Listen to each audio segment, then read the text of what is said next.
So because we had that random power outage yesterday, hi J Boss. All my fucking settings were fucked up. That wasn't great. And also, for some reason, this ring light is broken. As far as I can tell, it worked until that power outage. Don't know what happened.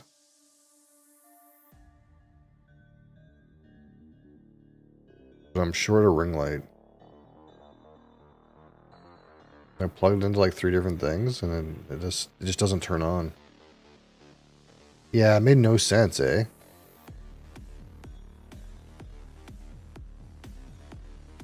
Like, my wife was like, it was probably like some meth head was like pulling wire out of a fucking box. Fucking copper wire, and it just fucking blew up half the power in Fredericton, and also power all the way down clear to St. John. What else could have happened?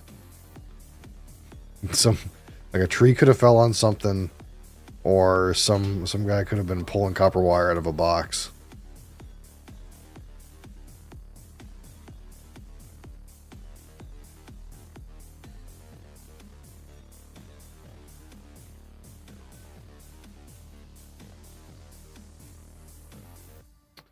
So now I have to see. The worst part is, like, I got all my lights on sale. So, like, if I want to buy a new one, it's going to be, like, more than twice the price. That's so sad.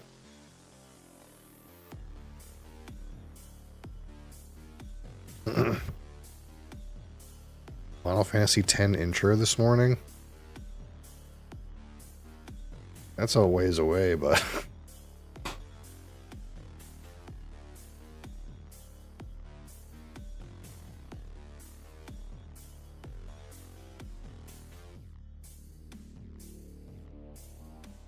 Product currently unavailable. Okay. The shit part is, if I want to get one with the exact same color, I need the exact same one. And it's out of stock.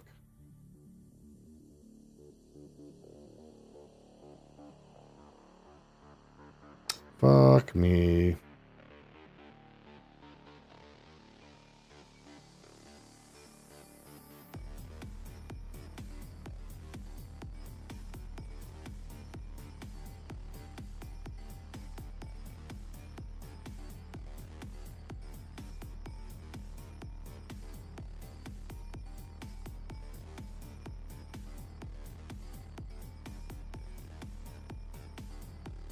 What the fuck?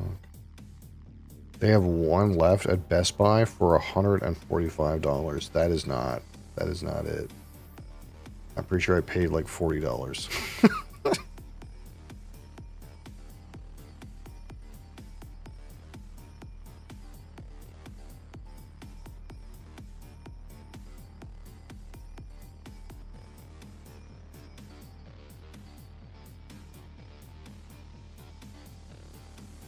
Is this available for pickup?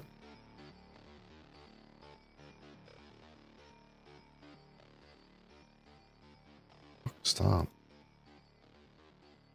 Check. One available to pick up here. Well. Yeah, it's like 70% more expensive. That's so annoying.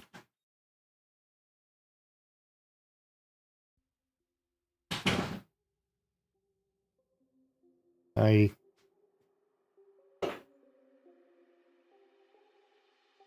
That random shit power outage that made no sense blew up one of my lights. Not nice. I don't think so. But I can't explain why else it doesn't work. Nothing, it hasn't moved. No one's touched it.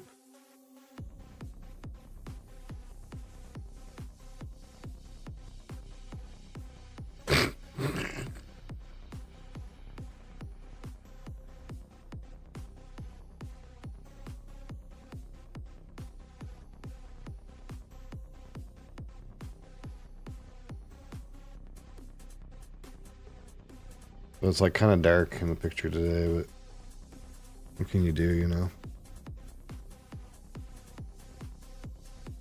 Or it could be because I didn't increase the brightness on this one. That might help too. It's like when the power goes out, it resets all the settings.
What am I doing in this game?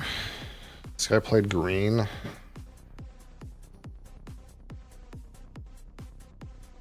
need to make sure I get 20 soil on my turn. I'm going to get 5. Miss Vaishnavi? I'm sorry I butchered that. Azaze. I'm going to get 5. Reaction in 2. From the dry winter subtropical highland. And I would get 2 from the blackthorn. 1, 2, 3, 4. To mix up for the, yeah, so I can play this.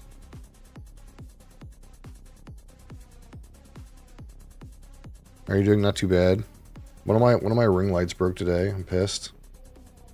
Not sure why. So it seems slightly darker than usual. It's because I'm operating on 2 lights instead of 3. Very not good. Means I gotta go buy a new one. Unlucky. K's Who app. I don't know what that means. I'm sorry. Look at this card.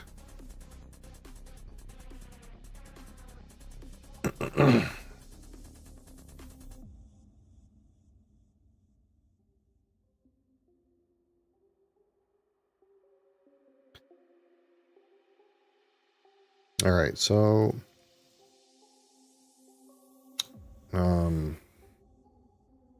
we're gonna get into this in just a minute.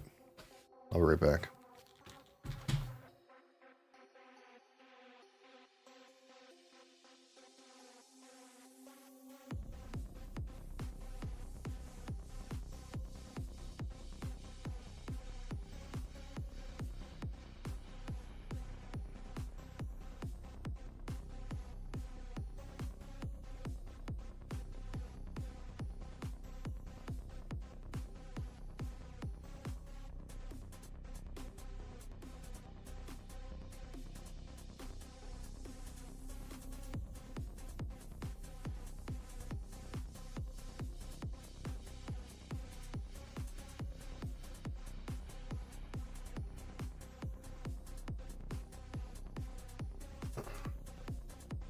Trying to think how long I've had these lights for, and it's at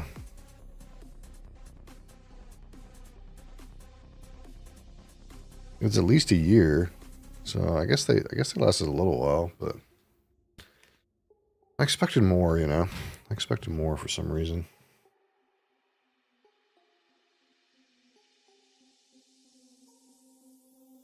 The upside is I'll have a free tripod now that I could use for something. I don't know what I would use a tripod for. I could put a camera on it. I could put a camera on it. I don't know what it would do.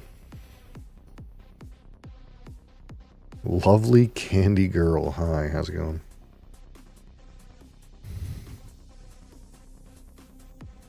Anyway, yeah, today I randomly selected this Celsius Sunset Vibe. Sparkling mango orange passion fruit flavor. Let's see if it will redeem itself over the sparkling orange, which was so far the worst one I've ever had.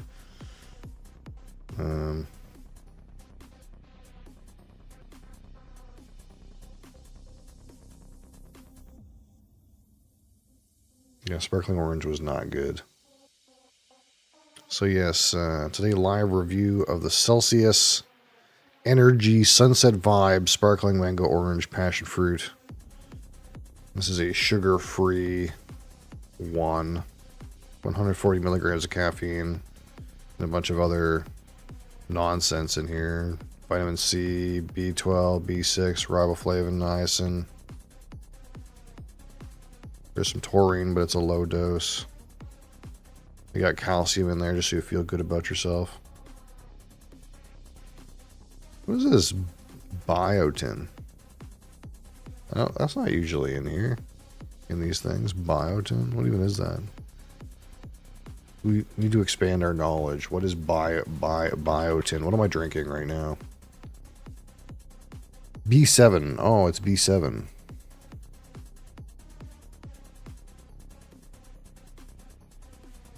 Found in foods like eggs, milk, and bananas. Biotin deficiency can cause thinning of the hair and a rash on the face. Thanks. Stands no chance against my 300 triple shot French vanilla Java. Oh, this thing. Yeah. We'll have to get around to one of these. I have this one, and I have the other one. The what is this, mocha or something like that. The wake me up coffee. Yeah, we'll get to that soon. I'm trying to like, yeah, the mocha seems harder to find. I got it at Sobeys. And it was on sale. That was fucking sweet.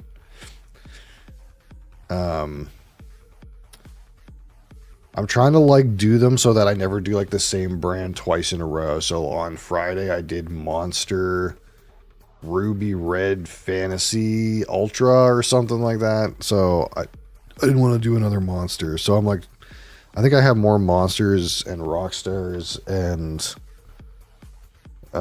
Red Bulls than other brands. So we're going to do them more often, but I'm trying not to do the same brand 2 days in a row.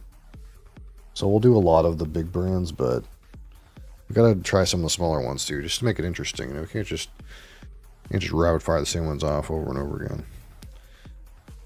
So as we know of this Celsius Energy, I'm assuming this is a clear beverage. Natural color, I would assume. I suppose. Natural color. Oh, I'm wrong. I'm so wrong. The sparkling orange was clear, wasn't it? This one looks like radioactive yellow. It's not even like energy drink yellow. It's or piss yellow. It's like this fluid is radioactive. Oh, don't tell me this thing's broken too. Okay. I would be so mad if this thing was fucking broken. Starting to get real tilted. All my shit breaks because of random midday power spike. Dehydrated piss yellow? Not quite. Not quite. It's got more of a like radioactive glow to it. It's not quite like that piss yellow. It like looks more unearthly, like it's radioactive or something like that. That being said, there's some nice volatiles coming off of this. I definitely can smell the mango and passion fruit. Carbonation seems good.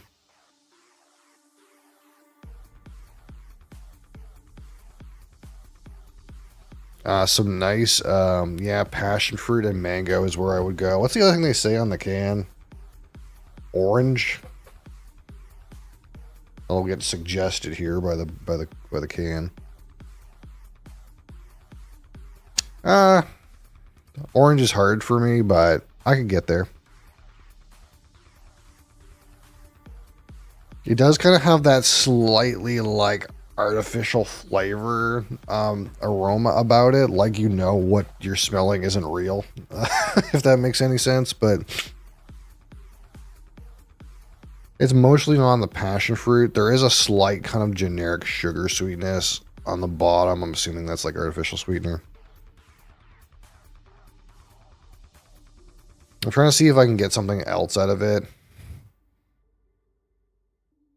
Like one of the things that really surprised me about like that Monster Original is like I could kind of get like a vanilla thing out of it, which I think is like a mix of like whatever the flavoring they use is and the real sugar like kind of coming out as a vanilla. And this one, you can kind of get that like a little bit of artificial sweetener, kind of slightly chemically hollow note. That's one thing I think I notice about difference between like sugared and unsugared drinks is like the sugar-free, like they feel hollow, if that makes any sense. And even the aroma, it's like hollow.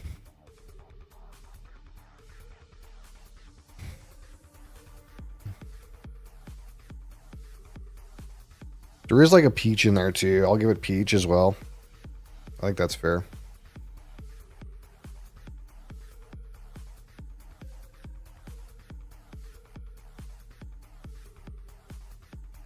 There's also like a weird freshness about it. Like, this is a weird reference, but I guess it's a chemical reference, so it makes some amount of sense. Like, you know, when you go look at like a wall of deodorant and there's those scents that are like fresh rain or something like that. Like that kind of scent.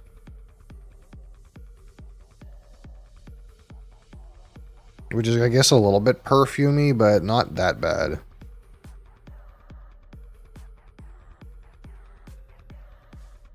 Like tropical rain. No, well, maybe tropical rain makes some amount of sense here, considering there's some like fruity kind of components. But I was thinking more of the like almost like kind of generic fresh rain, mountain rain kind of scent.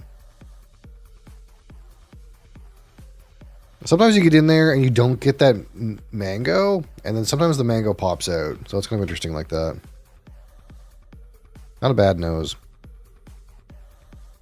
I was kind of hoping for like a little bit more like sweet vanilla thing, but it's not bad.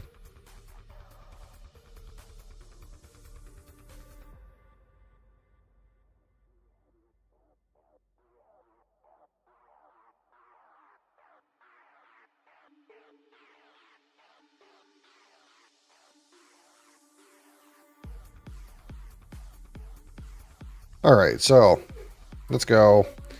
Celsius Sunset Vibes. Drank. On the palate. Cheers.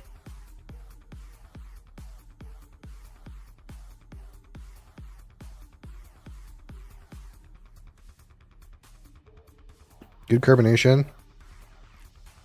It's kind of weird. The main like note component it's a strange note. It ends in kind of like the finish has like it's not straight artificial chemicals. It's like got something else in it. It's like dusty or something. Like not the same way as a dusty whiskey. I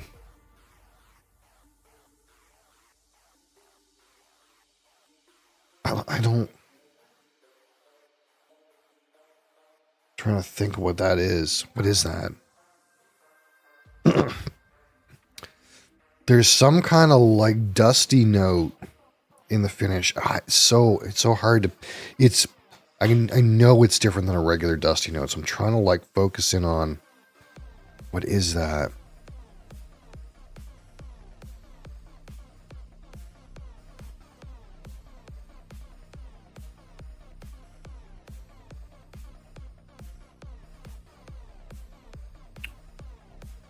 Yeah, orange mango on the palate.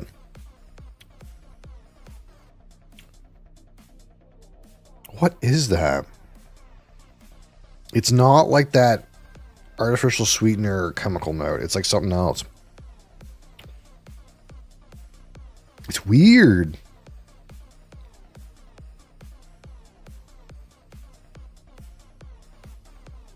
Like, I want to say it's like sandy.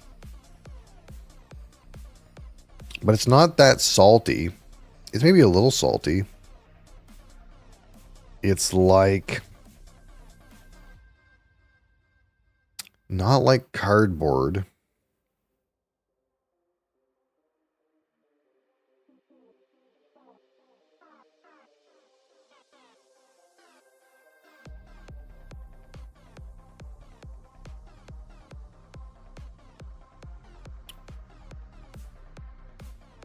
What is that?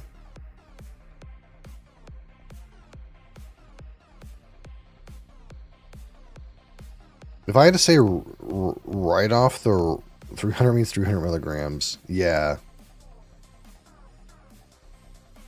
Right off the rip, I want to call it like it tastes like sand. But that's not quite right. I almost want to go to like a stale grain.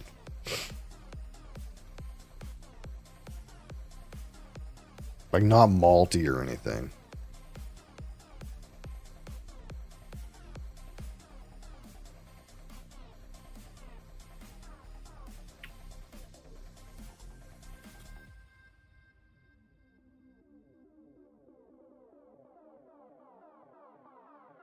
Like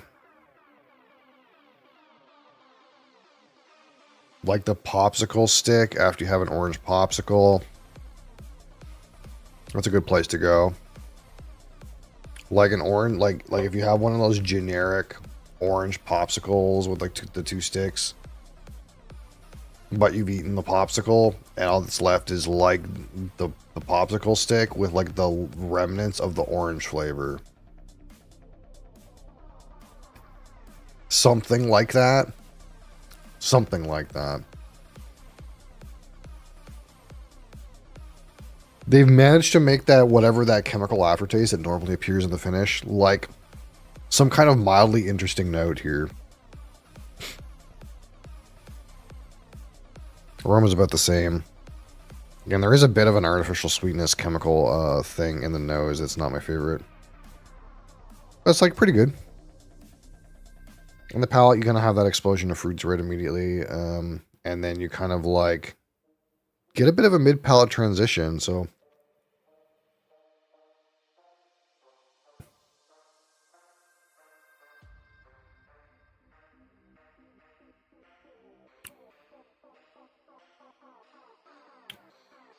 there is like a little bit of like acidity or chemical-ish kind of flavor at the late mid palate back palate area. That's not my favorite, but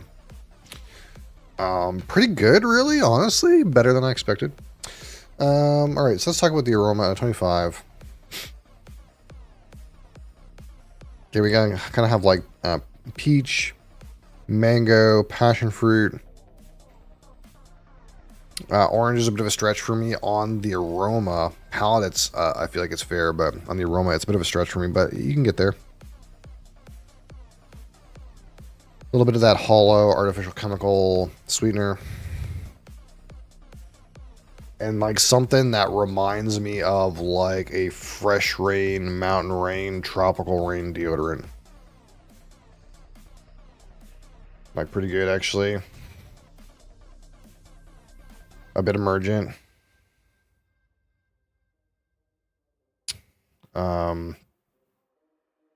19.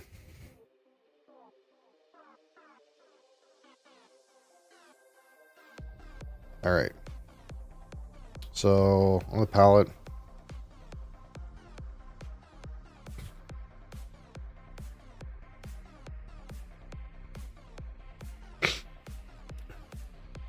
An orange and passion fruit really spike early palate.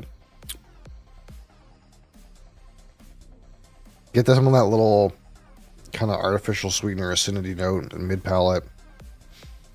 Um,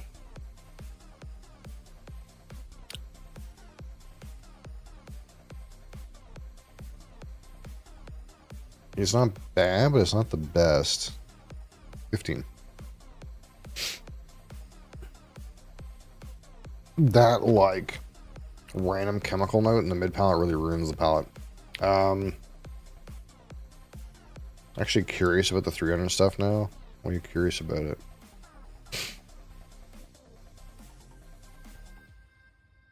Alright, now on the finish, let's get a good sample here. All my opinion? Okay, yeah, we'll see. How much different do you feel it is than like if you have the vanilla one?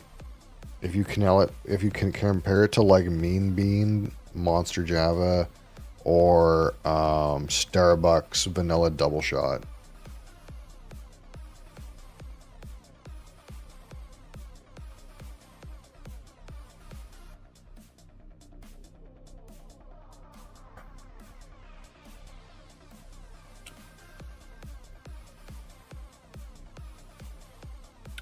Some slightly pleasant flavors on the finish. Get some of that fruit in there. And then you transition to that kind of like orange spent popsicle stick note. It's actually way better than like tasting chemicals. It's not perfect, but it's reasonable. 16. Feels muted. Yeah, see, I think what it is in order for them to put that much caffeine in the can legally in Canada, all of the caffeine has to come from brewed coffee. That's the only way they're allowed to do it. So that means that they can't, like, probably get as much, like, masking flavors in there. Because they have to mask twice as much caffeine, and they have to do it in a very specific way. So, like, it tasting like nothing is probably, like, the best case scenario, because it probably is supposed to taste bad. Messi or Ronaldo? I'm assuming you're talking about soccer. I know you want me to say football. But when I look at those words, I don't think about football. I think about Messi Room or Ronald McDonald. I'll take Ronald McDonald.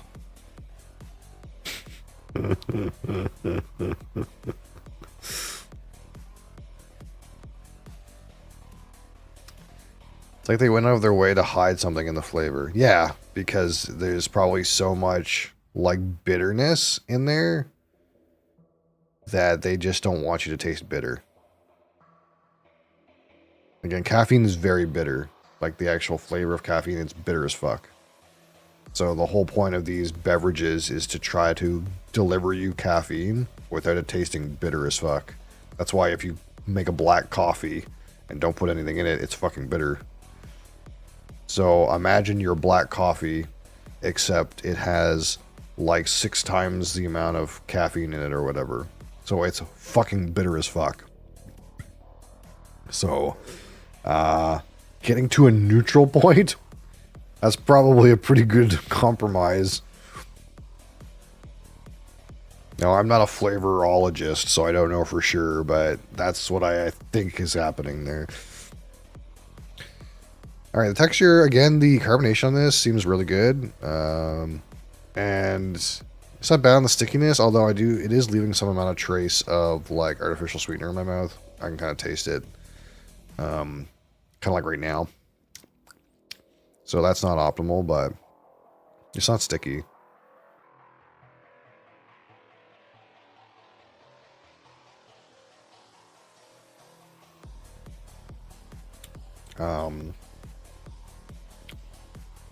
Give it a 6. Alright, so to 15, how do I feel about Celsius Energy Sunset Vibe Drink? Honestly, not bad. For a artificial sweetener one, not bad. the flavor masking in the finish is pretty reasonable. There's a good punch of fruit flavors on the aroma. Palate's disappointing. Palate is definitely my least favorite part, and I probably should have been harsher on it, honestly. The thing is, like, right at the beginning, it tastes pretty good, with all the fruit flavors hitting on the attack. The mid palate does suffer with some amount of, like, artificial chemical sweetener, acidity kind of notes that really kind of ruin the palate.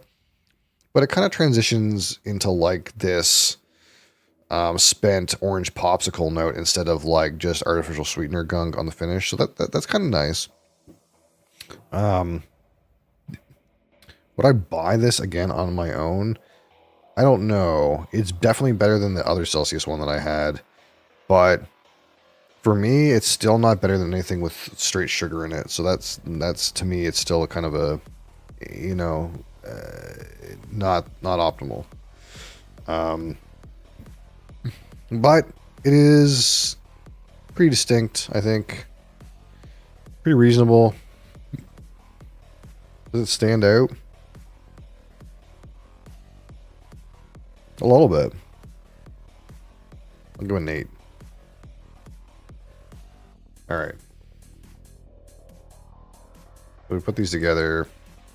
19 and 15 and 16 and 6 and 8. 64. Wow. Okay. That's more than I thought I was going to give it, but okay. 64. That's fair, I guess. It's still only good, though. 65 is great. That being said, that's a really good number. That's a really good number. Wowzers. Actually, not a bad one. The orange one was fucking horrible. And this one, pretty good, actually. Actually, pretty good.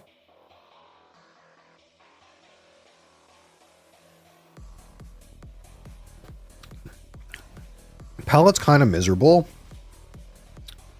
but everything else makes up for it. And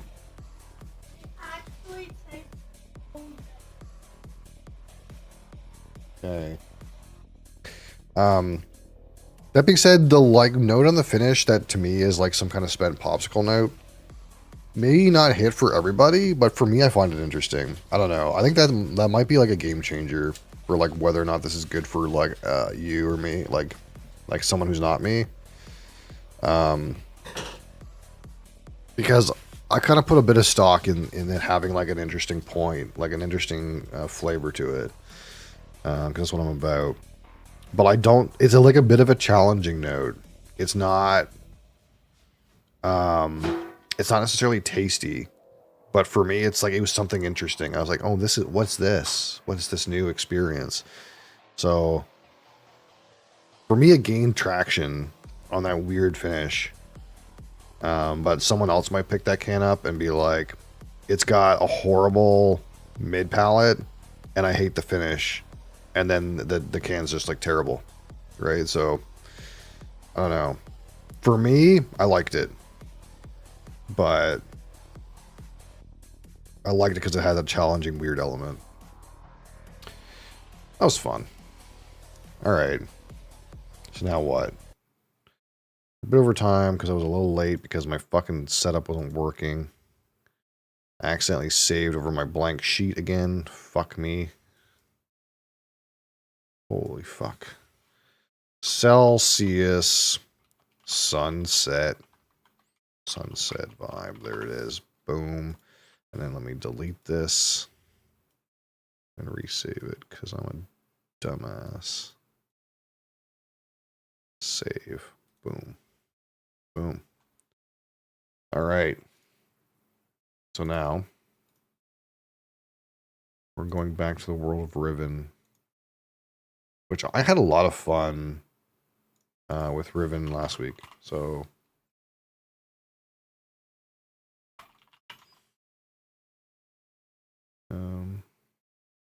looking forward to another day of playing that.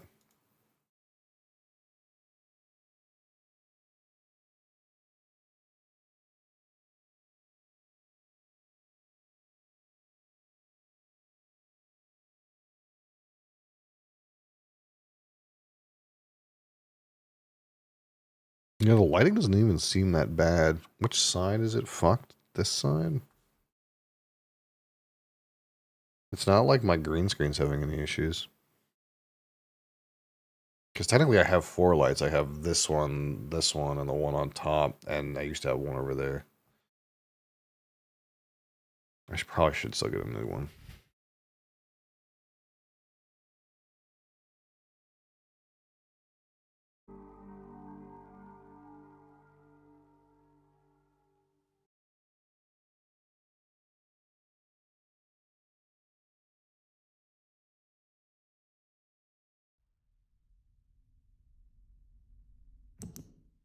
Oh yeah, I remember what happened. I fucking was trying to do this boiler room puzzle. And I was falling a fucking sleep because I couldn't figure out what was going on. Okay, let's see if we're not literally snoozing, if we can figure this out in like 1 second. So what's happening here? This thing sends the boiler like either to the rail, to the room, to this ladder. Okay. So what's it on right now? It's on the room. And I think we got to get in here. But obviously you can't get in there when there's water in there. And when you look in there, it's like, okay, there's like shit going on in there. So, what does this do? Okay, so right now it's not attached to that. It's attached to this thing. So, that, I'm assuming, makes it so the water is just not going in there. Okay, so water comes out. Okay, well, there's no water in there. But the door is still closed, right? Like, I still can't go in there. So, let's go. What does this do? Okay, this raises and lowers the platform. Let's lower it to the bottom and see if that... But that also doesn't open the door, I seem to think.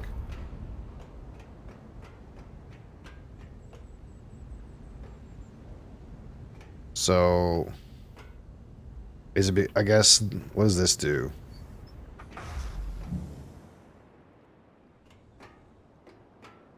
I turned the heater off. It's a boiler. Okay, so now is the door open. Now the door open. Okay.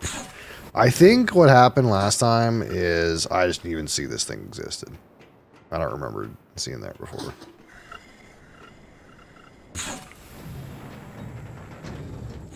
Okay, so what's going on in here? Here's the boiler. I can't move.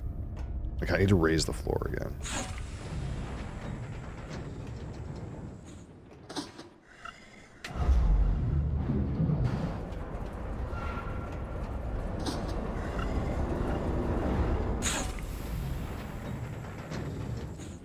Okay, so now we can go down.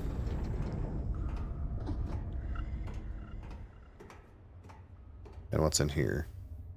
A pipe. What does this do? Oh, there's another... Wait. Is this how I came in? Or is this a different thing? This is how I came in. So one way goes to the drain. And one way goes where? There is another way to go. See, this goes to the drain, but where does this go?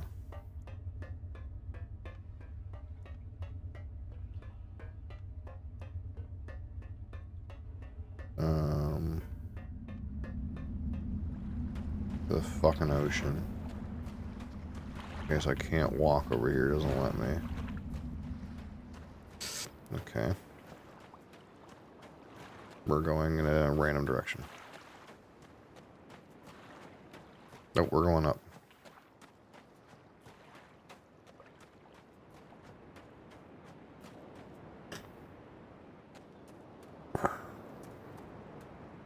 Oh, there's the Starry Expanse for boiler. How do I get in there?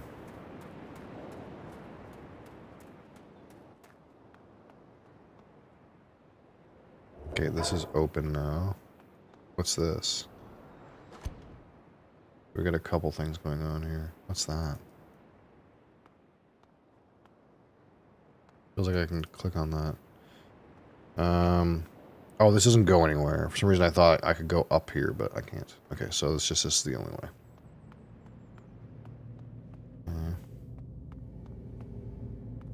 Let's slow it down here. I'm gonna get myself seasick if I keep it on caps, I think. I'm moving really quickly, but I'm gonna vomit. Okay, where does this pipe come from?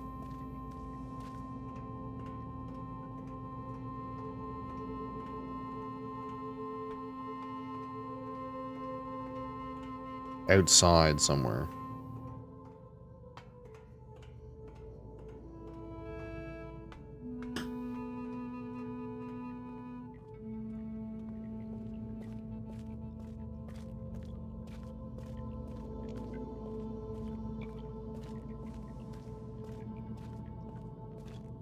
Okay.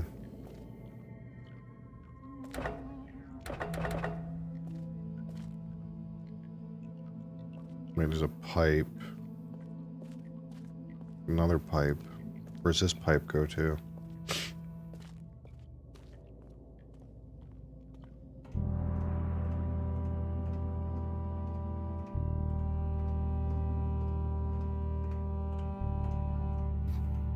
There's a pipe that comes from outside that looks like it has something to do with water. And then there's a pipe... Wait.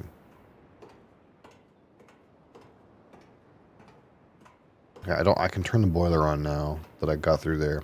There's a pipe that goes all the way to the boiler.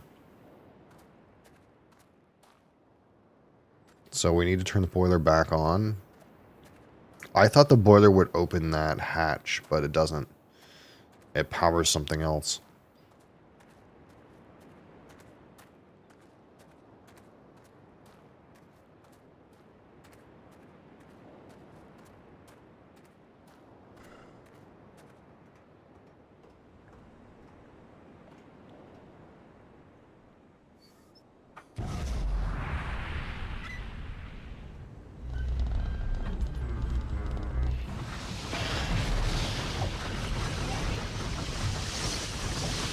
Alright, boiler's running again.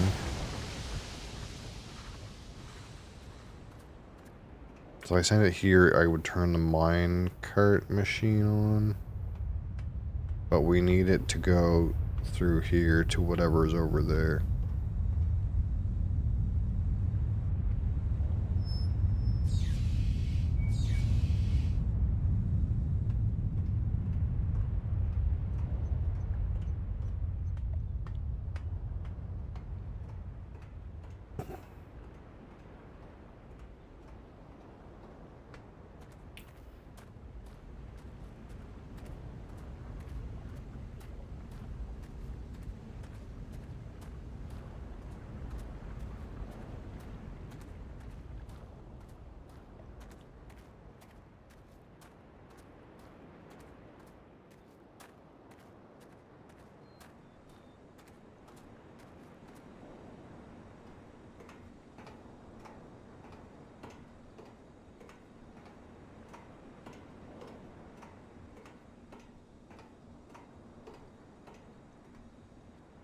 Alright.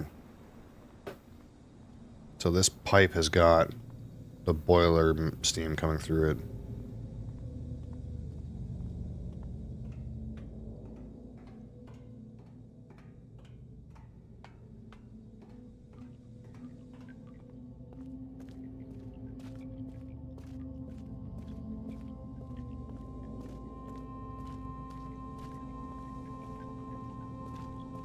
Okay, so this should turn on now.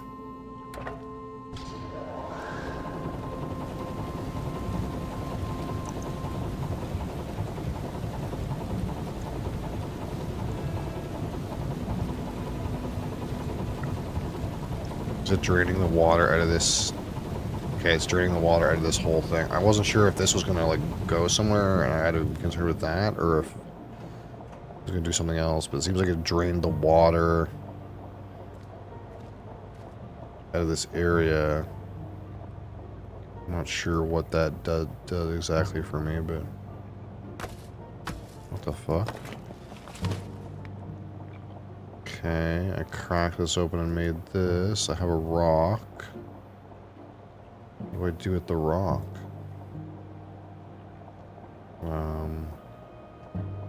Followed up the rock in here. And then, I don't know, get going. What does this do?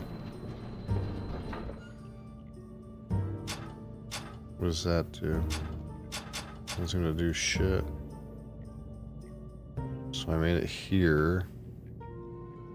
Now what? Why are the rocks being thrown in the water? Do I tip this over now? No. Oh, there's a crusher. There's like a crusher or something here. Oh, no, fuck. Going the wrong way. I'm still not sure exactly what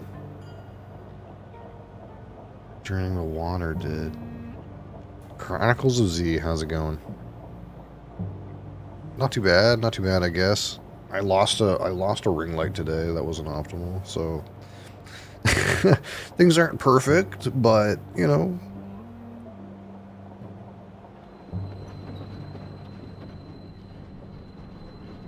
Steady on, I suppose.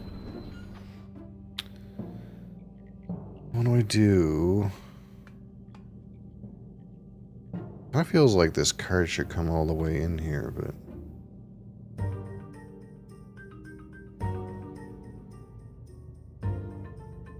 mentally prepped for work? Amen, brother.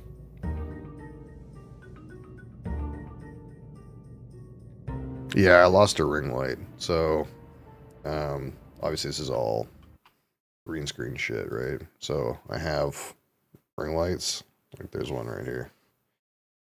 So I have, I had 3, but now I only have 2. There was like a random power outage in the middle of the like clear day yesterday, and I have to assume that's what it was, because nothing happened, nothing touched it. It wasn't even on, but it doesn't want to turn on now. There's one over here that just doesn't work. Oof.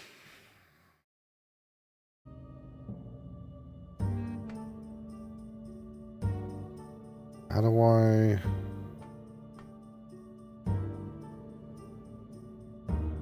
What's going on here? Oh, do I... Oh, okay. Hold on.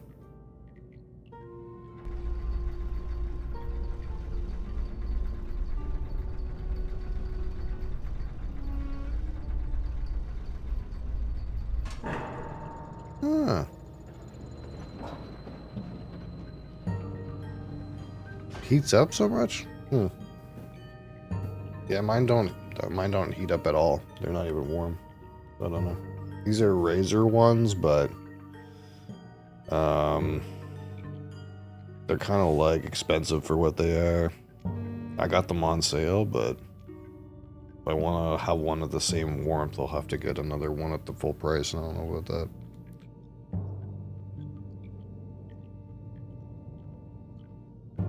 Cheaper version on Amazon. Yeah, I've had these for about a year, and obviously 2 of them are fine. And really, I don't know why the other one blew up, but you know, it's a Razer product. You kind of only expect Razer products to last about a year, so it kind of got its time, I suppose. All right, let's go up. Can I go up? Yeah. I don't know what that pipe is about, or what these like broken spheres are for, but...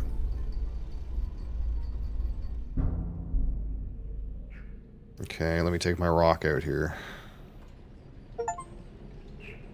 Trespass in Gen's laboratory. Apparently I'm trespassing in Gen's laboratory. Let me put this here. I hate to say, but this is not the way to make a link book. Well, he should know, though. Okay. Hold on. Let me just look around before I get into that. Got some darts.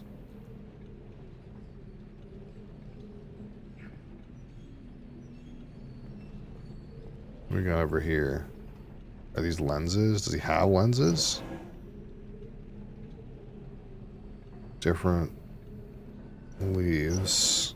Specimens.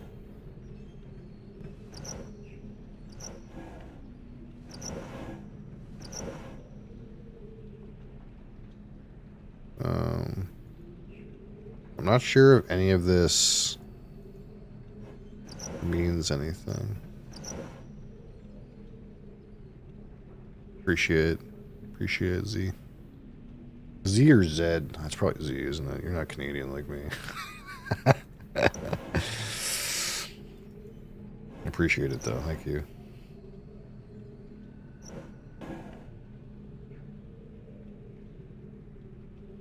Reporting in. Uh-oh. He's got a report. So what are these things? What do these things have to do with anything? Fucking aghast homicide. Get that guy out of here. Zach. I can call you Zach if that's what you want. Bearing any patch notes before Friday, the starter has been decided. Is it something to do with a man? I rewatched the Azul game. You were mumbling about fucking man. Berserker slams.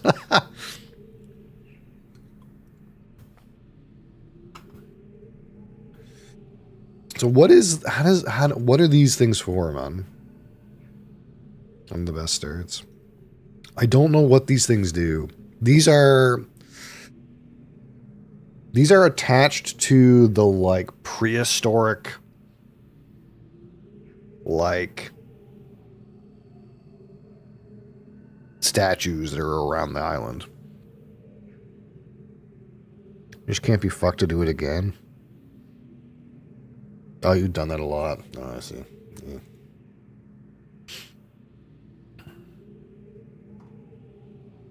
Well, I mean, if slams are good, then, you know, it's a good time to slam.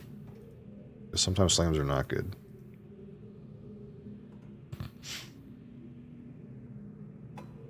Oh, what do we have here? What? Is that going to do anything? Can I swing this, maybe?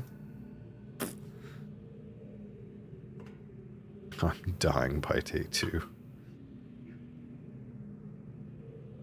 Like, this thing goes down as if I could look into it and find a revelation of some kind, but it doesn't seem to allow me to do anything. Should I read this? Okay, let's see. Something I can't understand, and this is the point where, if you're Gen Z in playing this game, you're gonna have no idea what this says.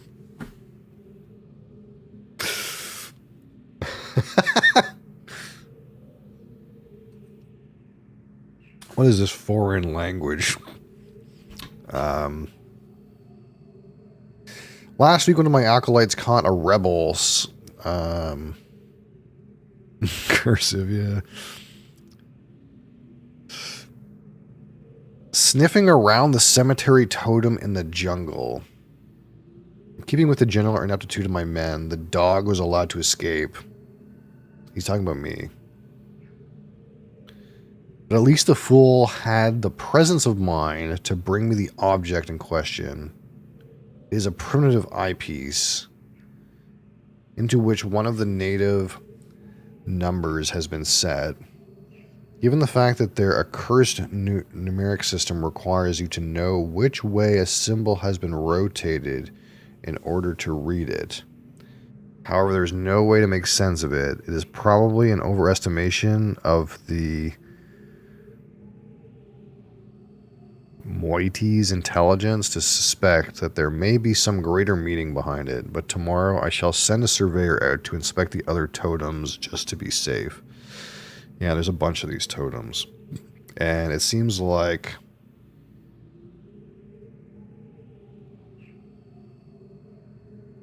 It seems like Gen is as confused as I am as to what they mean.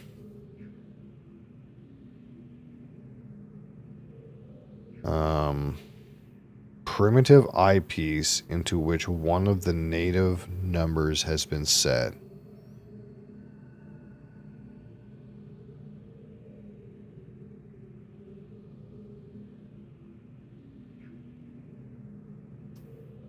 Cursed numeric system requires you to know which way a symbol has been rotated in order to read it.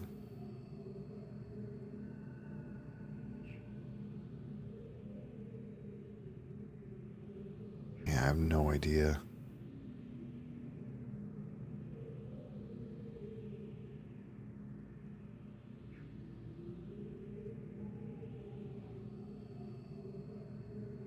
Yeah, and Gen has no idea either. What is this here? Does this do anything?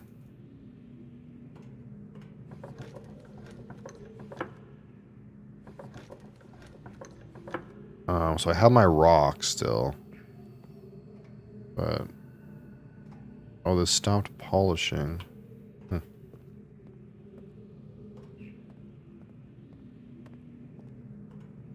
He's making these spheres. Oh, these are for... These spheres are for the starry expanse. Yeah, yeah. What does this say?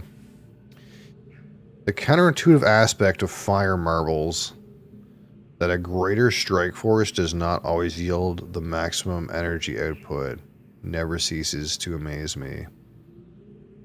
Optimal strike force base value. It looks like he wrote 2 and then 3. What does this say? Fire marble, power marble, strike force compensation. So this is something to do...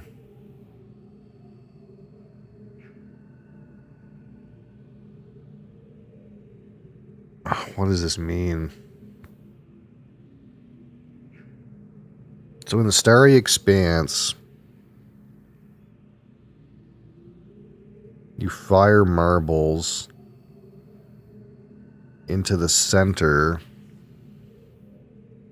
but it kind of just allows the tube to appear in the great dome for it. It would seem to indicate he's trying to replicate a link book out of here. I don't know what this is for. I'm going to need this information undoubtedly at some point. So we're going to take that and put it in paint. But I don't think I have one of these for Riven yet, but I'm going to need that for something, but I don't know what.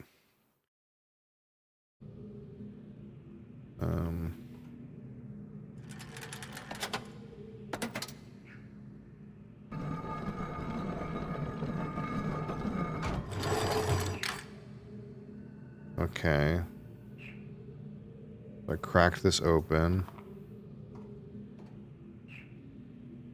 And now we'll do whatever this is to it. That didn't do anything.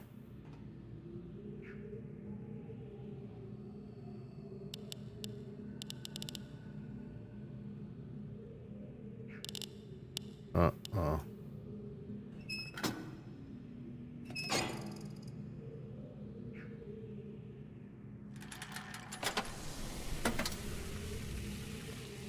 I have the feeling I have no idea what I'm doing with this machine. And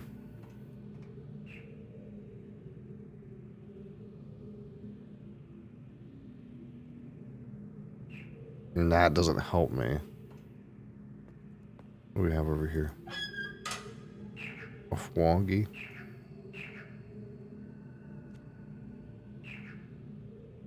He caught a Fwongi. See ya, Frongi. He's got these fucking wet specimens of frogs, but I can't seem to interact with anything here. Okay, I guess we gotta get into the details of the fat book. I don't want to open that yet.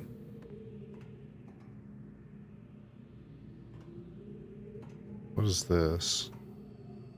Does this do anything? I'm surprised that nothing in here seems relevant to anything.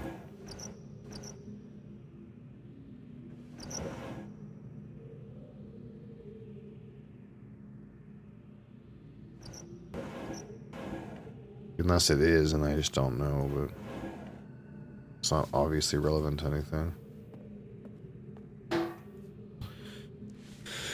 Okay. I've been cataloging the natural elements of this age for many years now, yet I still continue to find evidence of the number 5. As a boy, it was very clear to me that it held a place of special significance in the Denis society.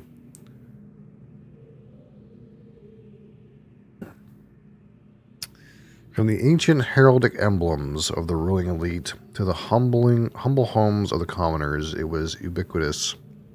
Its presence here is clearly a direct reflection of the minds that authorized the texts. The texts I used to compose this age.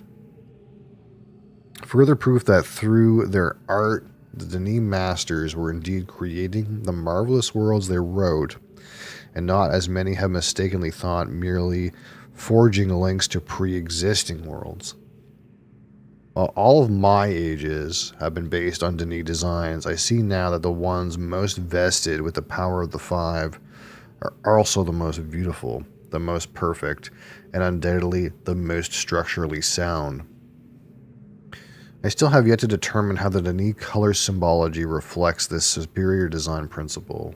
While ostensibly a 6 color system, I am convinced that there must be some deeper connection to the number 5.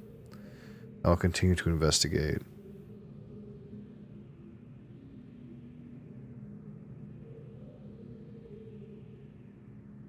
Am I meant to...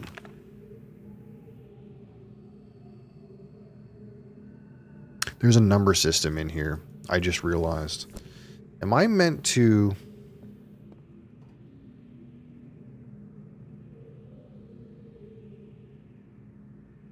learn the number system from here?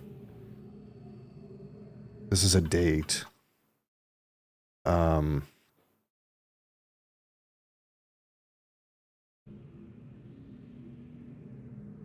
These are numbers. These things are numbers. What about this one?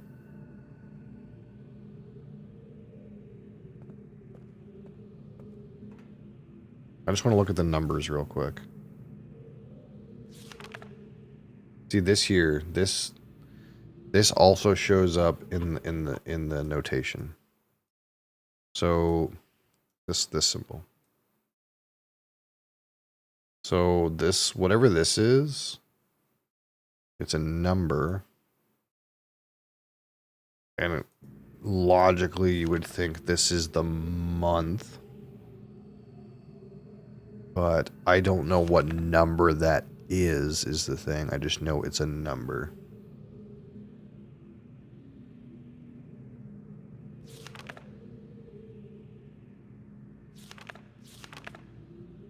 I can't really tell, obviously, by looking through here.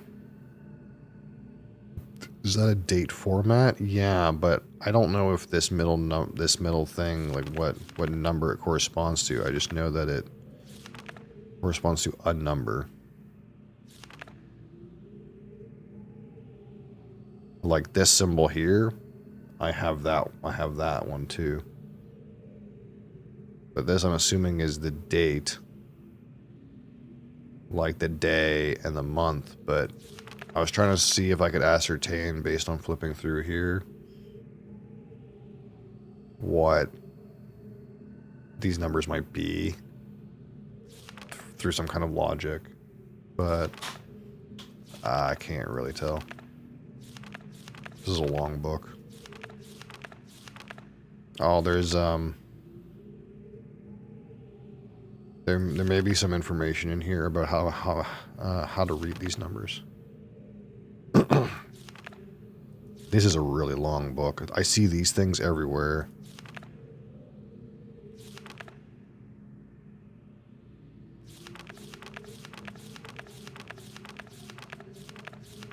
Okay. Let's see.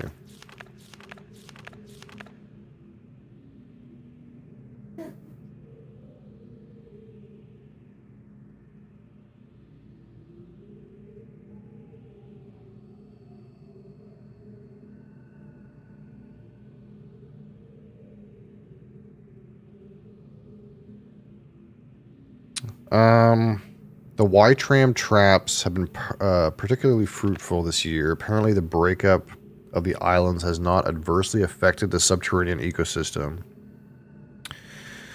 Unfortunately, I imagine the rebels are also experiencing a generous harvest. Oh, I'm not a rebel. These are other people. No shortage of poison for their darts this season. Such vexing issues aside, this unexpected windfall has allowed me to refine a particularly pleasant extract for my pipe. One that is smoother than any other in recent memory. I have reluctantly decided to suspend my inquiries into the unusual behavior of the water of this age, as there are more pressing matters that now demand my attention. For future reference, however, my investigations have revealed the following. I believe the remarkable properties of the water to be caused by a microbe that resides within it. I am imagining a mobile unicellular organism, but one with structure that allows it to manipulate bits of water, the aggregate effect of which is that the composite body of water is able to deform itself in response to threatening conditions. Prolonged exposure to extreme heat, a period of extended boiling, for example, seems to kill them off, which would explain their dramatic aversion to even moderate rises in temperature. There's still much to learn, however, regarding this peculiar phenomenon and its possible uses. Heating the water does something to how it moves, but I don't know if that helps me. Construction of the imagers has proceeded without fault. Remarkable how easy it is to adapt the Denis technology to mimic that of the Ahmad. The two cultures must surely have crossed paths at some point in their histories. It may even be that the Kete was a direct descendant of the Denis. Helps to explain the redemptive depth of our connection. But that's all pointless now. What is this?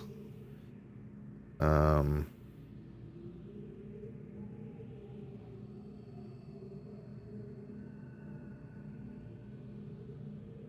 don't know what this thing is. This imager.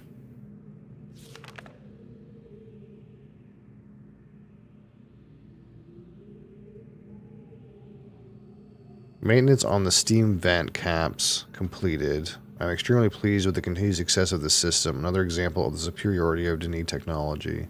Ironic that Atreus and Catherine's meddling unwillingly provided with me such a convenient source of power. Yeah. Okay. I'm certain now that the fissure was an unexpected byproduct of the changes they wrote into this age as part of their machinations to trap me here. And that Atreus never intended for the book to be lost among the stars in the process. Better that a linking book be destroyed than to risk it falling into unknown hands. Had they foreseen the creation of the fissure, they surely would have sought another solution to the ensuing cataclysm. May well have consumed the entire world had I not managed to intervene. He's holding the world together. Catherine would never have knowingly taken such a risk, and surely my son, given his own dearth of vertebrae, had only meant for Riven to become my prison and not my tomb. Mr. Ben, how's it going?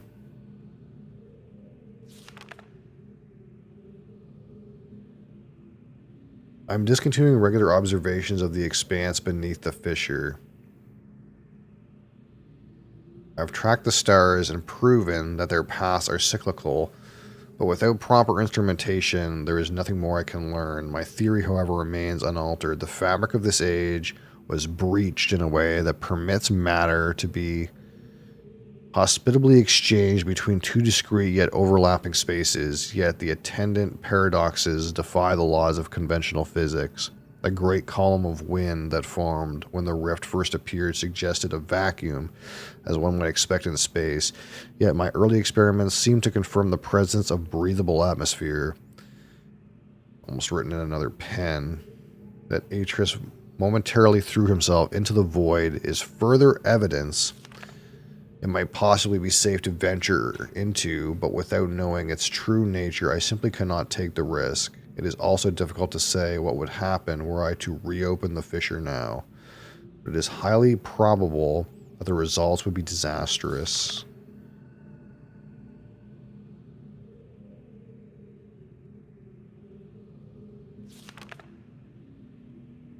My hopes have been dashed again. The latest ink formulation has proven to be yet another in a long list of failures. Frustrating to expend so much effort constructing a linking book, only to end up destroying it when it refuses to function. Too often has this lab grown uncomfortably warm by the flames of these never-ending disappointments. This guy's a poetic, dude. Without my reference library back in Denis, a proper orthodox linking book may simply be beyond my means, but I simply cannot burn another book. There must be another way. He's only got so many books left. And he's trying to get one that works. To get the fuck out of here. Pens of Fate, late last night, while pondering these interminable setbacks. Fuck ChatGPT. Useless robot. Uh-oh. Don't let it hear you say that. When it takes over, you're going to be first.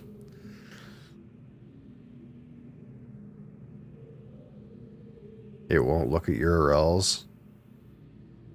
It probably like... There's probably like some fails or like security measure for that. Linking images to it and it's been guessing wrong for an hour? Huh.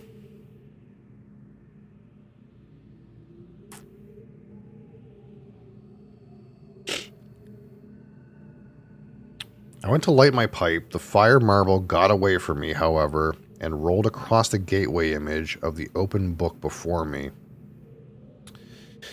If the consequence of this had not been repeatable, I would not have believed my eyes, as the marble left my faint yet definite trail of increased clarity in its wake. The change did not last long, but it was unmistakable. I could find a way to boost the energy output of my fire marbles. It might be possible to suppress the variance enough to facilitate a stable link. That's what we're trying to do. That's what he's trying to do. So in the Great Dome,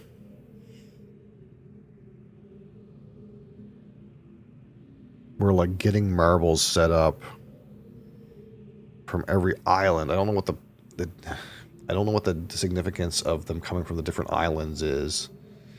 But it's like each exit point of the starry expanse has a marble. And they're being rerouted to that center dome to try to do something with a linking book. A spatial anomaly occurred yesterday about 5 spans above the north shore of Temple Island. A breach of stars seemingly identical to the one beneath the fissure began as a small cloud-like hole, which then commenced to expand in random surges. With some effort, I was finally able to contain it with runic plates, similar to the ones I devised for the fissure. I believe it will hold, but the appearance of a new rift is troubling, and yet it has also left me with the most uncanny feeling that something fundamentally has shifted in my favor. I believe it may be time to give this inexplicable mystery a second look. I have erected a small dome, a pressurized airlock mounted upon the contained breach. This has allowed me to safely conduct tentative forays into the expanse without subjecting Riven to further invasion and the destruction that would certainly attend it. So this is like a while ago. This is him learning how to make those domes that you can enter, that are all over the place in every island that you can enter to travel through the expanse to different islands.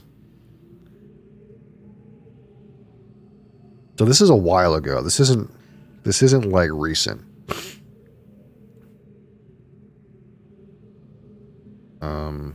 Like this is like pretty old for him to have constructed those domes now and I'm reading something that he hasn't had them constructed yet.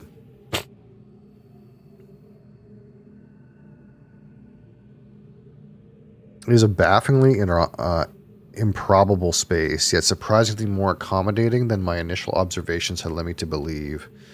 Breathing is indeed possible within it, yet I cannot say it is respiration that I'm used to it. Rather, as nonsensical as this is going to sound, it feels like at times as if the expanse was breathing me, and in the process imbuing me with a sense of endless possibility. At last, the breakthrough I was hoping for. After my first full day of experiments in the expanse, I was astonished to discover that the fire marbles in my coat pocket had come to fluorescence. A quick strike test confirmed that their energy levels had increased significantly and that their charge had lasted longer than I would have thought possible. In a clear act of divine providence, the expanse has given me the final piece to the puzzle, an apparently boundless energy source that should be more than sufficient to rectify my linking books. But I must work quickly. 2 more breaches have occurred in the interim, each more aggressive and difficult to contain than the last. Time, I fear, is running out. The breach is now number 5, yep. But there is actually a 6th one that I know of. A sure sign that I'm on the right path. I've connected the domes of each of the next pathways within the expanse, which will also serve as inter-island shortcuts as I continue my work on my enhanced fire marble complex. Yeah. The loss of 2 more men yesterday has made it clear that the full spectrum of energy is too great for even my finest fire marbles to contain, so I've decided to break it up into 5 discrete frequency ranges. Yeah. Which will later be recombined for application to the book, so I have a couple of those finished. I've installed 5 changing stations within the expanse, each one calibrated to imbue a blank fire marble with a separate band of total energy needed.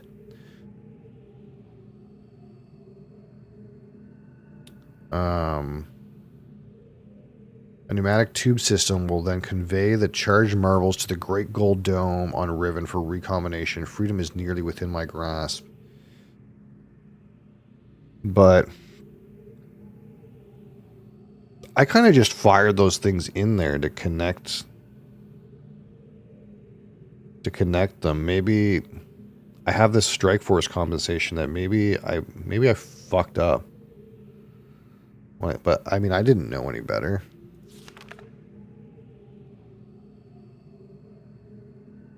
The problem of how to return to Riven has been settled. Reckon has proven his usefulness over the years, at times nearly rivaling my own engineering prowess. He and his team will have the honor of being the first to link to the new age, bringing with them necessary materials to build a vastly simplified version of the book apparatus, which I have personally designed. If they do not return with a reasonable amount of time, I will revise my design and additional men until they get it right.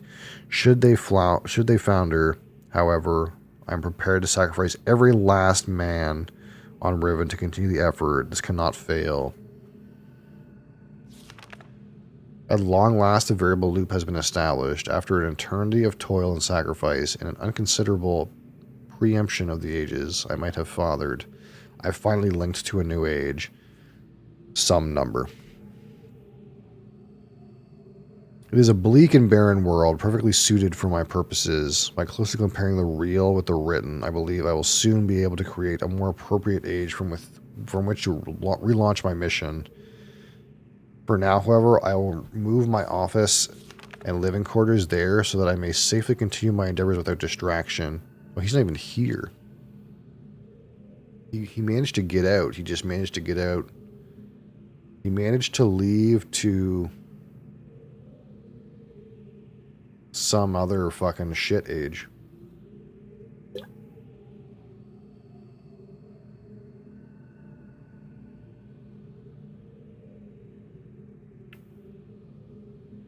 Although this picture is of Catherine's prison.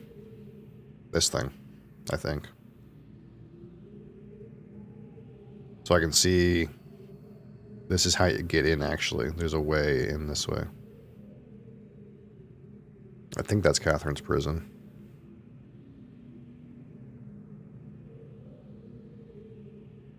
Oh, we're missing the tones. Yeah. This is the doorbell.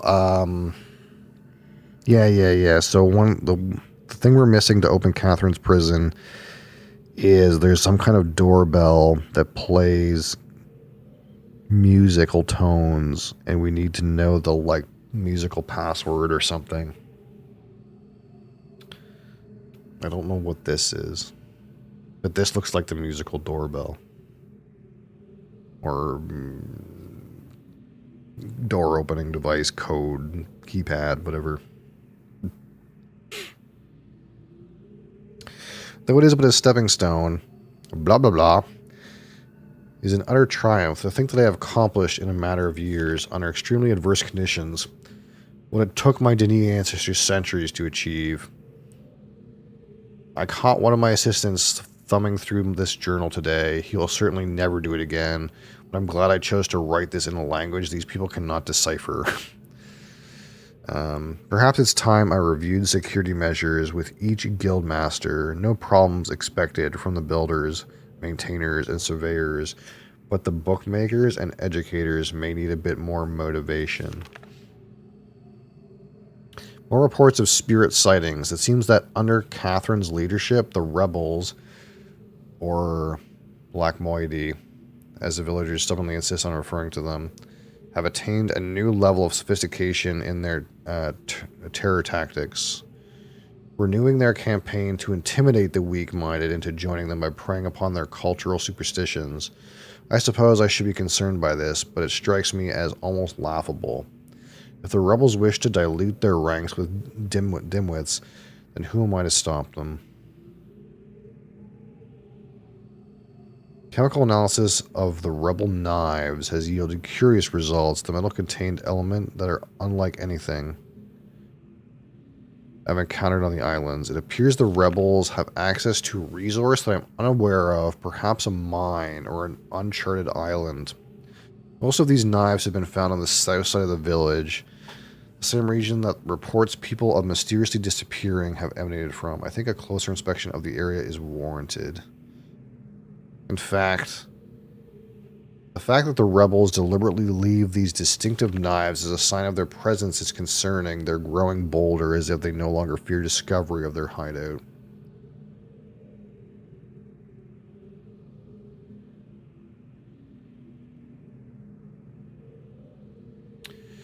Recent measurements indicate that the movement of the islands has slowed dramatically. My previous estimates predicted a total collapse in approximately 3 months. But with new figures, I am no longer certain. I have nearly finished writing the next number.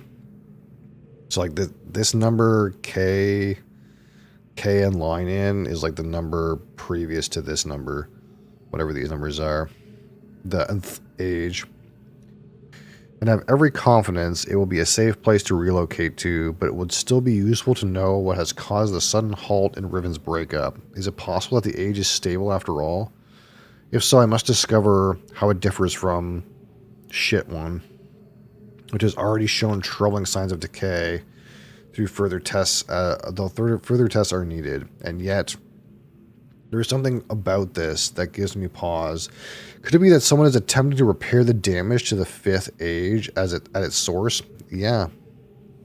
I cannot help but think that the hand of Atris is behind this somehow. Yeah, Atris has been trying to repair this world, this age, by writing in the book.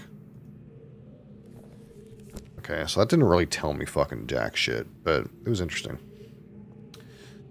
So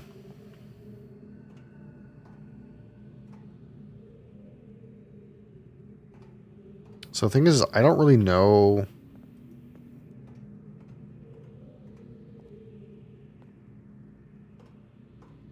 Making the marbles. I don't really know what's going on here.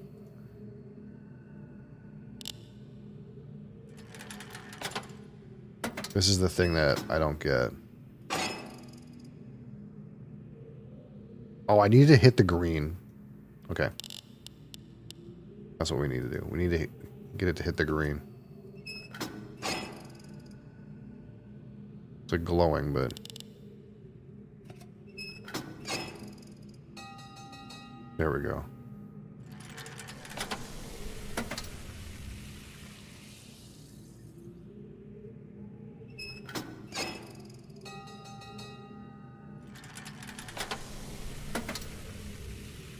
I don't know what that did, though.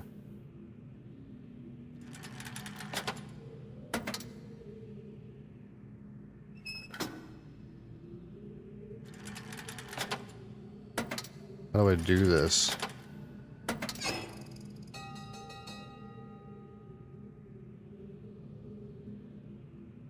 I don't know what I'm doing right now.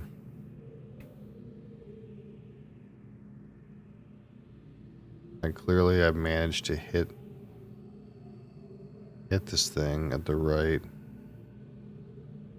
But I don't know what that means.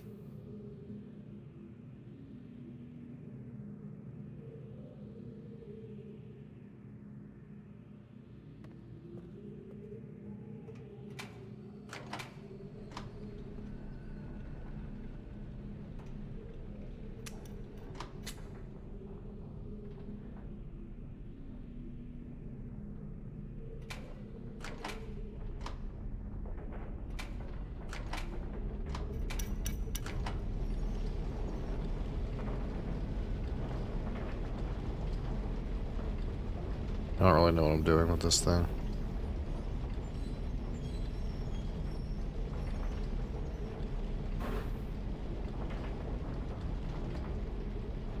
Like, it seemed like it put some importance on me getting up here with this rock to crack it open to do this little experiment, but it doesn't seem to go any farther than that.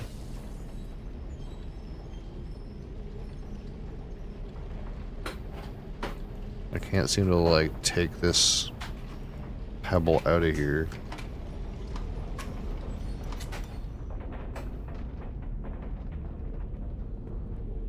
Unless there's something I'm missing.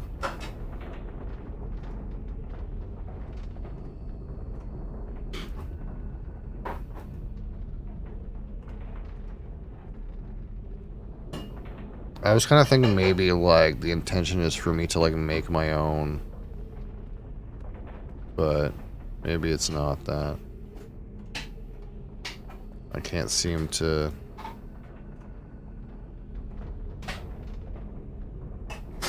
really do anything else.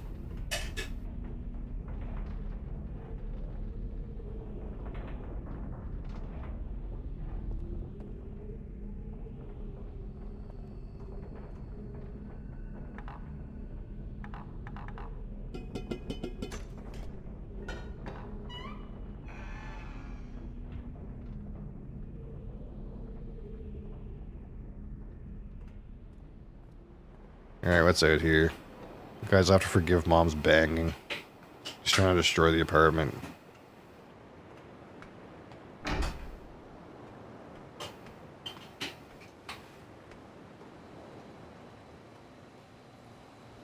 Okay, well...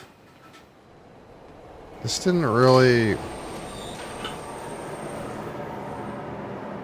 This didn't really teach me that much. How do I get to the expanse from here? The boiler expanse. Was it this way?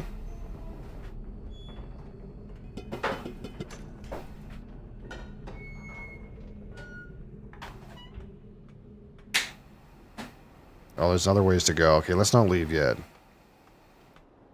I really should get to the boiler expanse if I can. That way I can travel here without having to do anything weird.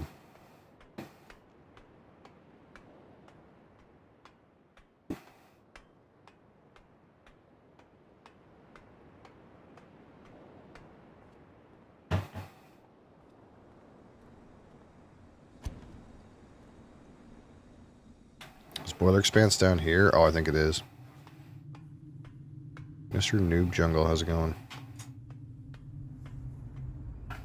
Here it is. I'm not gonna hurt you, no.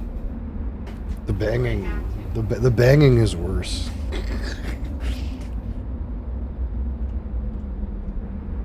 Is this Elder Scrolls 6? Yes.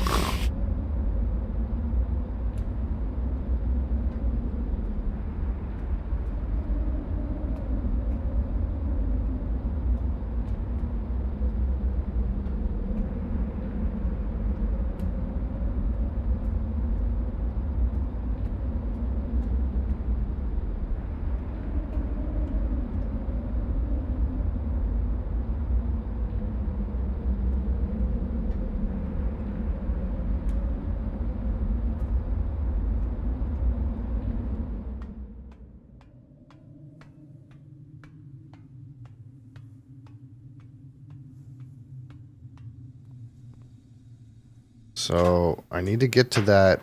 In order to get these things to stop, you need to get to the like the little compass thing. But this one's in this fucking wall over here. It's in there.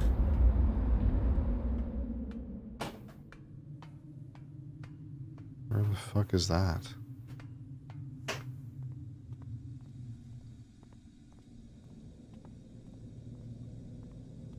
Like, how do I get over there? Hold on.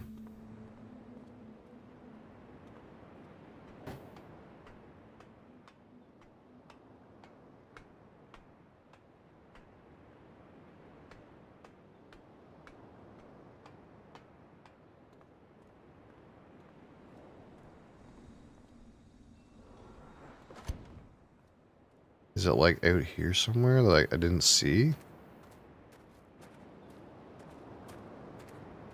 Oh, it's down. Is it down here? Wait, what? Okay, so this is where it is. Where's the compass, though? It's like right here. In the wall, isn't it? Like right here.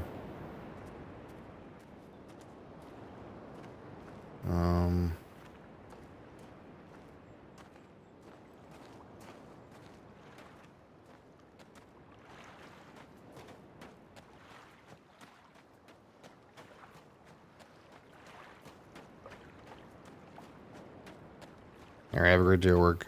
Z, thanks for being here. I appreciate you. Mr. Zach. How do I get the compass? It's like in here. Is it?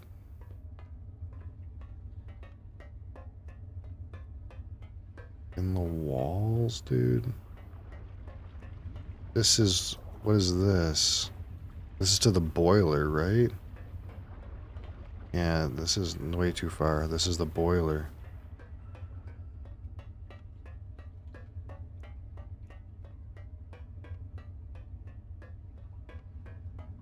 Where is it?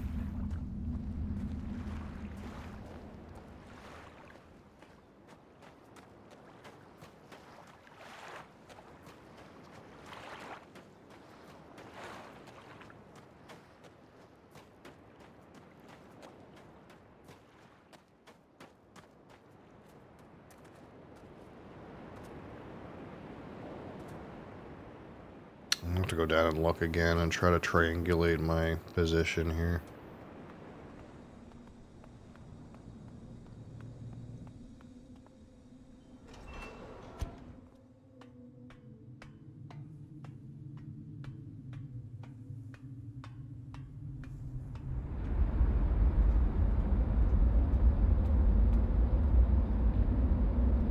how do you get in there? I learn how to communicate effectively with the robot. Yeah, that's the idea.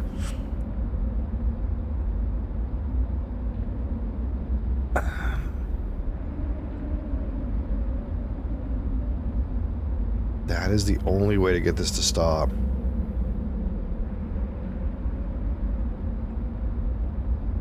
But where is that?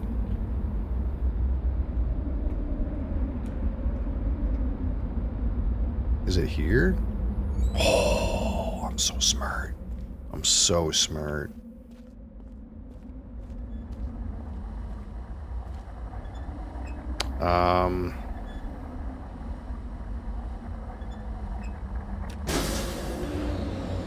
Okay, so boiler. Okay, we gotta write some things down.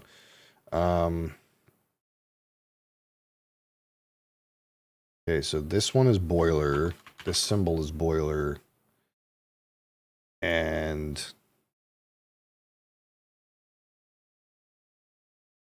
this symbol was like the starting one.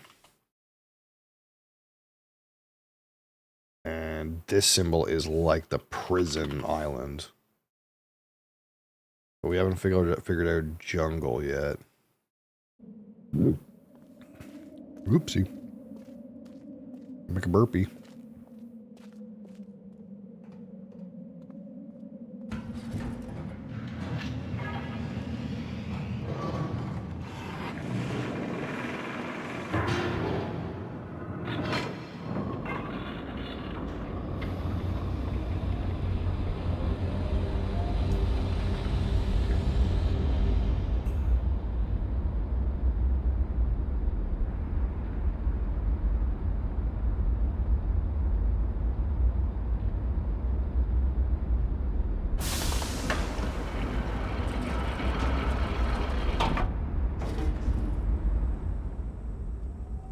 Okay. So something I can do to like change the like force of these things, right? Like it doesn't.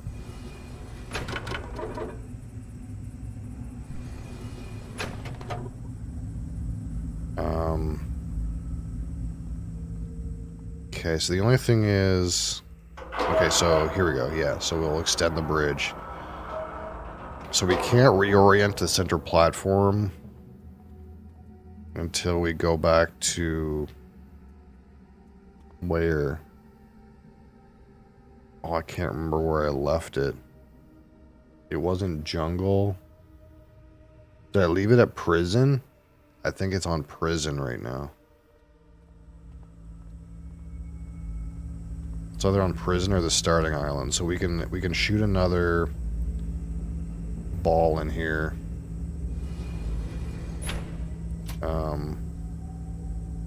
But we need to reorient the platform. It's stuck in a different location. But now that we've been here, we can connect to this exit.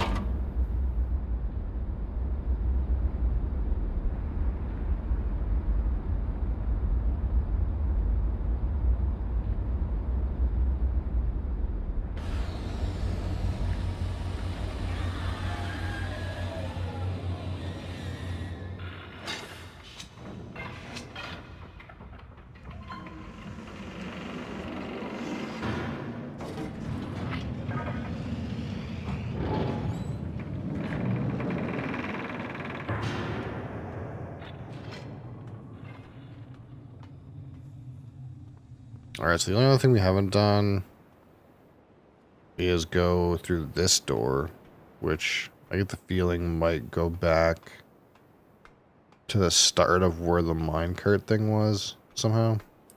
But I want to go there in case there's like something I need to open or something.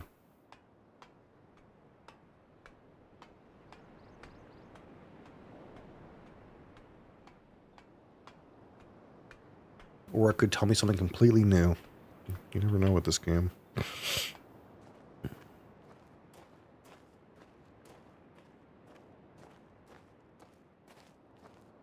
Oh, this is the bridge that collapsed. Yeah. That makes sense. Yeah, yeah. Okay. Let's get out of here. So what are we stuck on? Catherine's doorbell. Way to call the underwater sub. Get into the rebel village. The jungle expanse entrance. Something like that.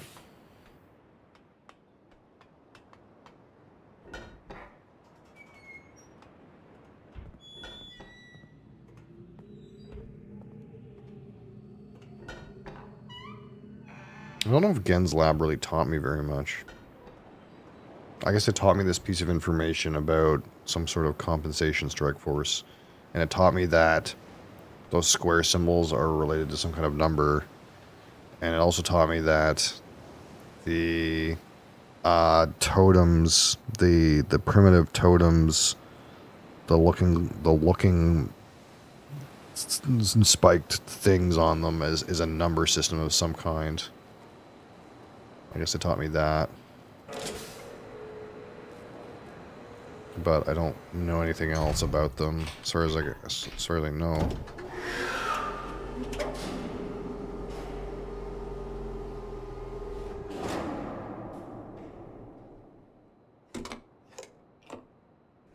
Here we go.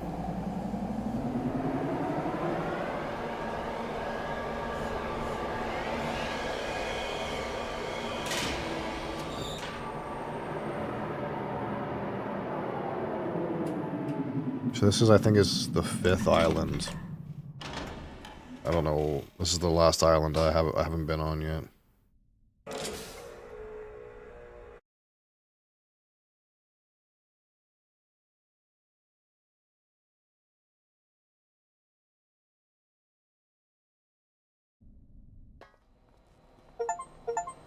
Visit every island in the Age of Riven. Arrive on Survey Island. So this is called Survey Island. The fucking Steam achievements are a little bit spoilery. Oh shit. The robot is low-key smart once you learn its language. Yeah, it's you gotta learn how to talk to it, man.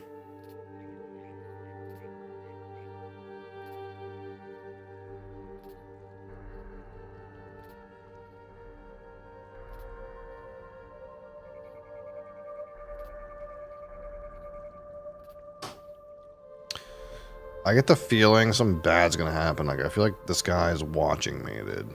That's what Catherine said. Catherine said he's watching me. Like, Gen's watching me.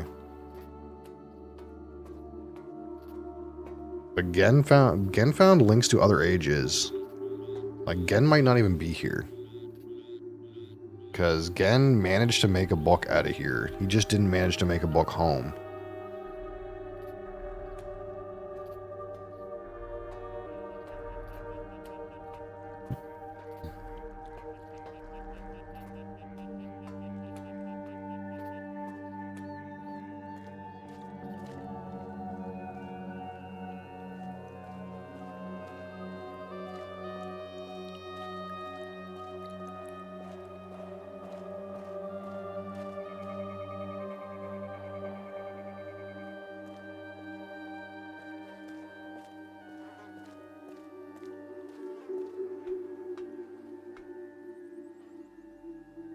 What the fuck?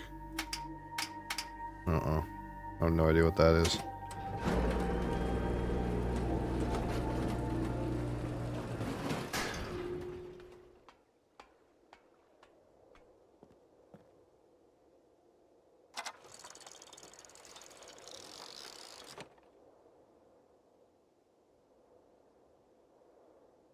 Oh no. Oh, it's some kind of sliding puzzle. Do I have to make it look like this?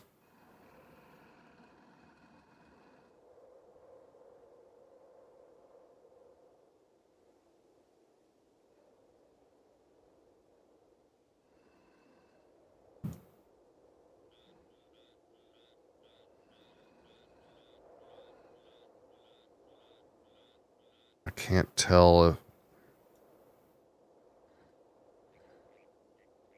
the L's got to come. The L's got to come over here.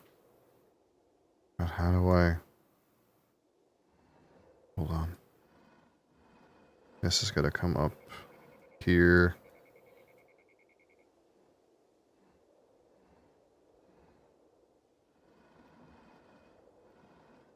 Now, how do I get?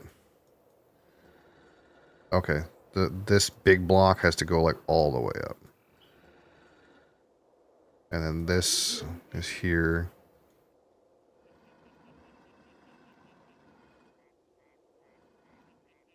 Let's get this here.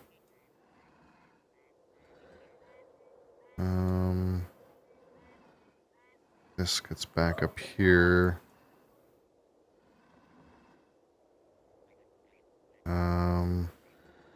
This needs to get down now.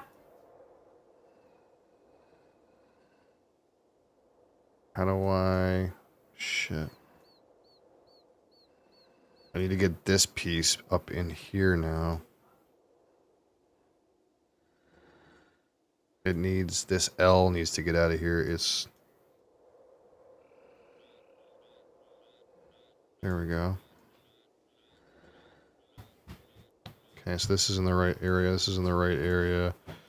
It's just this L and this other shape.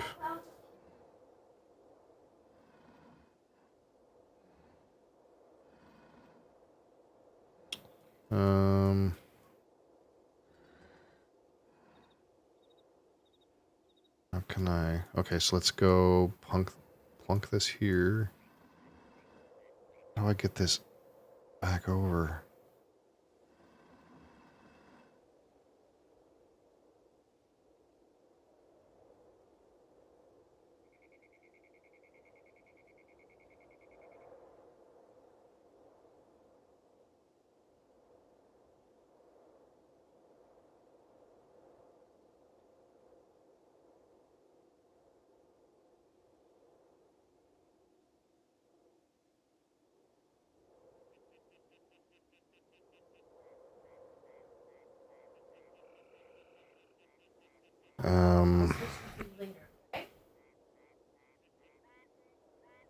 How the fuck?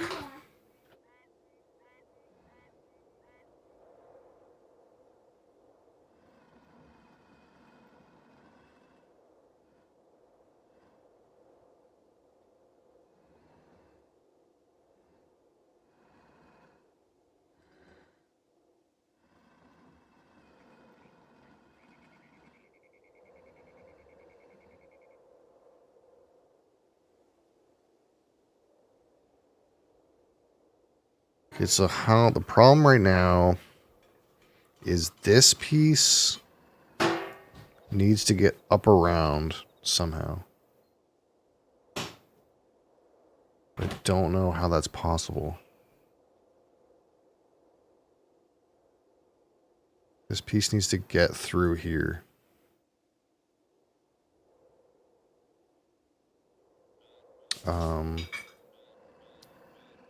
Let's try doing like a rotation.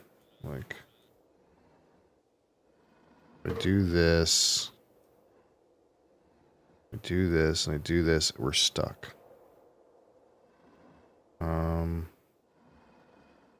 What if, like, I put this one down in here. I do this, we're stuck.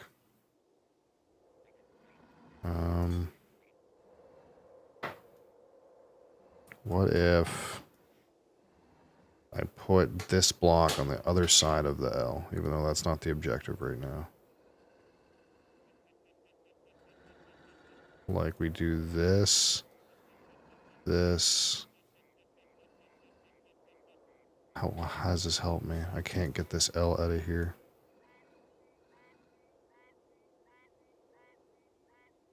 Oh, this is painful.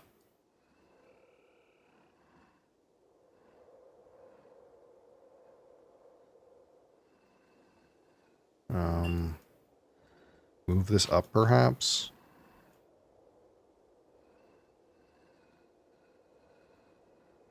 Okay. Make a space through which these can travel through.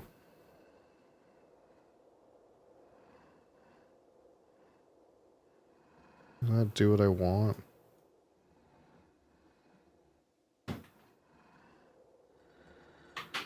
Yeah, okay.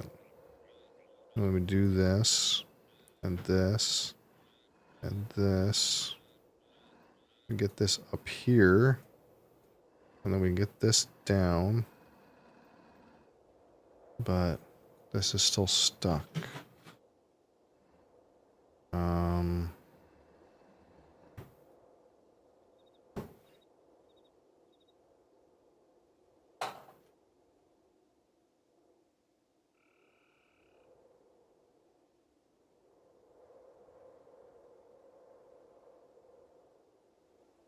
Hi, Ritika. How's it going? I need to get the L in here. It needs to go in here.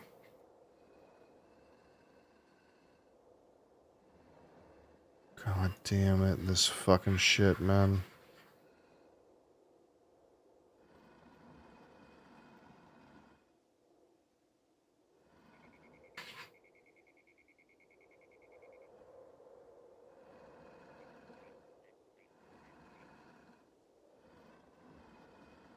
I felt like it was like gonna come together pretty easily, and now it's like this one part is like the shit part.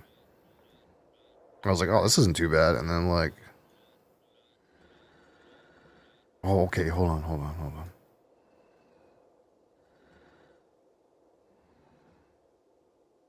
I don't know what that does for me.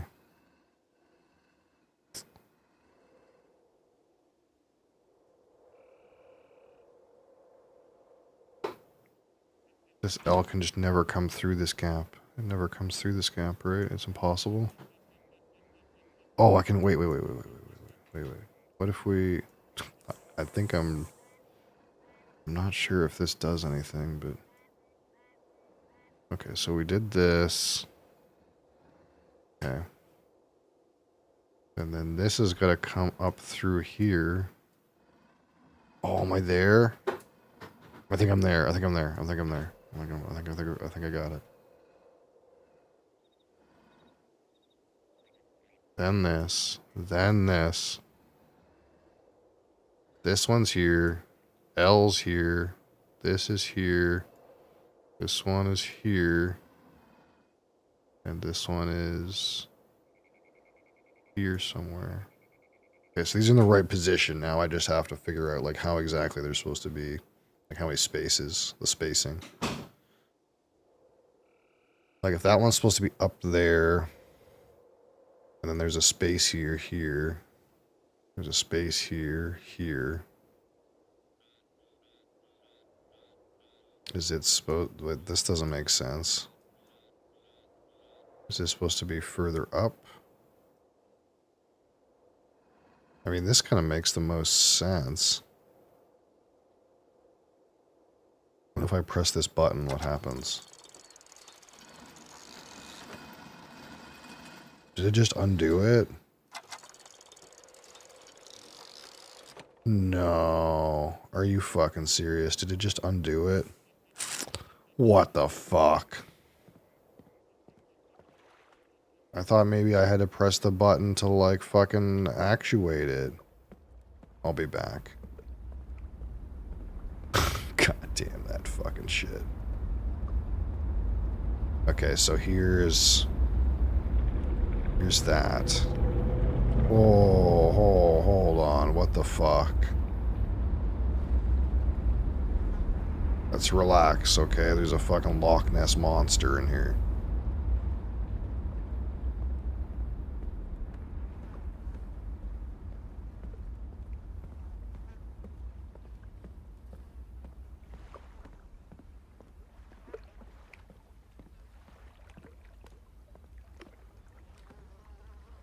I got a little boat.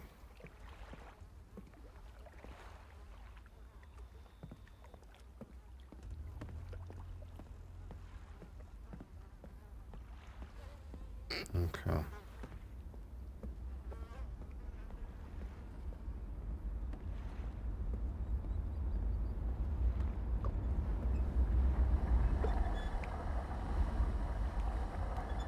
Is this gonna... Oh, it's broken. Shit. Am I not gonna be able to get this one to stop?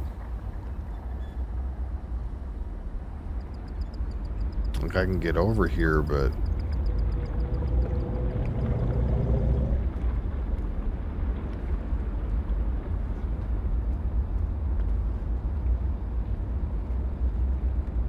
The problem is it's broken. It's like not lined up right. So we can't like do it, I think.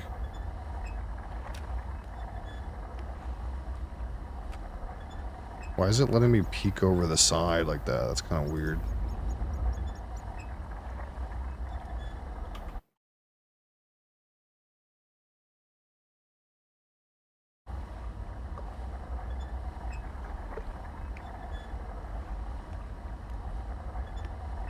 Oh, I just have to press the button. Okay.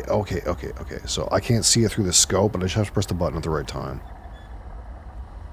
So when the scope would see the line. Now. That work? No, fucked up.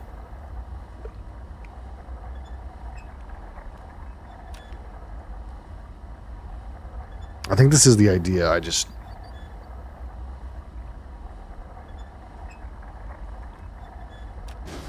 Yeah.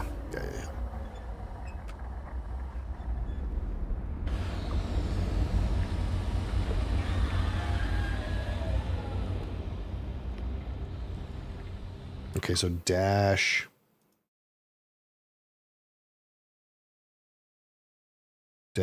is survey. So the one that lets left over is jungle.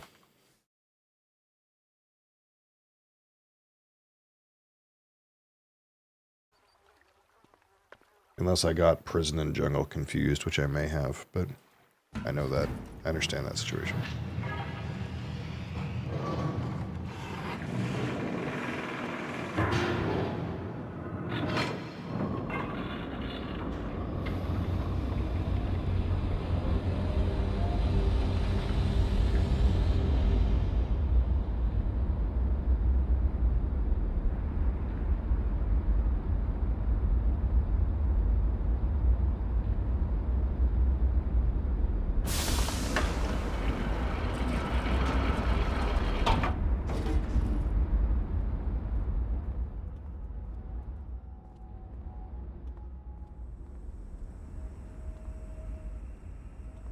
Okay, we'll rig this one up again.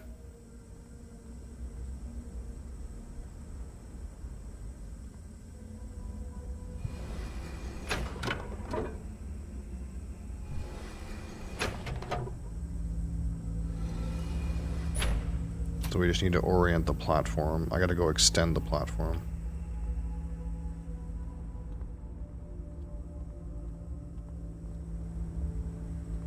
So what's missing? Jungle. Jungle's what's missing. I never figured out how to get to the jungle one.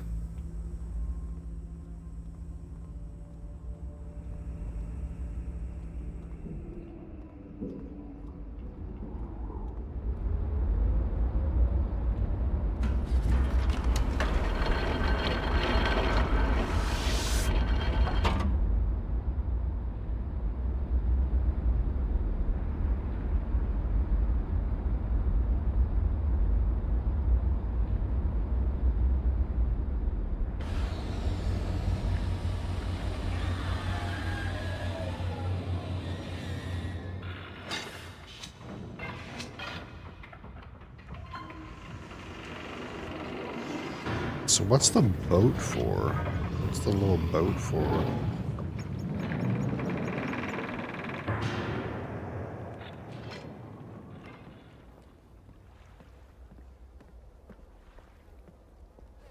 It's like it's got something to do with these things in the center, maybe.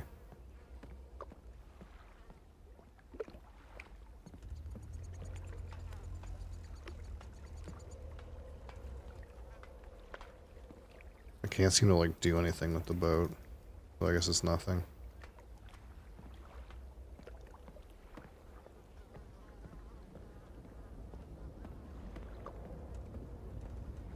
Okay, so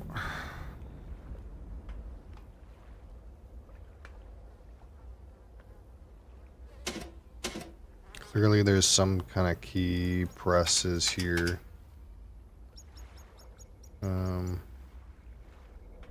The annoying part is I solved this and then reset it by accident, I think. Oh no, it's in the right order.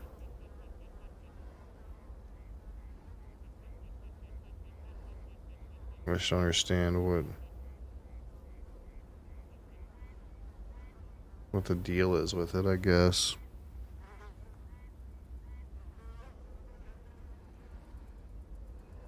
Oh, it's supposed to be like this.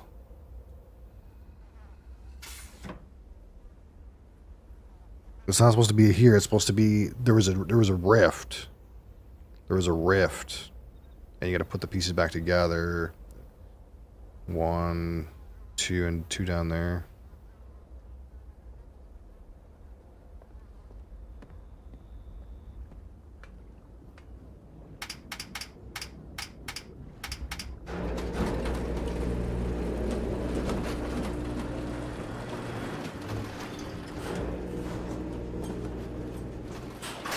Oh shit.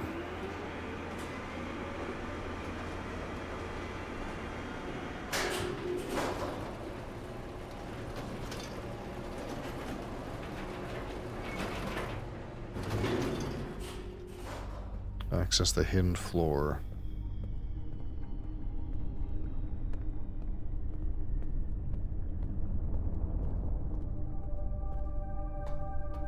What is going on here?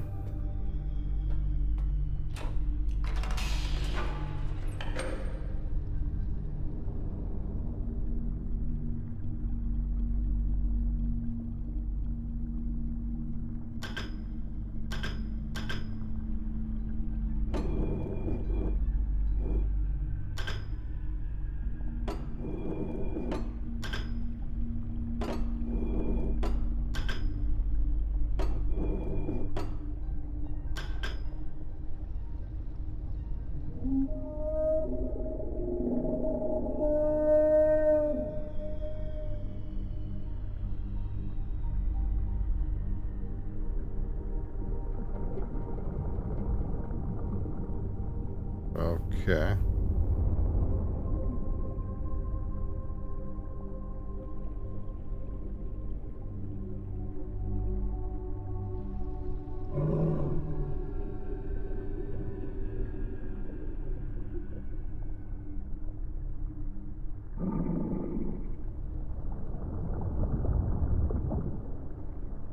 There's 6 though. What's going on here?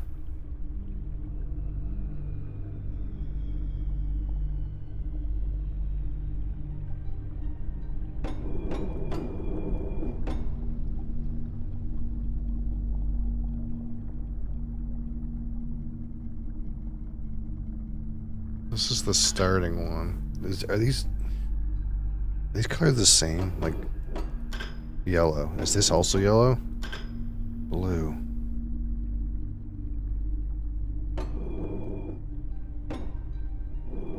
This is horizontal.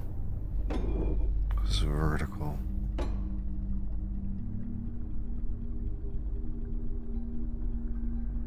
Wait. Prison or starting.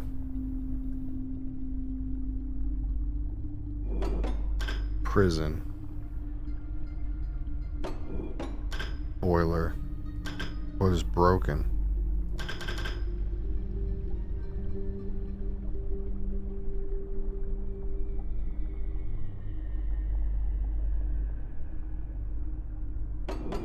Survey.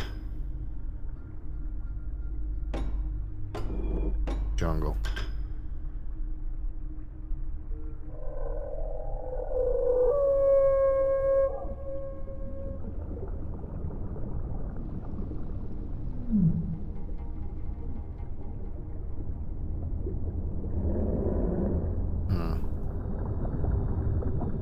Okay. This one, feel in comparison to Mist. Oh, this one's a lot better. What does the other one do?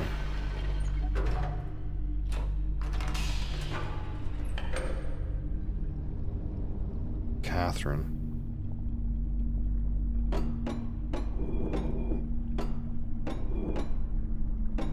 Doesn't do anything. Or does it?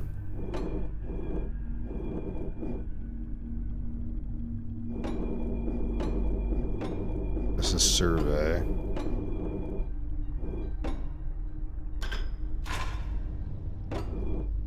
This is jungle, where that thing is I couldn't get to.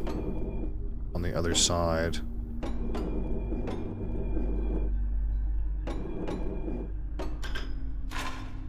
Catherine at prison.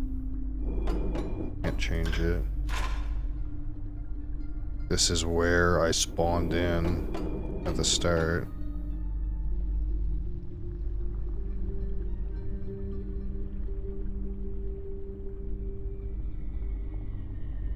Wait, is this a recording? This is a recording.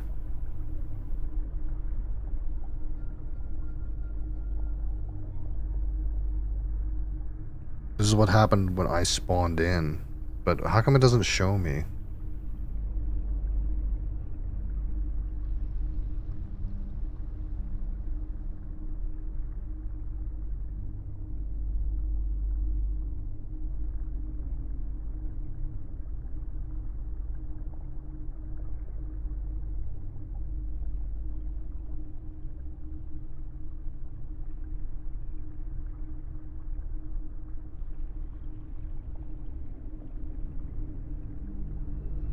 What's happening here?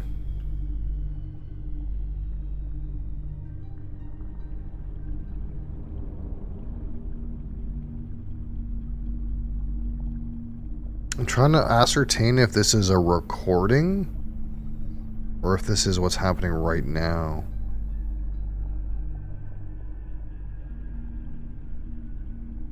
Because it looks like it should be a live camera. Like you see the camera right here, the shadow of it. But this part right here,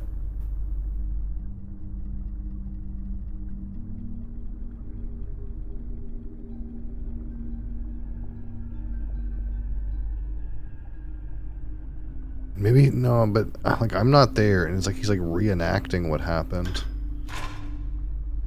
A spoiler.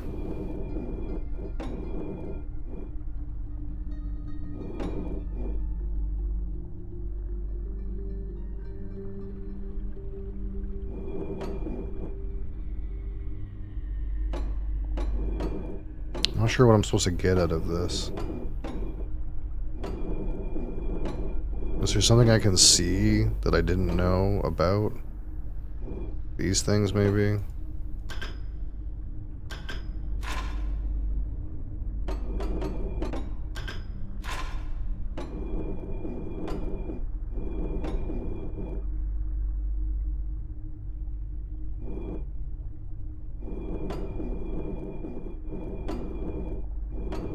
I think so.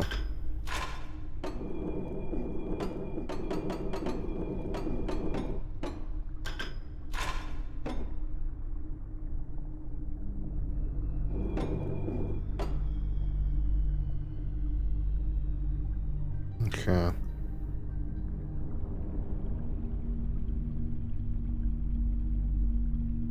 How do I get this to go back up again?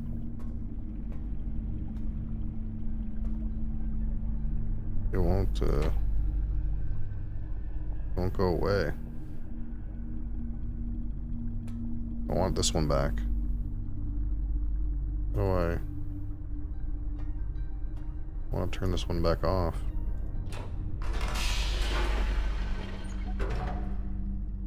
So what does this mean?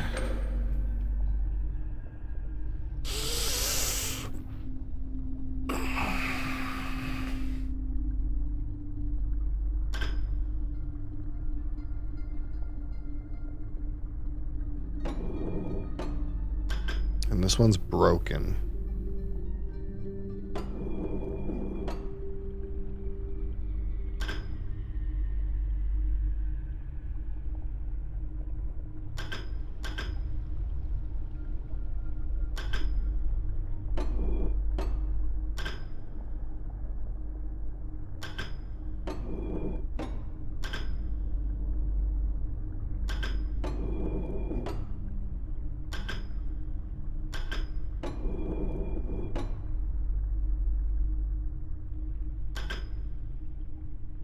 When you turn this red light on, this monster comes over here.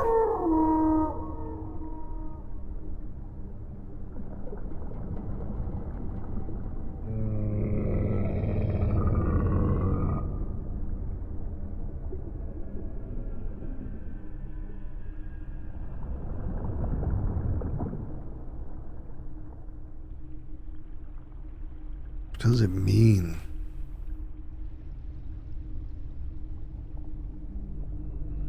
I know what these symbols mean, but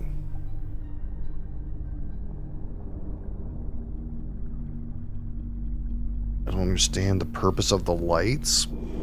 And this one's broken.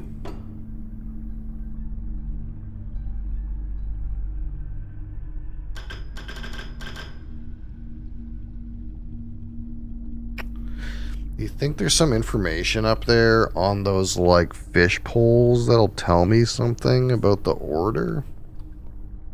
Or something?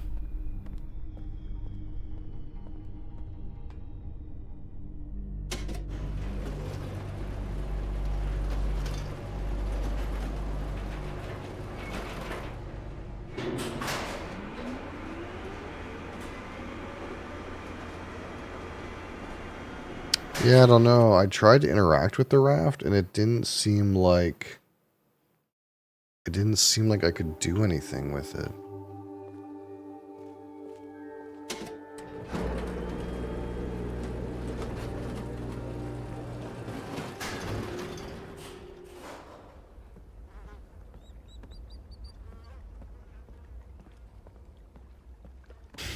Not OSHA approved. Absolutely not. It's like they couldn't really, like, you know, get it going or anything.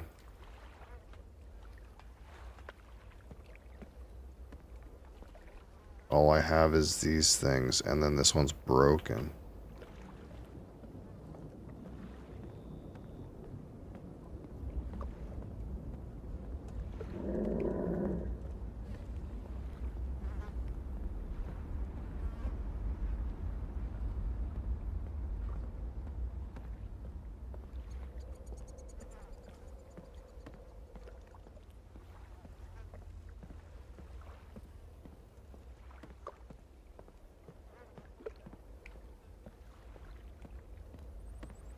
Yellow, green,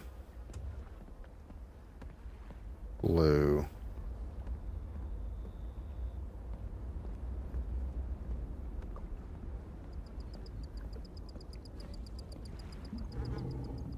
Yellow, green, blue, and this one's probably orange. And there's the one in the water, but...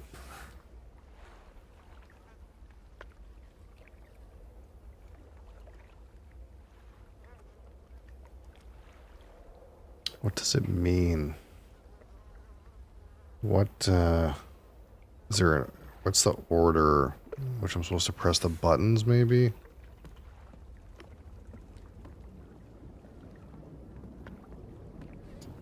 It doesn't seem like...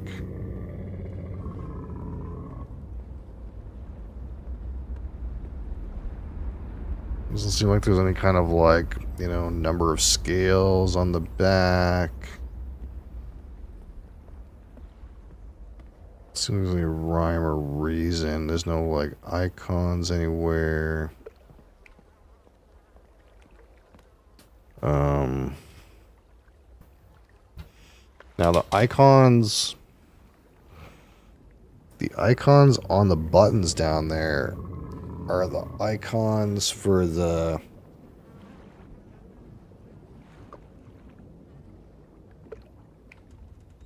They're not... It's confusing because there's some icons down there that are related to the islands in some way. But then there's also inverses of them.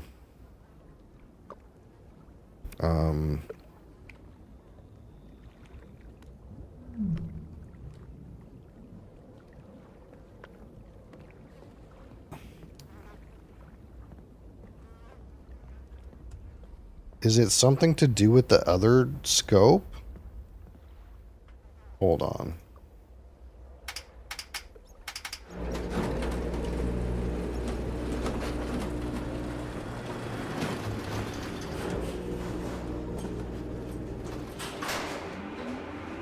Because the other scope shows cameras.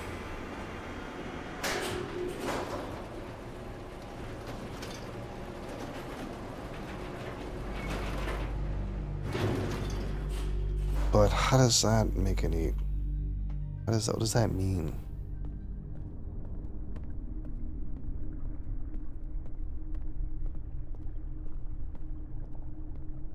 Like...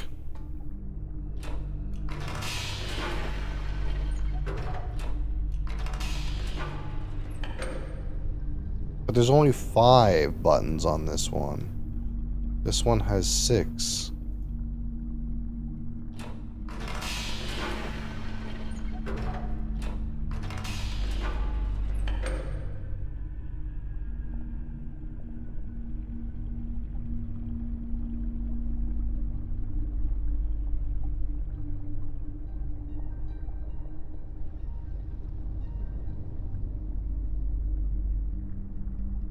And some of them don't make any, like...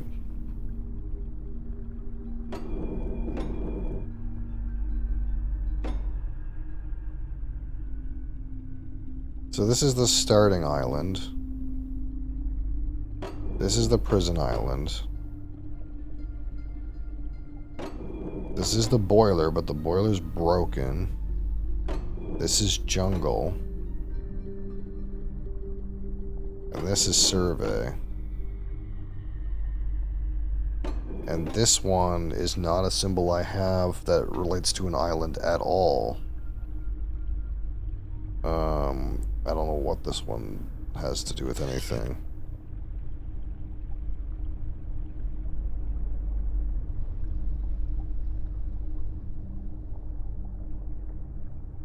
But I kind of thought like maybe it was the kind of thing where like, I don't know, you had to look at this one and be like, okay, the bottom button is survey, but realistically there's less buttons. You can't... this little boiler's still broken. Like, what do you do with it? Like, I could try to brute force something out of this, but...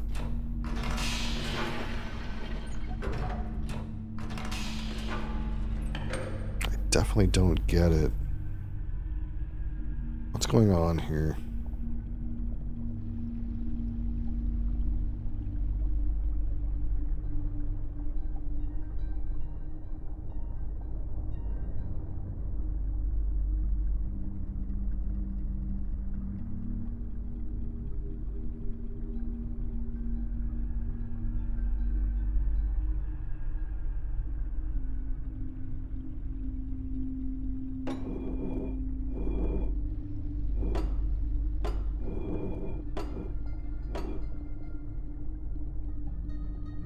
There's also like a pipe coming in here, like... what is that about?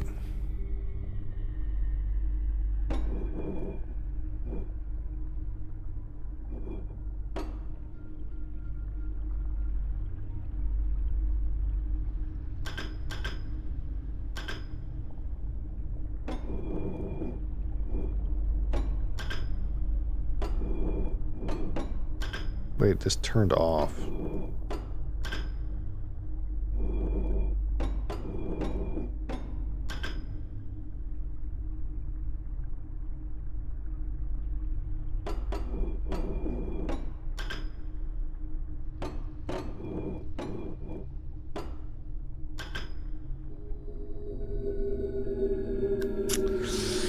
Oh, I don't get it at all. I have no idea.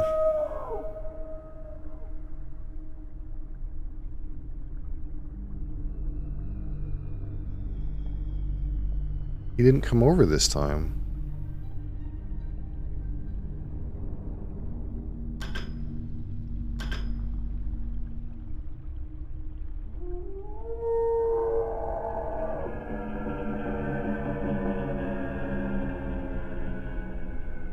that mean anything or not? Maybe like the fucking whales in fucking rhyme, it like doesn't mean anything. Oh man, I have no idea with this one.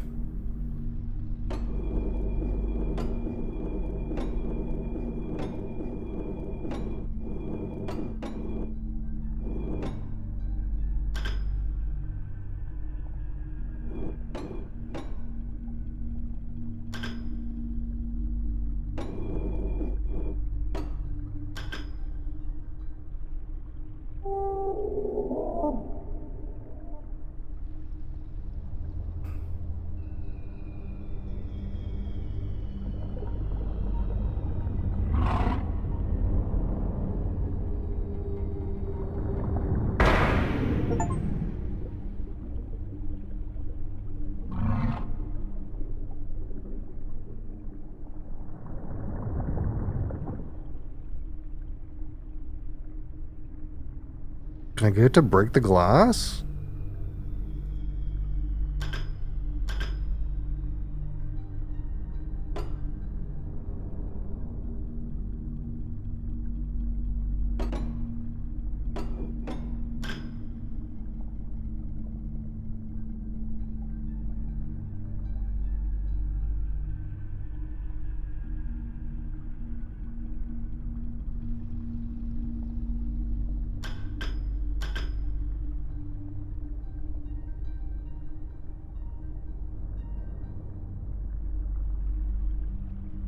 Did something happen? Maybe something happened upstairs.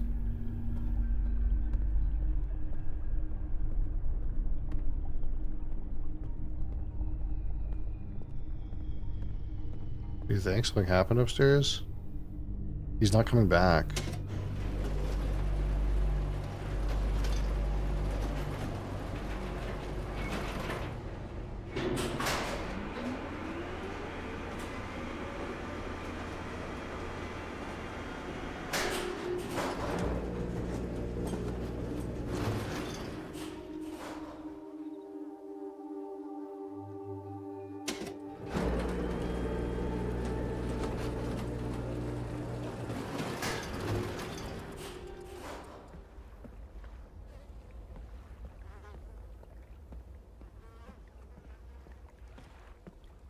Nothing happened.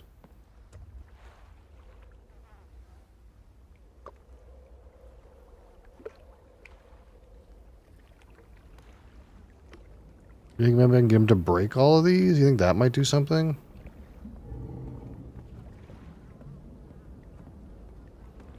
Or like pissing him off and flicking the light off and on? I'm not sure what else I can do. I didn't even really predict that thing to happen. But since that happened, it kind of makes me go like, oh, okay, well, you can piss him off.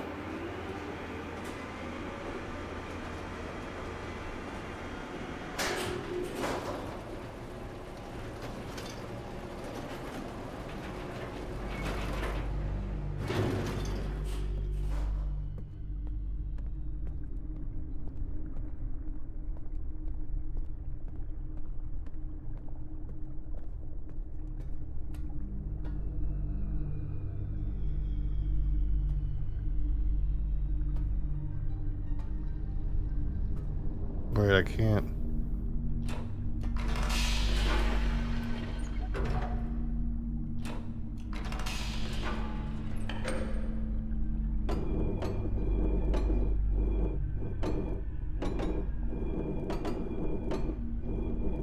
You're gonna get him to break these?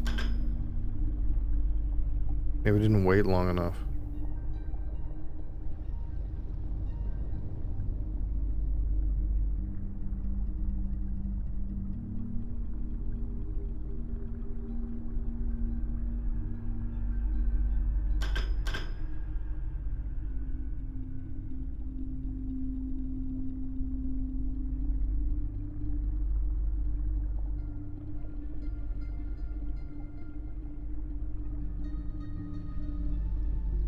This isn't doing anything.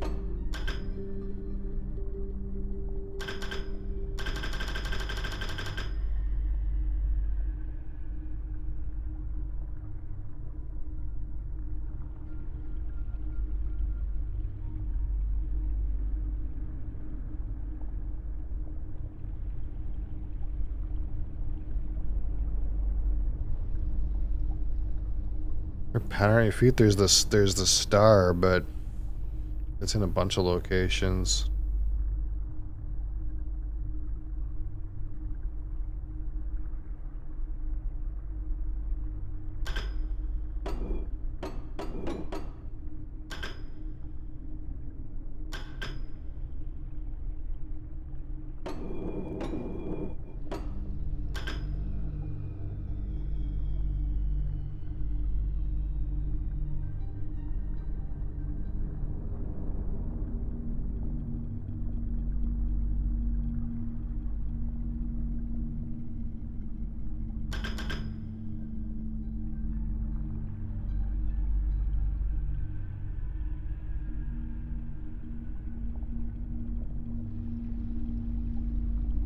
Oh, what's going on?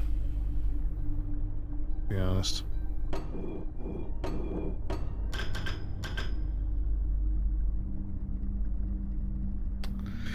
I'm trying to think what else can I do right now? I can go back.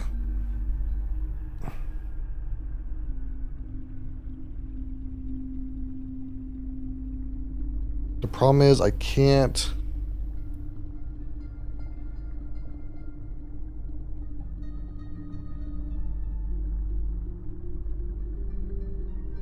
I don't know if I can go from boiler to back to jungle.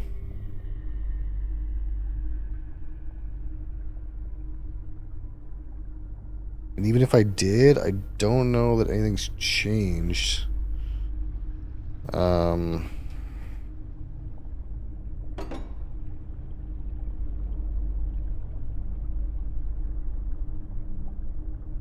I kind of thought maybe I would find a way to like get the underwater scuba tram here or something.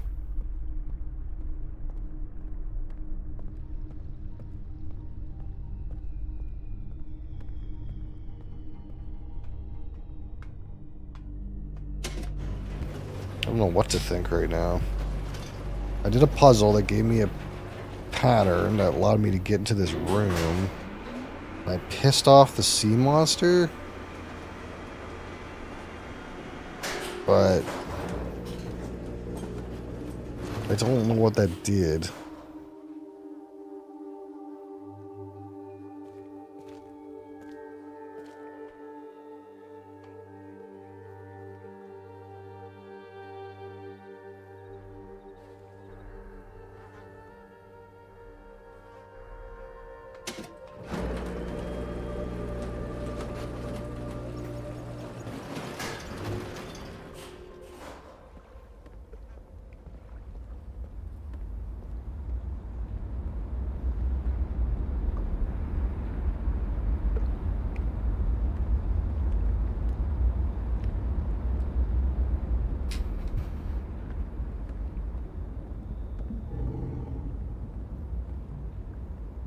Like, what's going on in this pool?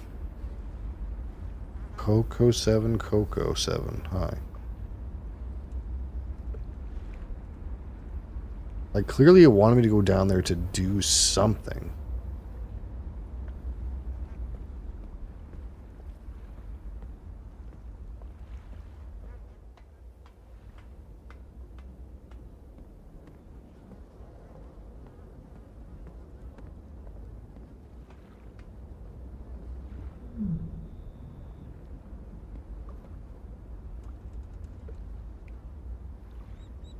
What does it mean, man?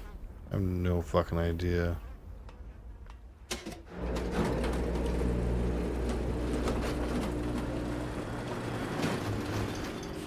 No clue.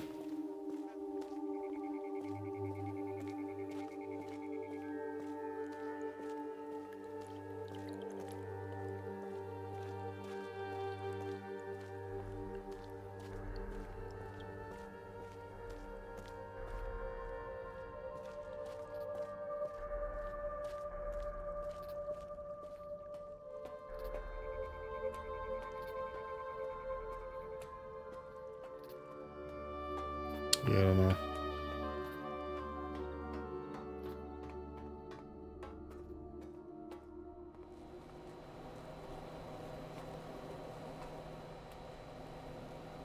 No hablo inglés. Oh, unlucky. We need to speak in English, brother. Wait, where does this go? Hold on. Hold on. I don't want to blast off yet. Hold on. Hold the phone. Hold the phone.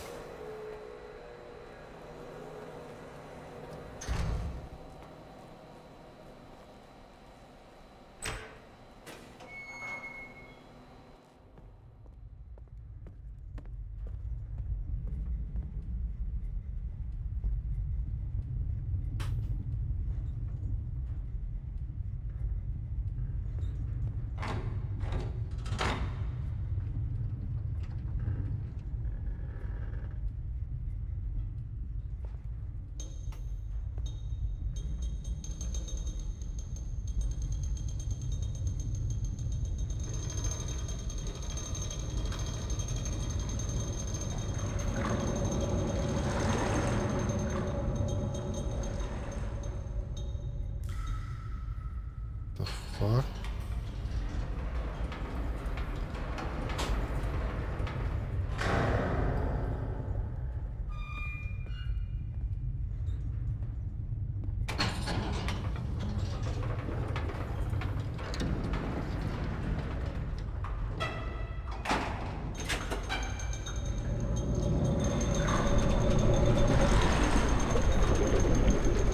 I thought this was like lava or something.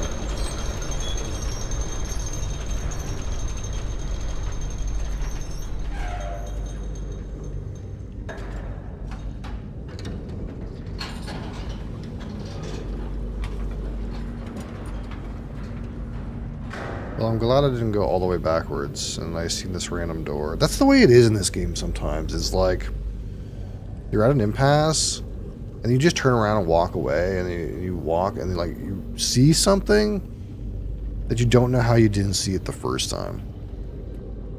And then like opens up something completely new. Ooh.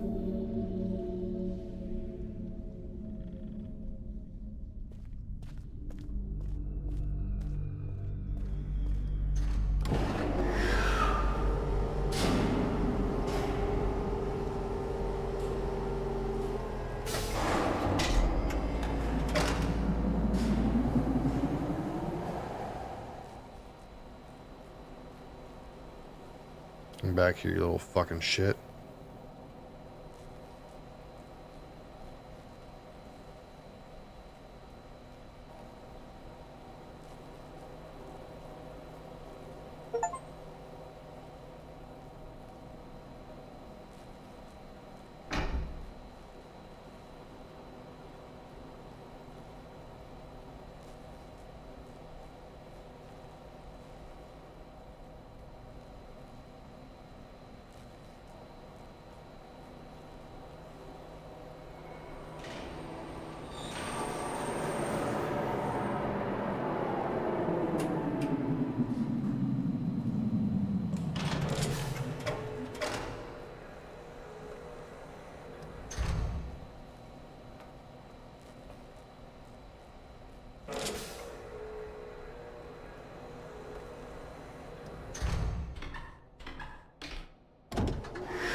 This looks like jungle over here. It's like the other side of the jungle island, which makes a lot of sense.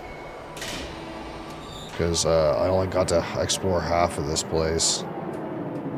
Because I got to an impasse. I had to turn around, so coming back here makes a lot of sense.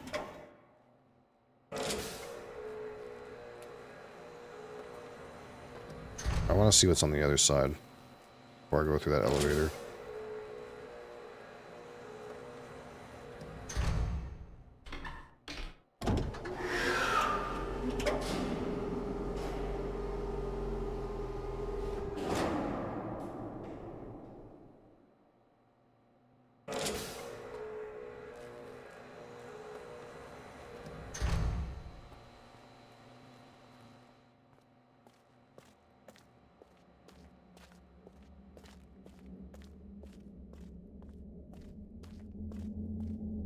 Aha.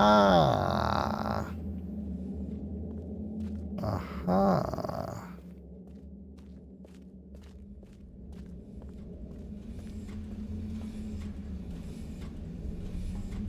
Aha.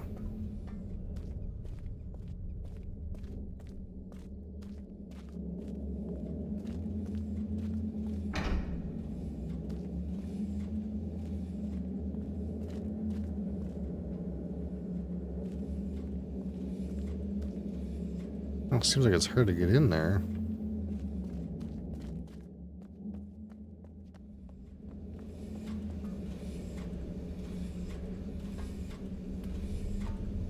Can I get in this way? Oh, hold on.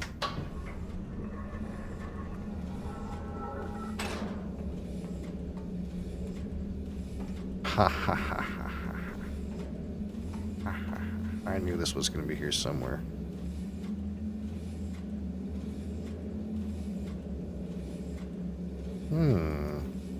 Shackles, eh? That's inviting.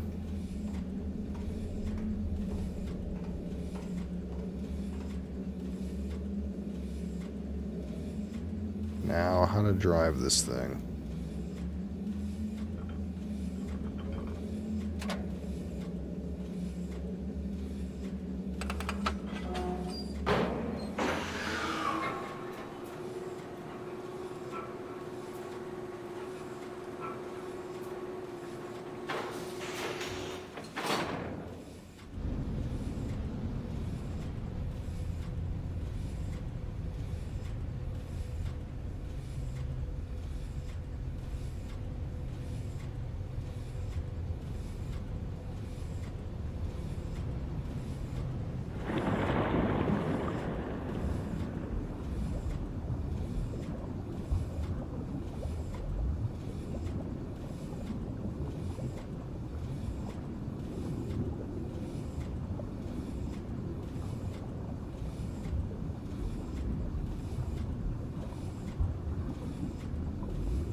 Okay, so this is where I couldn't get on before, so I need to go somewhere else. This is not where I want to be.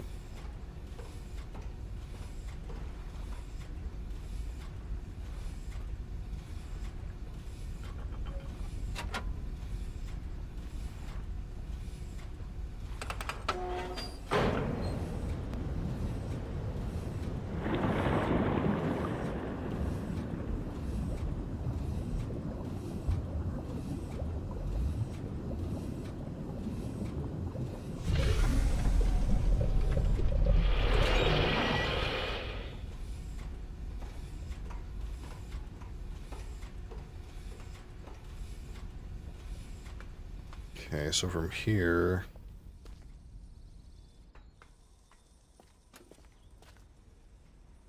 This looks like a microphone.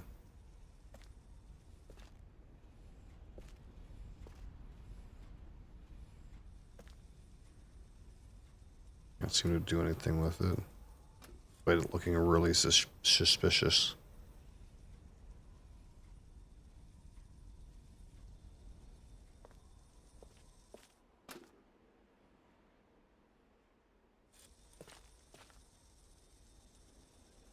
He's watching me.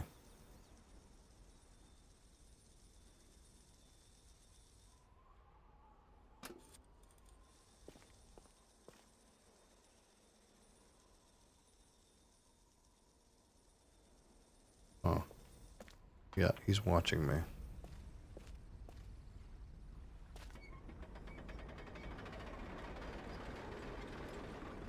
I want to go other places with the thingamabob. Oh, wait. I thought I was just coming up, but look how it distorts the water around it and makes it.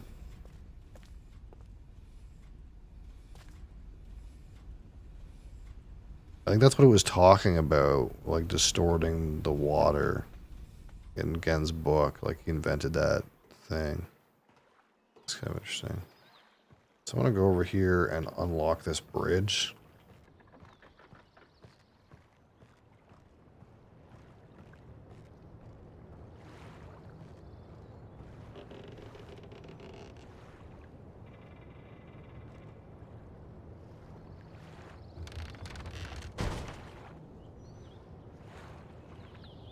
That way,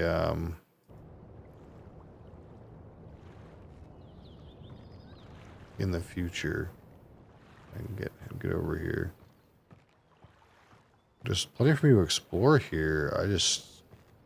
After I lost my fucking boat last time, I kind of want to make sure I use it, but I'm going in any of these shitholes now.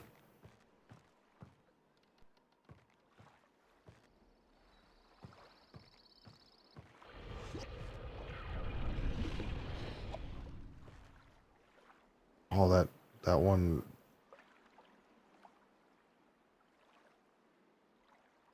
Interesting.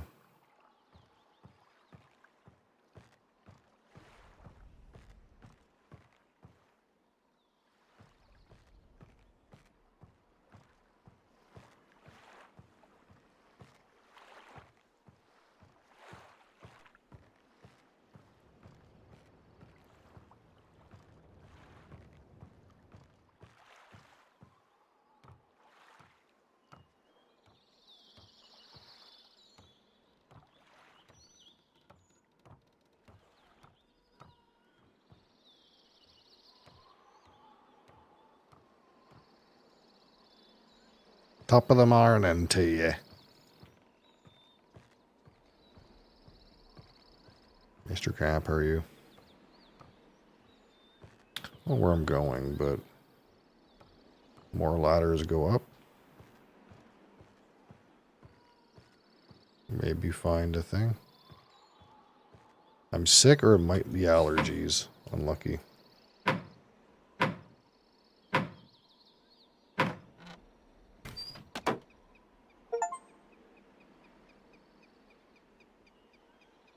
I somehow didn't expect that.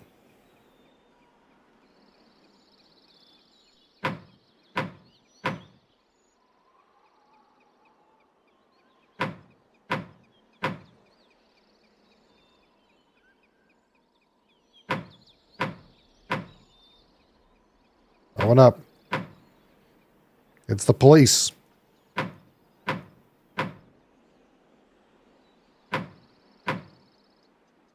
Okay. It's fucking hiding from me, dude.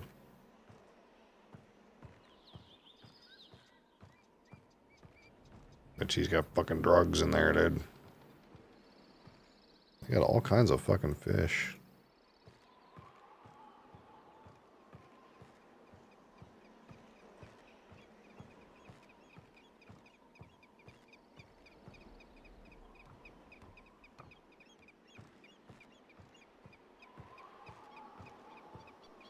What is going on here?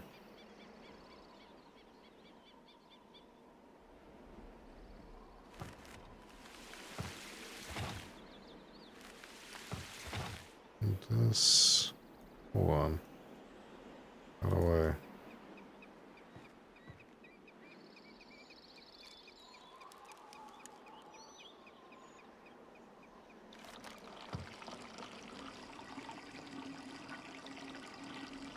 What is this doing? It goes down this tube down there somewhere. Okay. Hold on.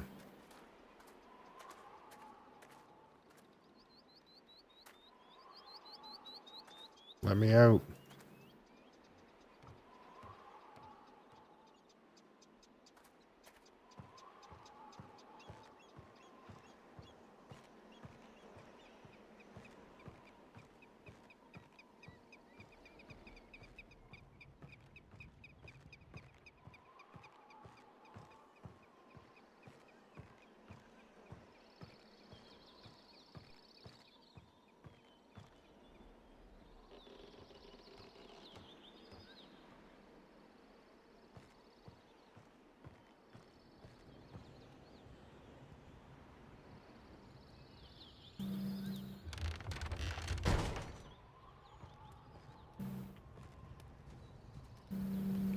Some kind of oven.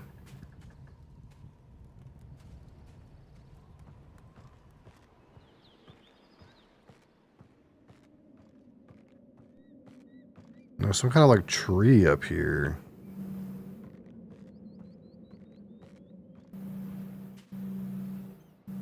Here's another one of these fucking things. Which... who knows what that means, man? I have no idea. No fucking clue.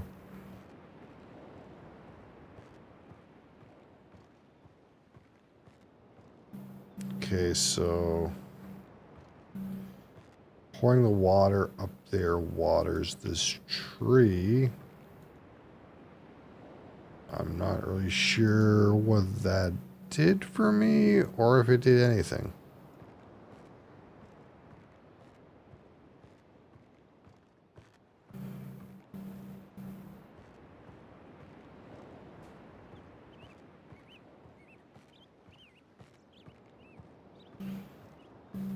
It's down here.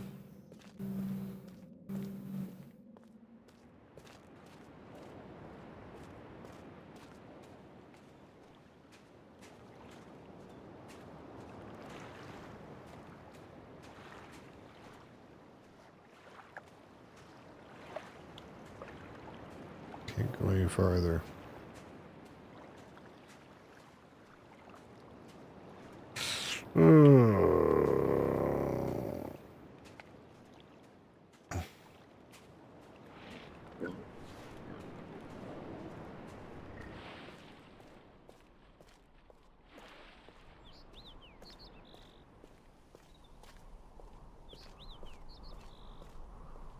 He's watching you. He's waiting for you to make a mistake.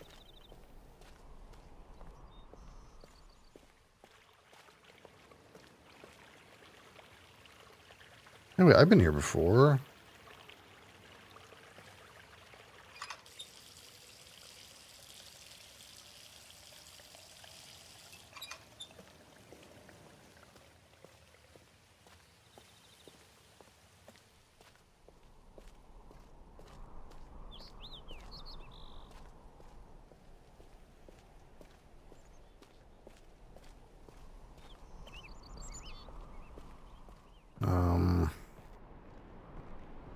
Seems like backwards. Like I'm not gonna.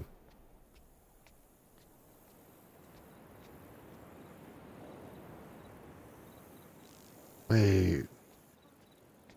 They. It's changed. There was a rip in space here, and they boxed it up.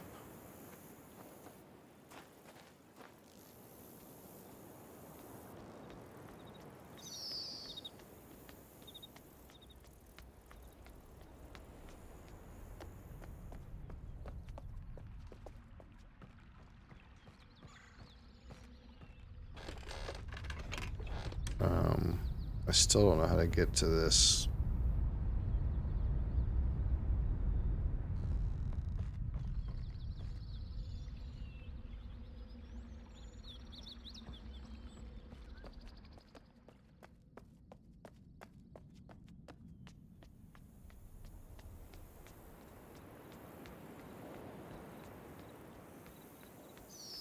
I gotta go back. There's no way this is the right way to go.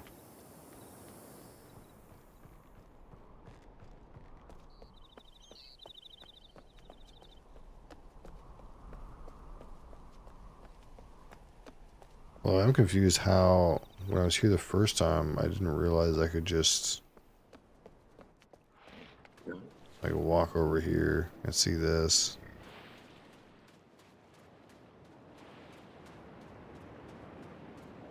The more you know, I suppose. I could have seen these things in a different order, I guess.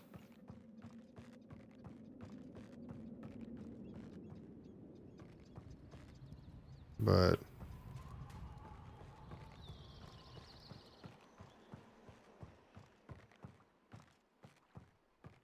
just don't really know what's going on here.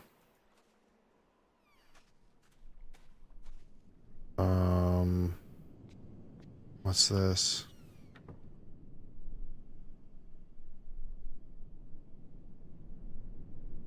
This is written in that language that I don't understand. I don't know why the E is circled or what that even means.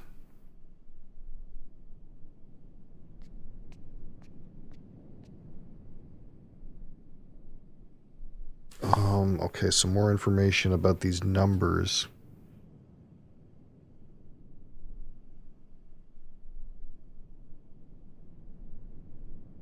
Okay, so we have a way now to translate the like Denis numbers into the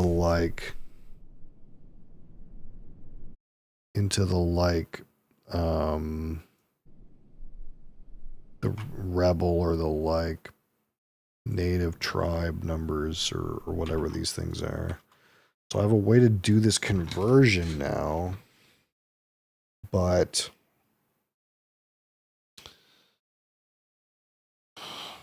that doesn't help. That doesn't really do anything. uh okay. We learned something. Okay, we learned something.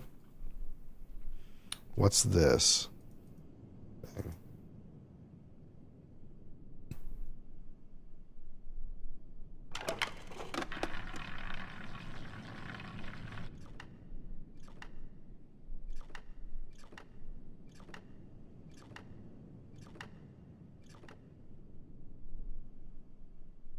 Oh, we might be able to ascertain by the number of ticks.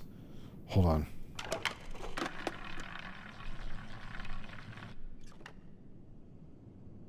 That's one.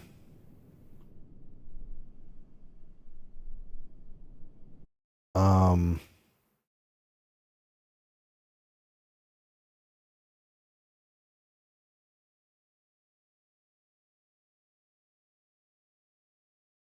so this is one.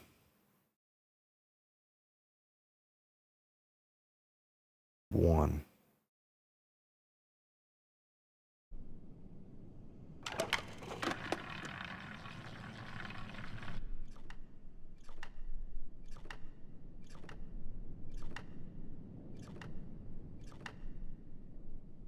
Seven.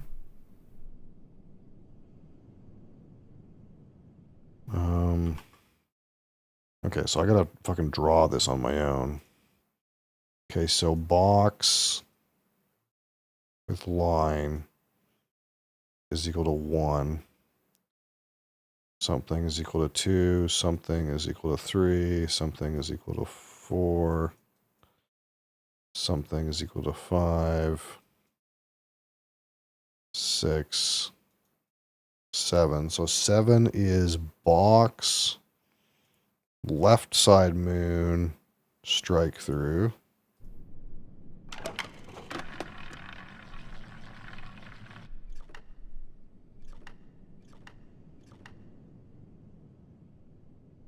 So right corner square is 4.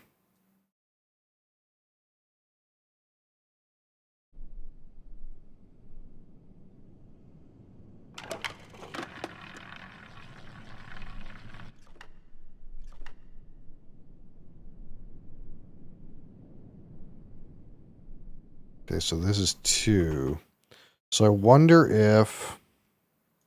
So if left side moon is 2 and left side moon strike through is 7, I wonder if horizontal strike through is 5.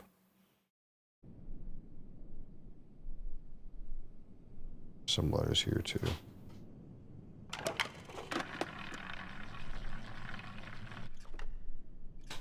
That's 7.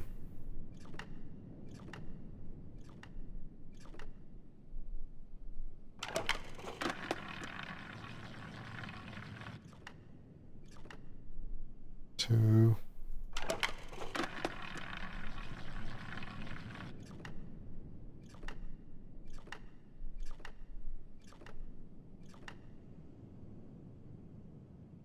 This one is 6.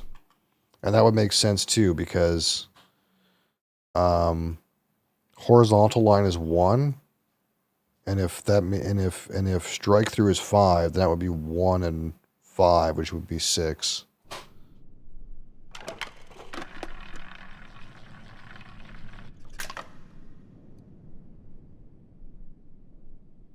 How do I reset it? Yeah, reset it. We gotta keep going. It's 4.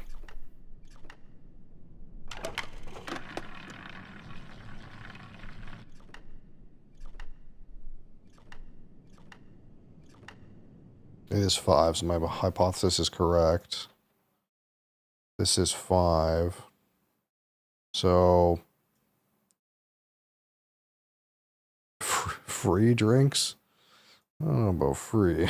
I don't know about free. How's it going, Zara? So if my hypothesis is correct now, then so here's the symbols. Okay, so here's the symbols in my poor shorthand. So if this is the case, then 3 should probably be like this. And we should be able to figure out some other numbers too. Like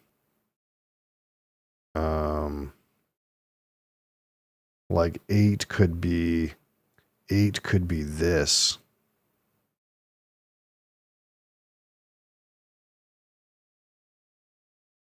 Or like 9 could be like right hand square strike through.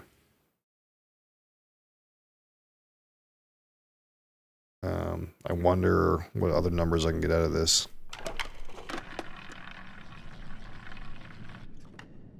That's just 2.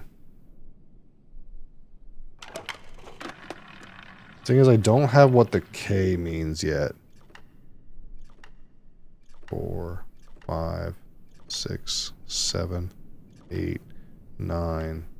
So this is right. This like right hand square strike through is 9.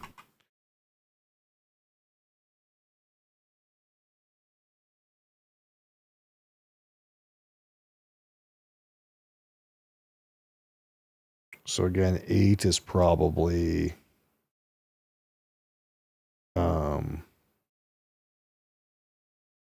that weird combination of 1, 2, and 5. Or it could be 6 and 2.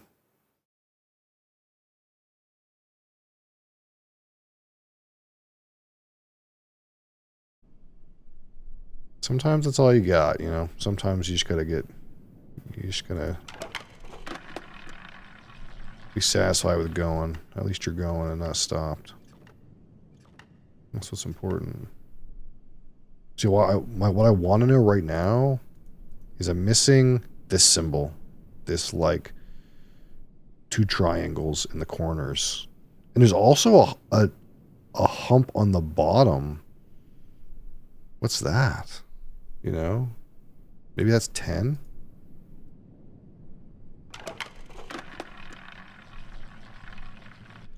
One, 2, 3. Oh, this is 3? This is 3. Okay.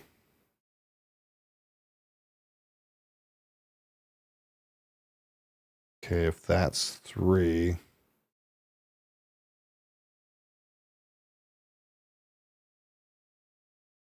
Then this symbol, the triangles are 3 and the strike through is 5, so this is 8. So let's see if I can match this up on my board here. So this is 8. I still don't know what lying down hump means. This is 5. And this is 3. And this is 6. And that means over here, lying down hump. Fuck off. This is here.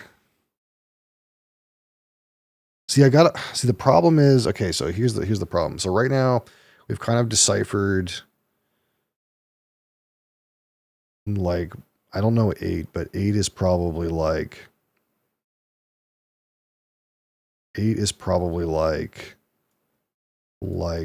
3 and 5. Like this is probably 8, like we have here. But the problem is I don't know what lying down hump is. I know what left side hump is. And so I can't tell what this number is. And I know this one is lying down hump. This is like something. This one is something like it's X plus 3, whatever this is, or Z, whatever. Doesn't matter. This is this. This is Z. And then there's also like an upside down, like a lying down 3 and a 1. So this is like X plus 1, something like that.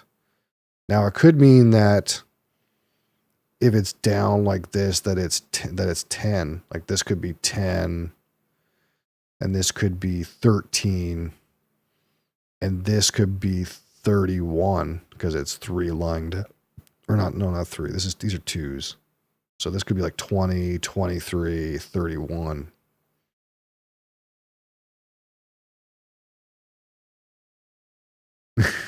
Math and puzzles. Yeah, this one's not, it's not really math so much. It's just we're trying to decrypt. So these are like 3 different languages. So I don't know if this is Denis, but this is one number system, these symbols.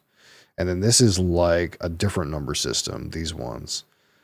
But so we found this piece of paper that kind of corresponds these ones, and this little children's game ticks when you roll a number, so we kind of ascertained the numbers from here, but there's still some things missing. And I don't know if this little kid's game is going to get me this lying down 1. We can make an assumption, I suppose, that this is like 20 because it's 2 on the side, but I don't know. And this is again, these are the symbols corresponding to the starry expanse entrances to each island. But this particular piece of paper that I found has strike force compensations for the power marbles. I know I sound so cooked right now, but that's what the game does. So I need to know this number to know the strike force compensation for the marble that comes from each island, I think. And so we easily have -1 and -5. Take a sip of whiskey. I will soon. It's coming soon. But I don't know if this little game is going to tell me anymore. Because I get the feeling that this only has numbers between 1 and 10. I'm trying to look in here to see if I see a lying down mountain. A lying down hill. I think I do. I think I see one. Maybe if I keep playing, I'll eventually get the lying down hill. I definitely see one in there. 3, 4, 5, 6, 7. Yeah, that's right.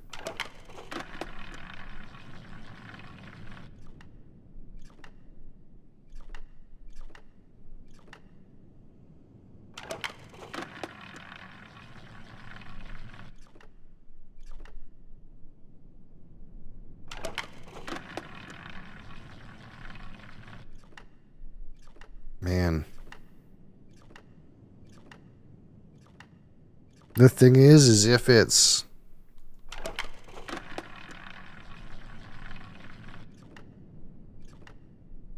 If it's not 20, then I really need to know what it is.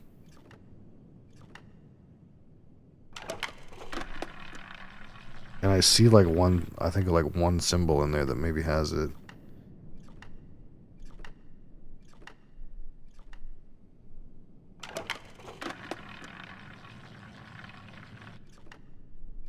See, I know all these ones.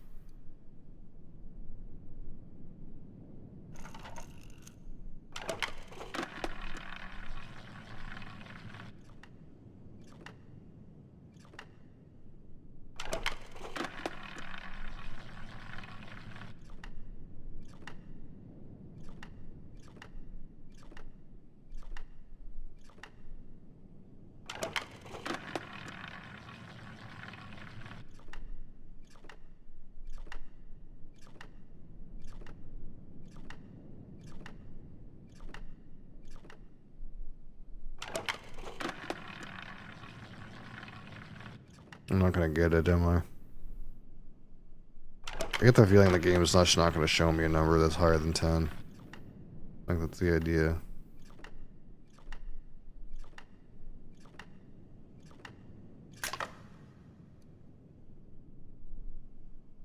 Okay.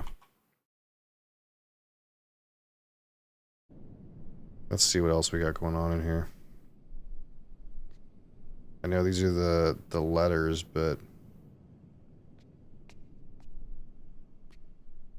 I don't think I'm gonna make heads or tails of this.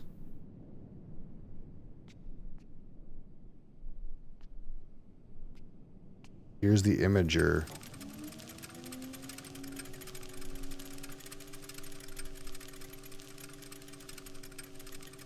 Terekoi danni, ki bayem revat, arroyem betig tavom, gabodona gayem.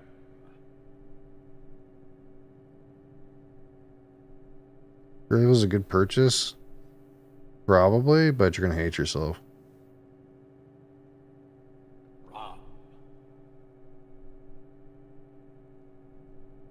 And I don't fucking get anything out of that. I don't speak that language, dude.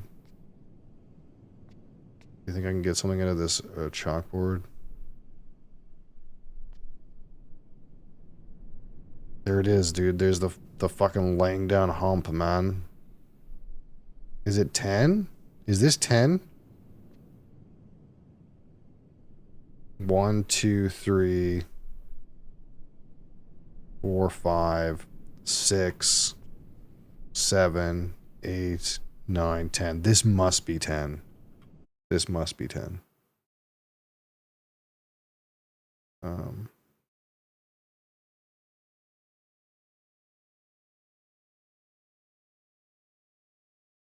I don't know what the thing is now. I don't know what laying down fucking this thing means, though.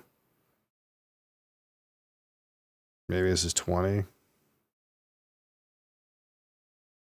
So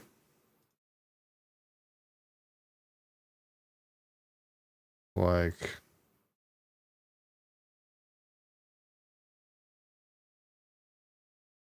this is 10 and then this is what, like 12?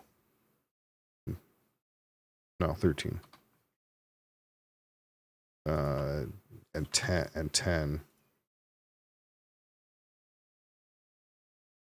And this one is, we don't know, but it's like X plus 1. But I think it's like 21 maybe? Like this maybe 20?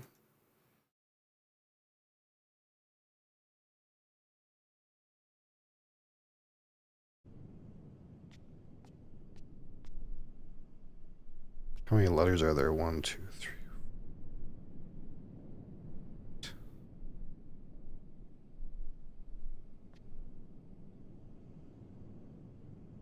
No, there's more than 26 letters, so I can't really just make some kind of assumption about, you know, this is A or something.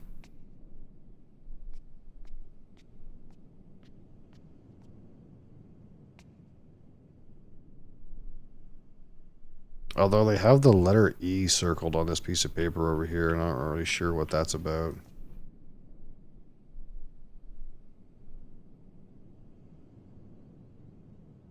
Wait, what is this? What is this number per se? This is what? 22. But then I don't know what this one is. It's top right corner. 4 is bottom right corner.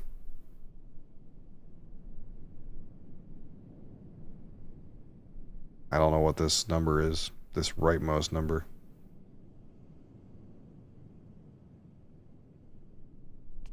Okay.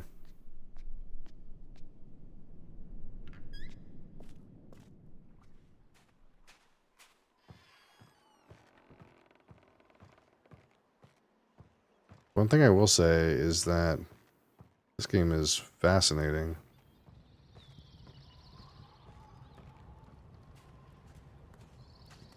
What's going on over here?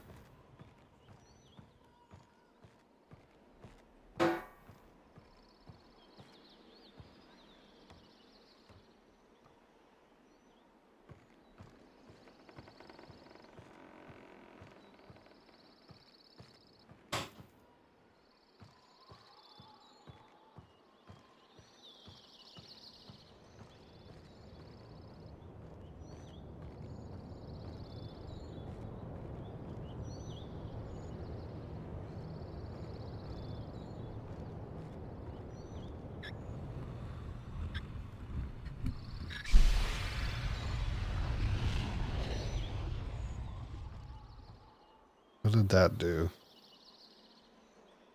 It sent the fire down here, it seems like. Wonder what that does.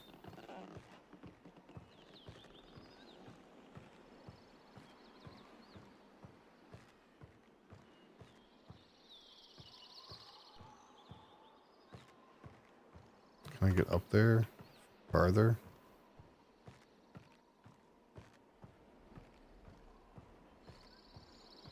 There doesn't seem to be a way to get to this platform. It's completely isolated.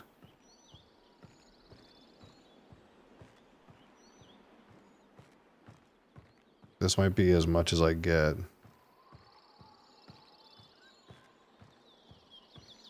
Because it seems like maybe the other platforms, you can't actually get to them. They're the kind of almost like kind of there for show. Like I can't get up here. Yeah, the ladder's like been moved. And my guy is too stunted to really know what to do with the ladder that's slightly out of the way. Okay. So I found out a lot of things. But the next thing we have to do is go over to this thing.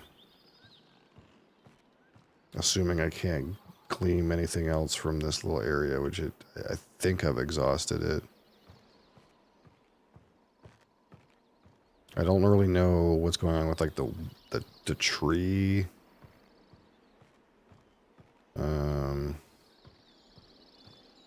That like you water.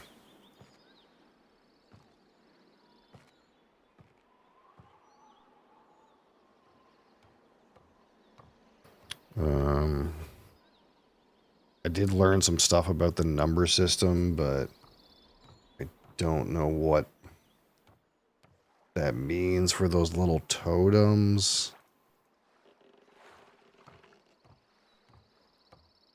Yeah, Crassus has a standing desk. So I guess now he's going to have a standing desk with an elliptical on it.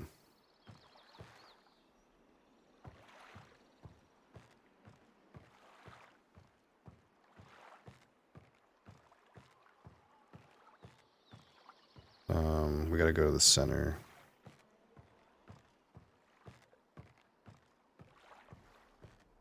And take this little buggy. He's still fucking watching me. What a fucking creeper, this guy.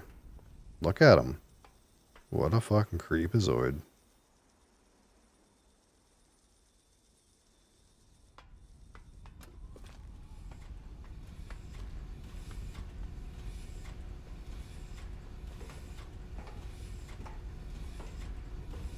I wonder if now that I want to go back. I want to go back to this one.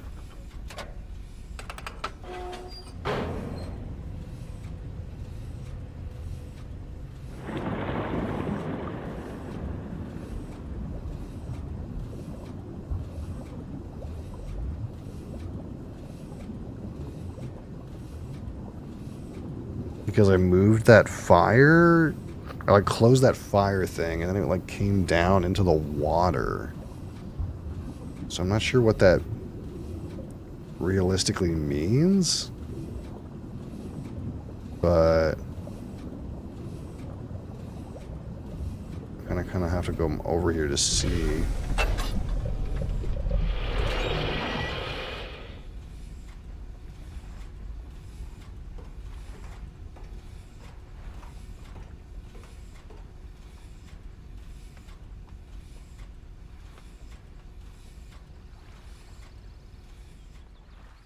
I don't think I can get down there really, but there's some kind of like fuse box or something. Wait, hold on. There is a way to get down. I just tried to do this before and it didn't let me do anything, and I kind of assumed there was nothing to be done, but now there is something to be done. Oh, but maybe this is in the way?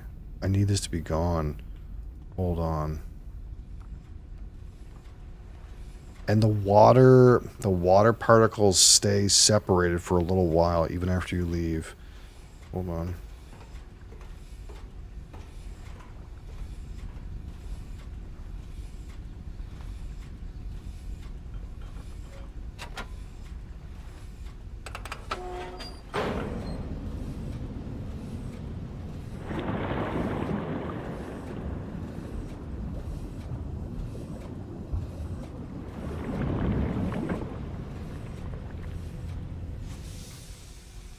Okay, if I'm quick, I should be able to get back over there with the water still parted.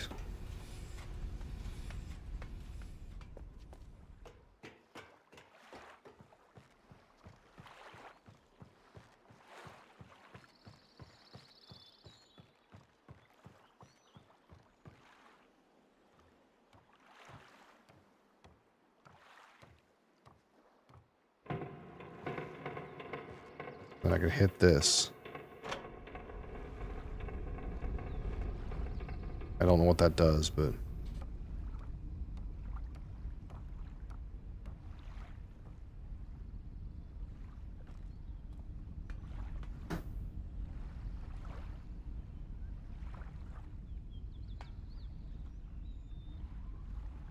I hear something happening.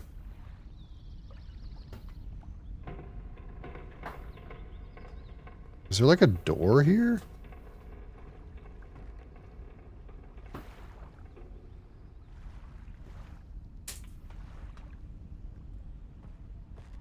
Hold on.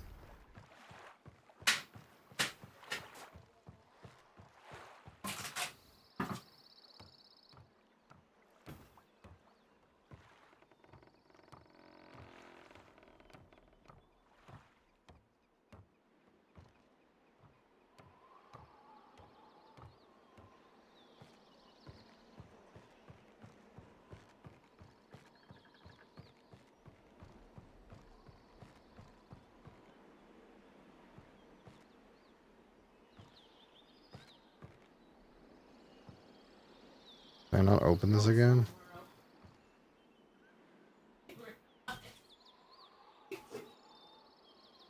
What's happening?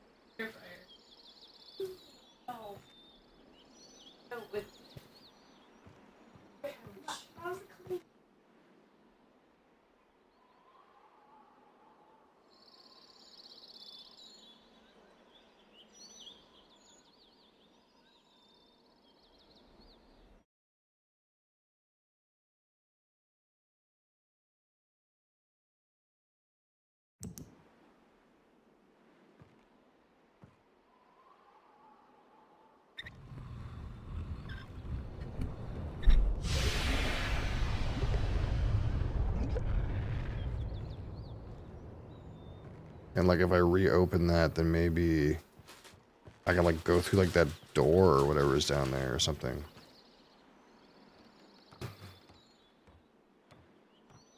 Or at least kind of maybe see what the fuck it is. Because I think when I hit that like that switch, the wire like goes into the platform. So I think the platform is like stuck open now. I don't have to have my like boat there for a minute for it to like activate. It's just always activated now.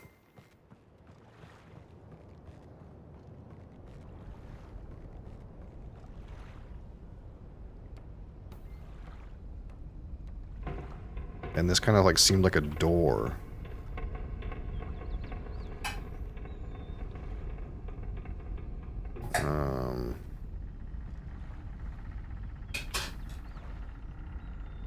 Well, I can't go through it. It is like a fire, though. I don't really know what's happening.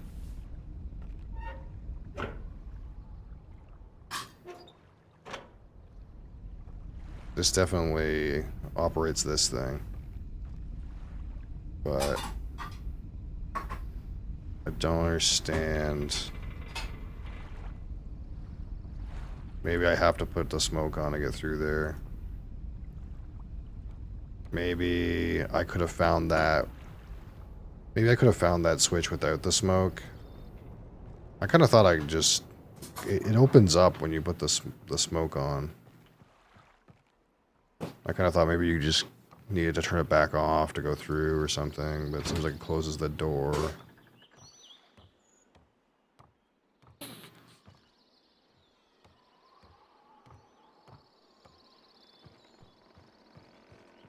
So let's try opening this thing again.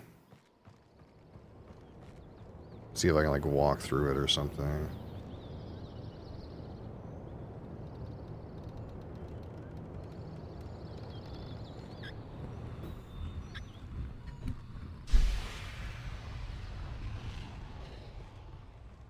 It feels like it's just a fire pit down there, but I don't know what.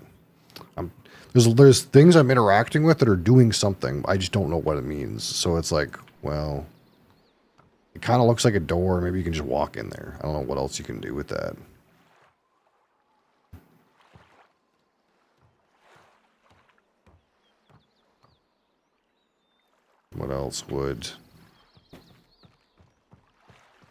What else would I be doing right now with this set of mechanics, other than providing a passage through here to somewhere?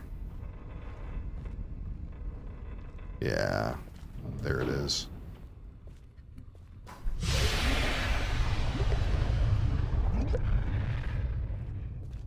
Oh shit, the door's closed now though.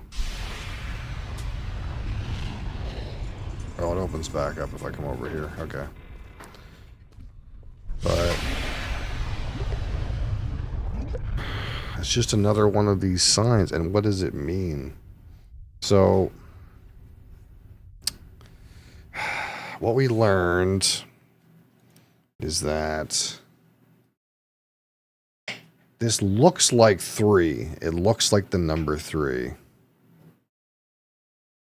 But it could also be the number 1.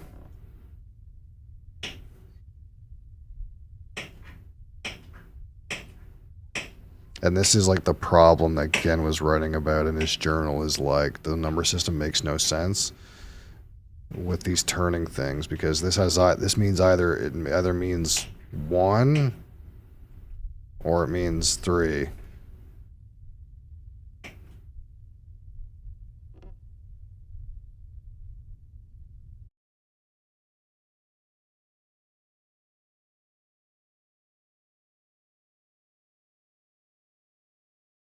Well, it's a good time. It's a good time, J2 Trumpet. How are you? So I don't know what this... It's just another place with another statue, and I don't know what they mean. Another place with another statue with another number.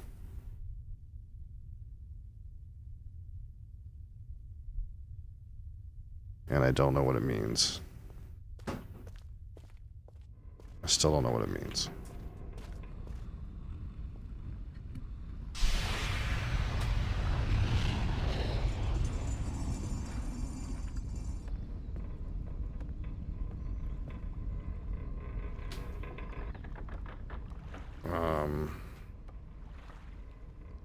So what? Let me write these down. So there's the top jungle. There's the top jungle one. There's the jungle. This is my second stream of it.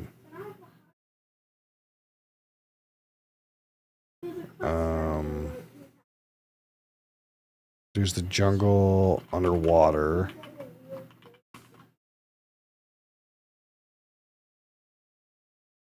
There is the one that's on prison.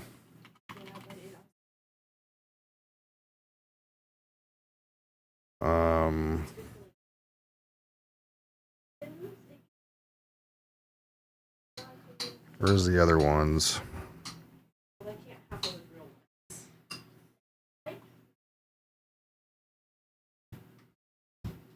I can't remember.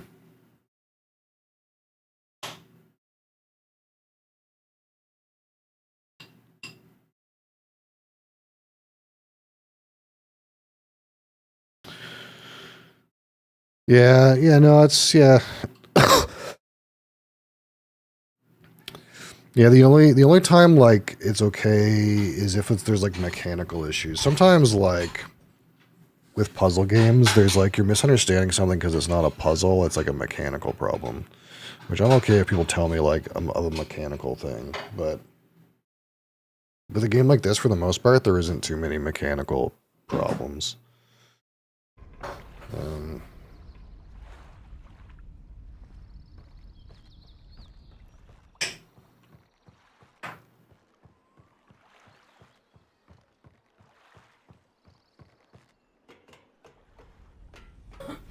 So, I don't know.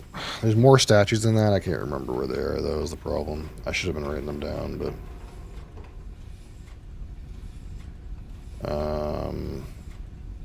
this is the only place I need to go.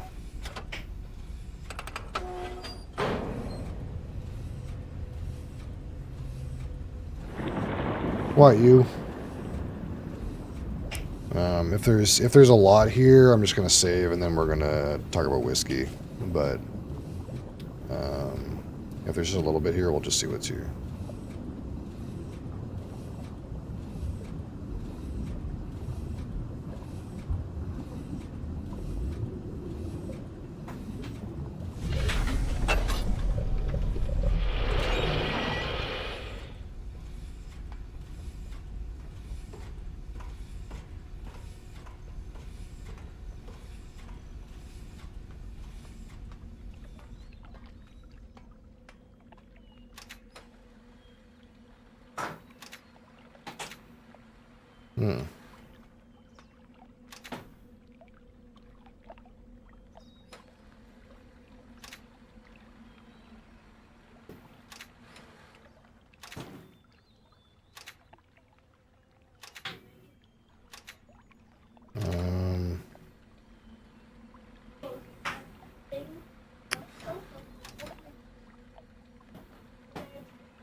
What is this thing doing? Okay.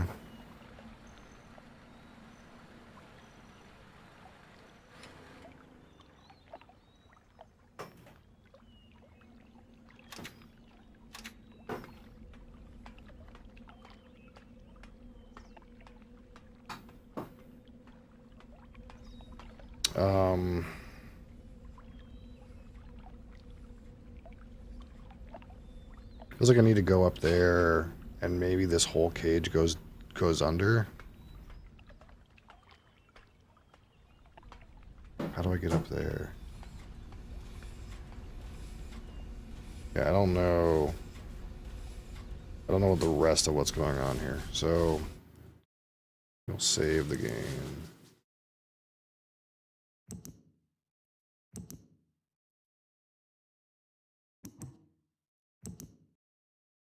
We have cat.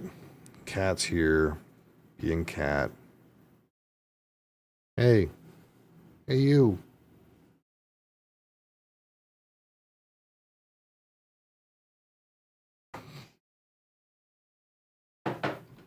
Hey, you. Hey. Hey. Hey. You get into that Jack Daniels. Don't you do that. All right.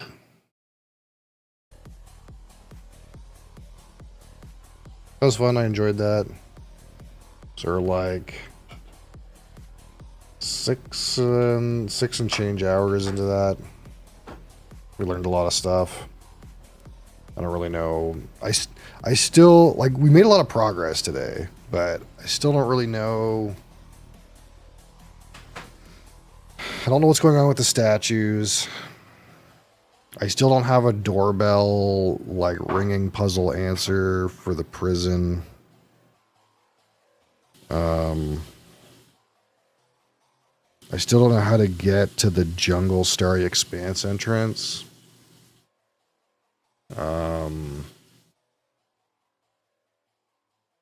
What else is there? That's most of the immediates. If there's something going on with that fish in survey, I don't know what it is.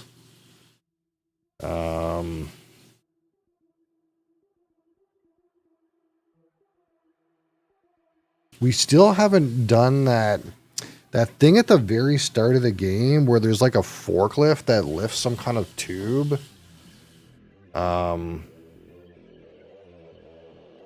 Did we ever figure that out? No, we didn't, because it has numbers in it, and at the time I didn't know they were numbers.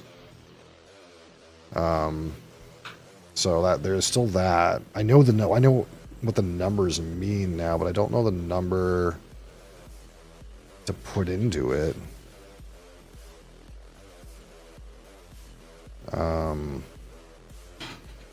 I think the thing that's like occurring to me right this second is to maybe try to figure out how to get to the upper level of jungle. I don't know how to do that yet. I kind of assumed I was going to do that as soon as I got to the village, but that kind of didn't materialize unless I just didn't look the right way, which is possible with that game. And I have to get back to the starting island at some point so that I can connect all of the starry expanses together.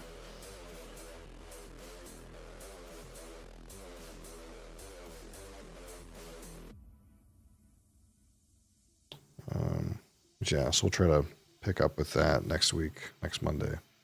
Hey you, hey. Stop getting any stuff. You gotta sit and chill if you're gonna be up here. This whole walk around getting pet thing, it's just not, it doesn't work very well for this. Yeah. My goodness.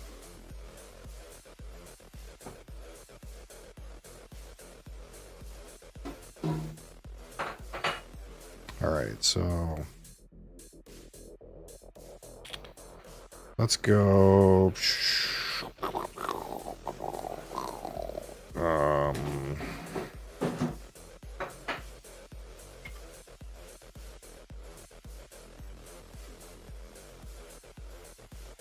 Alright. And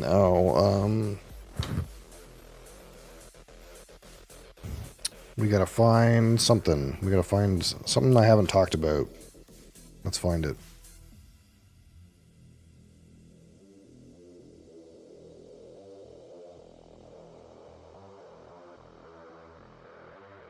Which I think is still, still roughly half of these I haven't formally reviewed.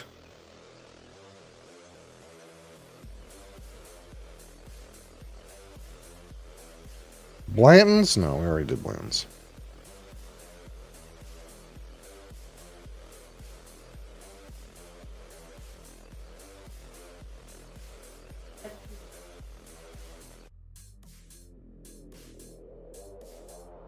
How's that possible? Gotta go buy a lotto ticket.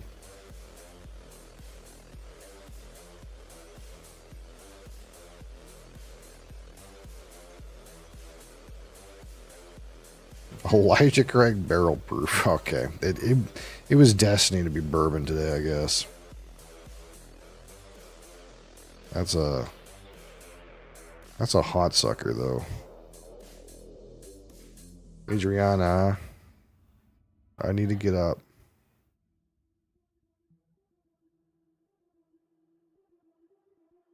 Excuse me.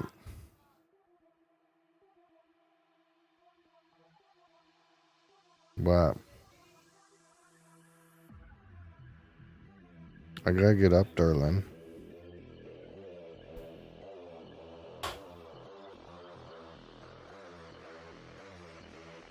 What are you supposed to do in a situation like this?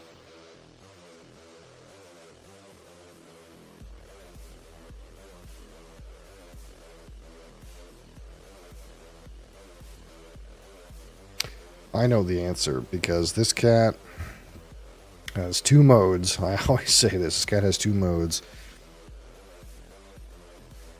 She wants to walk around and get pet, but she doesn't want to get pet when she's not walking around.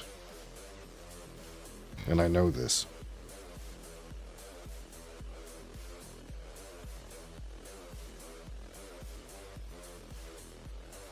Oh, she's tolerating it right now. That's weird. Usually she just gets up if I do this.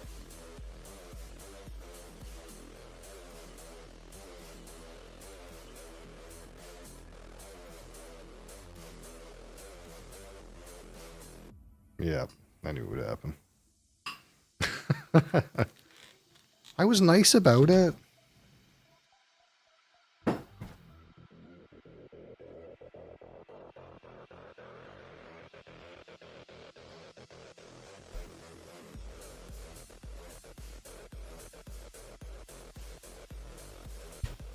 Alright, I'll be right back.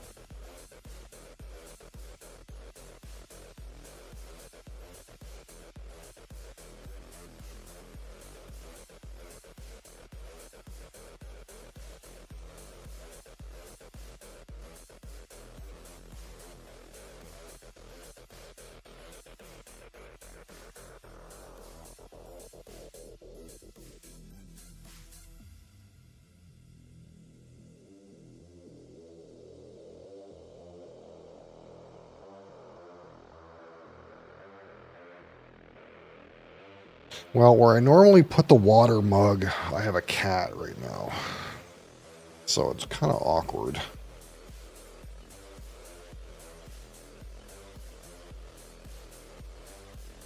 Frolicking amongst my Dragon Shield standard clear boxes that I use to sleeve my copy of Ark Nova.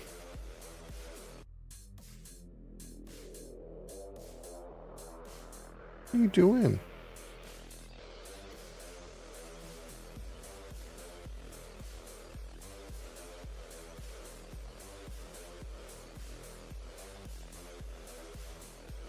So I guess we'll have to put the water somewhere else.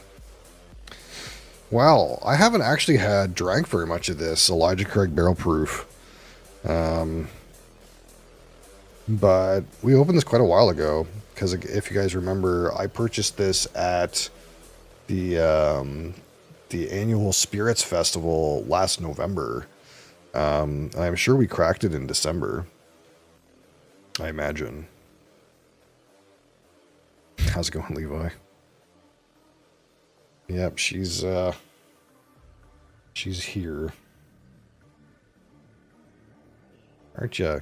What are you doing? She's just existing in that little corner between the monitors.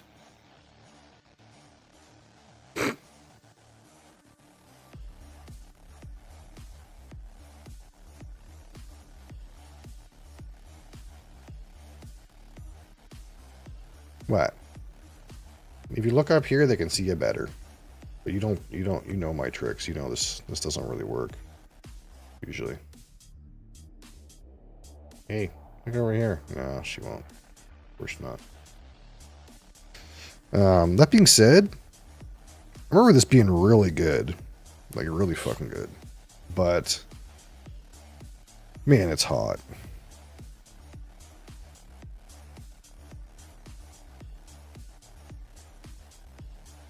But we haven't been doing a lot of bourbon recently, so this might actually be extra good right now.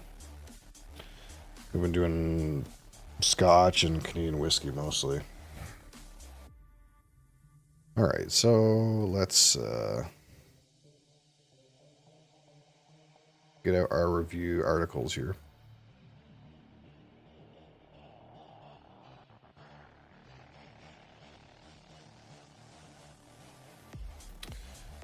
Boom. Boom. Boom. And I'm missing one thing.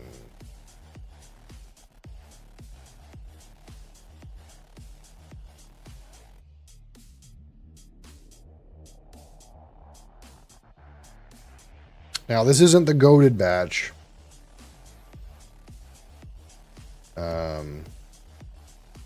There was a batch in this same year, batch C923, I'm pretty sure is what it was, and that one, everyone went crazy for that particular batch. It was supposed to be really good.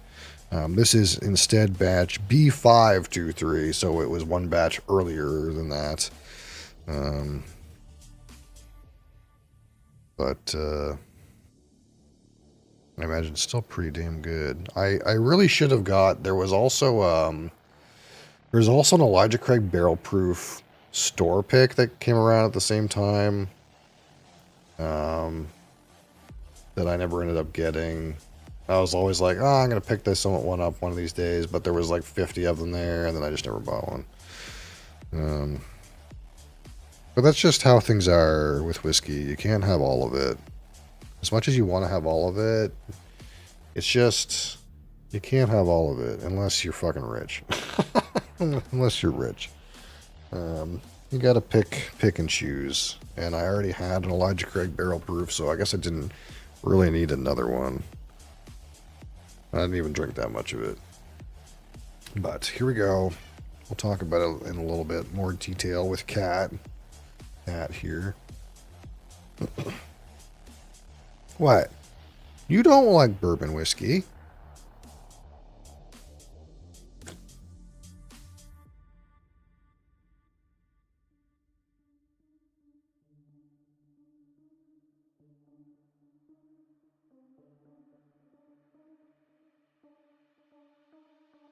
All right. Today, live review Elijah Craig Barrel Proof batch B523 from the Heaven Hill Distillery. And this is Kentucky Straight Bourbon Whiskey, of course. 62.1% ABV or 124.2 proof. It is non-chill filtered. And it's got a mash bill of 78% corn, 10% rye, 12% malted barley. And this particular bottling is 11 years, 5 months, and a new charred oak number 3 char barrel. So it's a spicy meatball. And of course we're gonna rate this out of 100, 25 for aroma, 25 for palate, 25 for finish, 10 for texture, and 15 for my personal experience.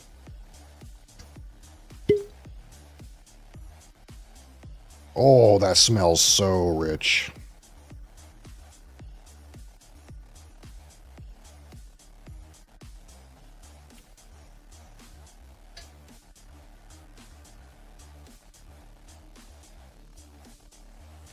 So we've actually gotten through a lot of our barrel proof bourbons now that we haven't really bought too many new ones except for that JD over there. So we'll see how this stacks up against a bunch of the other ones we've already rated. I'm sure this is a favorite, but that doesn't mean it's a shoo-in. So of course we're talking about Kentucky Straight Bourbon Whiskey. This is a barrel proof.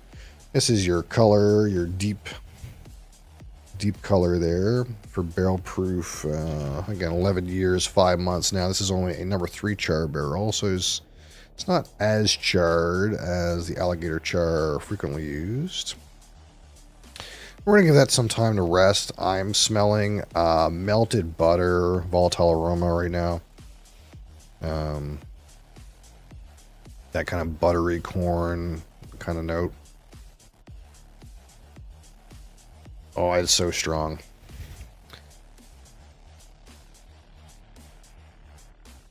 And of course, Heaven Hill is the second largest holder of aging bourbon whiskey in the United States. It is a giant distillery. And we talk about Elijah Craig. Who is this? Who is this Elijah Craig person? It is the person that they claim was the first person to start aging corn liquor in charred barrels. They claim, but a lot of people make claims about the early days of whiskey and who invented what and who came up with what. But that's what they say is Elijah Craig had the idea to put that corn liquor, that corn moonshine in a barrel, see what happens, you know. But I always imagine it's one of those things where it's like, well, they had to put it somewhere, so they put it in a barrel, then they found it did something interesting.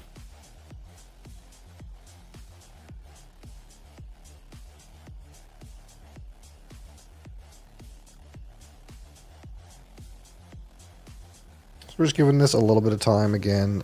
This is not a particularly empty bottle, and it is at barrel proof, so I'm kind of just we're having a chat, a little bit of a chat. We got Cat's here. We'll allow this spirit to interact with the air a little bit before I decide I want to burn myself with it.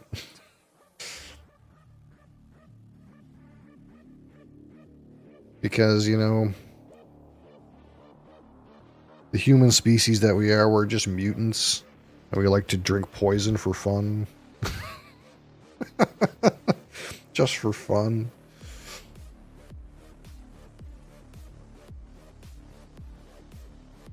What are you doing, darling? My goodness.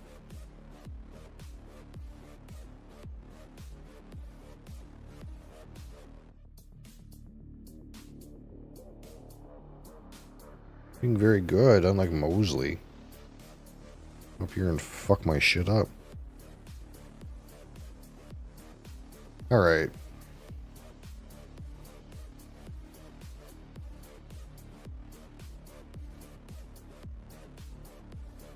Oh, there's actually like a pretty nice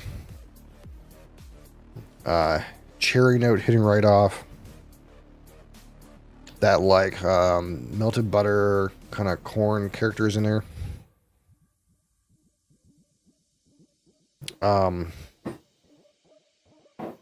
There's like a good layer of spiciness, but there's also like something I would describe as like a cocoa powder or like an unsweetened chocolate like on the aroma right off, which is not super common.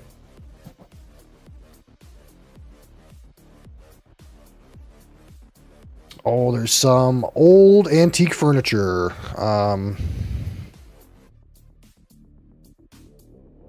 Like old wooden chair with, you know, with leather upholstery or something.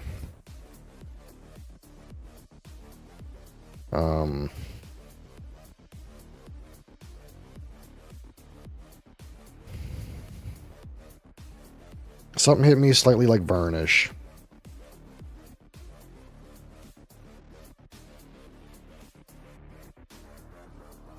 But yeah, like, honestly, the note I'm selling on the most is like antique furniture.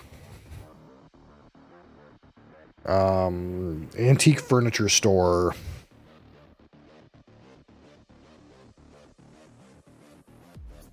Oh, man, that's actually kind of nice.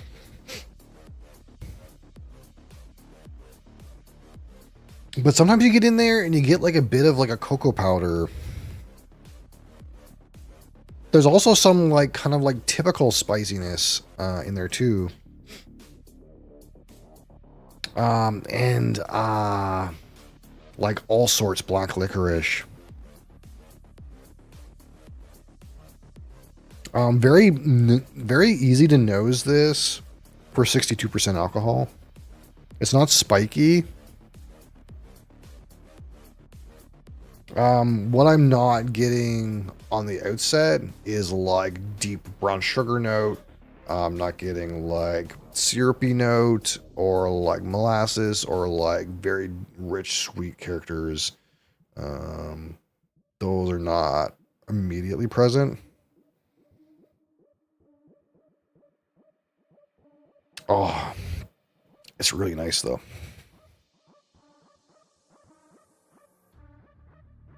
There's like, again, it's kind of got that thing going on where you get in there and there's like a jumble of different notes and they kind of like spring out in a different way every time. Like sometimes you get that cherry in the cocoa, and sometimes you get that like buttery note at antique furniture store. And then sometimes the spice hits up just right that it's like black licorice all sorts.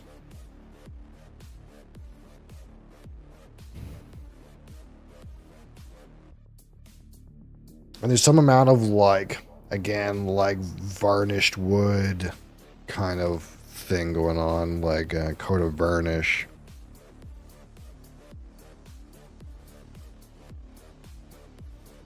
Some more kind of like bready corn note now. Yeah. I feel like I could talk about this nose for a while. So we won't. We'll just... That's why I tend to say that is like, you know, we could sit here forever. I could nose this for quite a bit. Then it's nosing quite well. Really nice, actually.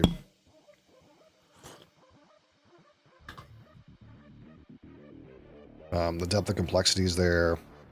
Lots of different elements. The only thing that's like gaping hole missing for me right now is like that brown sugar molasses syrup kind of thing that's typical. But we might get that kind of afterwards as a development, which is not terribly uncommon.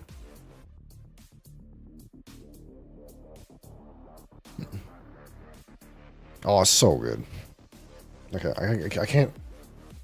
We can't get lost in the nose, okay? We can't get lost in its mystifying aromas. We have to burn our... we have to burn our insides with high-strength alcohol. Elijah Craig Barrel Proof B523 on the palate. Cheers.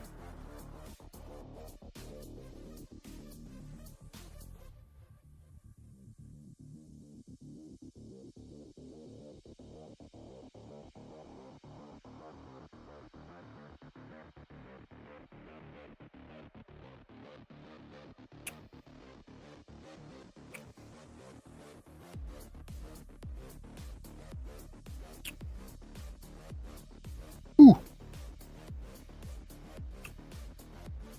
Oh, that's rich, though. Some great flavor.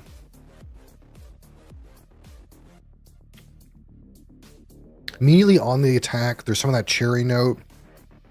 You get something like butteriness, some of that corn, buttery kind of character in there. A little bit of sweetness, and then in the mid palate, kind of more on that spice, more on that like baking spice, more on that like star anise, licorice, black licorice kind of note. Into the back palate, some more like spicy and oaky kind of characters. Very drying initially on the mouth. In the finish, there's some kind of like deeper kind of oak notes and some other stuff that I didn't quite manage to wrap my head around. Again, first strip, I cast strength first sip of cast strength alcohol sometimes burns quite a bit. So we kind of just try to let that take hold for a minute and subside so that we can have a more easy experience next sip.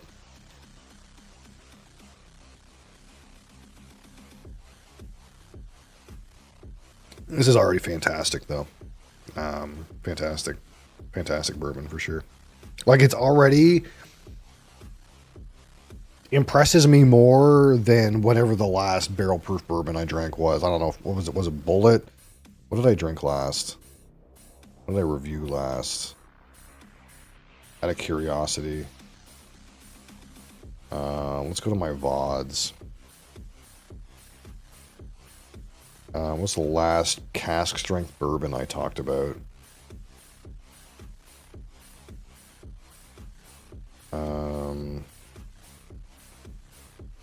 I talked about Weller Special Reserve. That was the last bourbon I think I talked about. Which this is going to blow that out of the water, I think. I'm just curious if my last cask strength bourbon was yeah, Bullet. It was the last cask strength last cask strength bourbon I rated was Bullet. And this one, like, slams it. Like, it slams it. Like, without even me thinking too much about it. It slams it. So...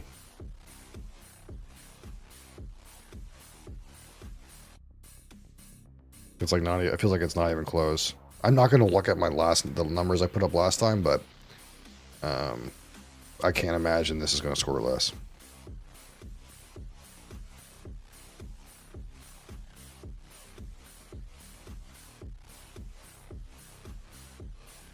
Oh, huh.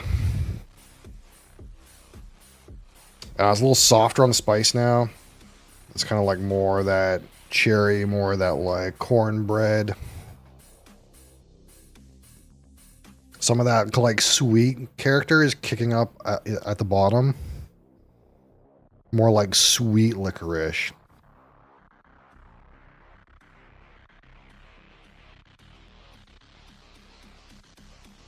Starting to get into that like brown sugar realm. I don't want to call it caramel. Caramel is hard for me on bourbon. Like if it's not a weeder, usually caramel's hard for me. Like brown sugar is fair. Like syrup is too. Sometimes it's more molasses. Depends if it's really darker. But yeah. Kind of almost as expected. The sweetness is kicking up the bottom. The cherry's still in there though. That with that cornbread kind of note. And you still have that kind of like rye spice stirring this kind of all sorts black licorice, but kind of like becoming more sweet as it develops. It's less like antique furniture store varnish now. That's kind of subsided a little bit.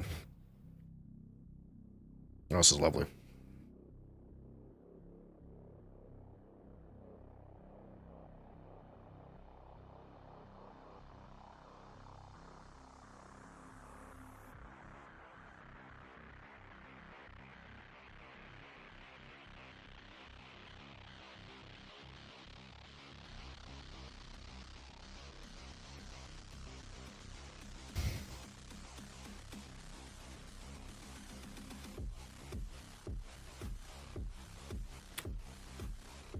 On the back end, initially some baking spice, into some of that sweet licorice note. Then comes the oak, but it's very dark. Like, I don't hate chocolate on the back of the finish here. Oaky and chocolatey.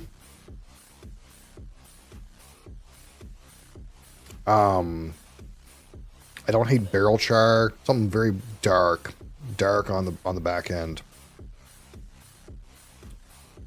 I don't hate charcoal either.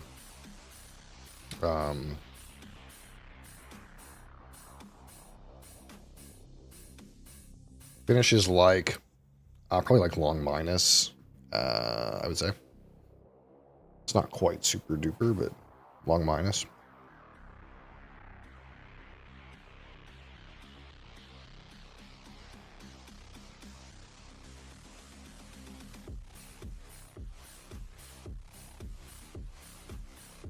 It's just tremendous.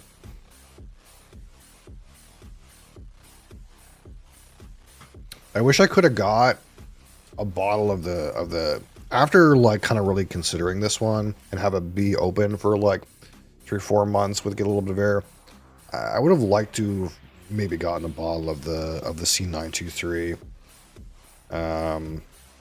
If that one was really actually extra good, because this seems pretty phenomenal, even on its own. So if the C923 was even better, that seems like wild to me.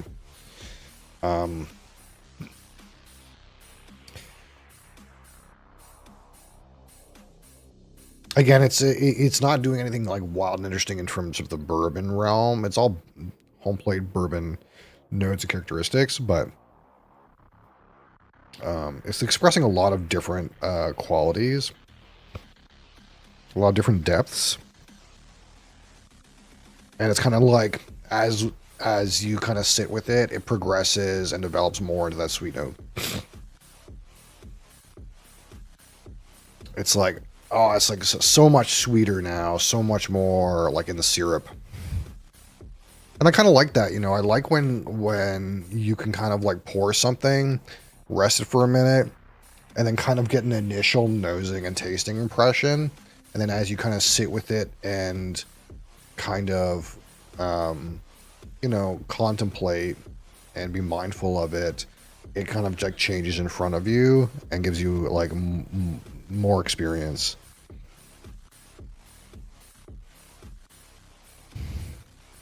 Like at first it was kind of like all that, like we were saying, all that like antique shop, slight varnish, very spicy. And then like now it's kind of slid more into like those sweet, comfortable, kind of bready corn, syrup, kind of notes now. It's kind of like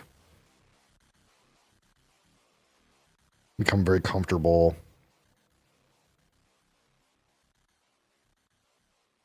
And no, again, noses quite well for this proof. Again, that we had that Highland Park cask strength not that long ago, and that one, again, despite it being, you know, older than this, it felt a little sharp to nose at times, where this feels very, very tame for 62%. I mean, that, I always think back to Aberlour Abernah having like even only 60% alcohol and being quite sharp on the nose sometimes.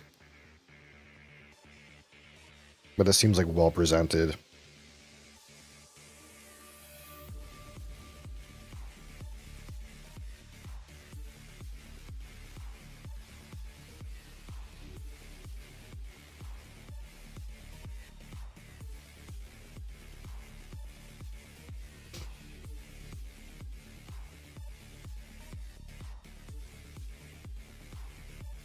It is a little bit drawing on the mouth, but it's pretty tolerable.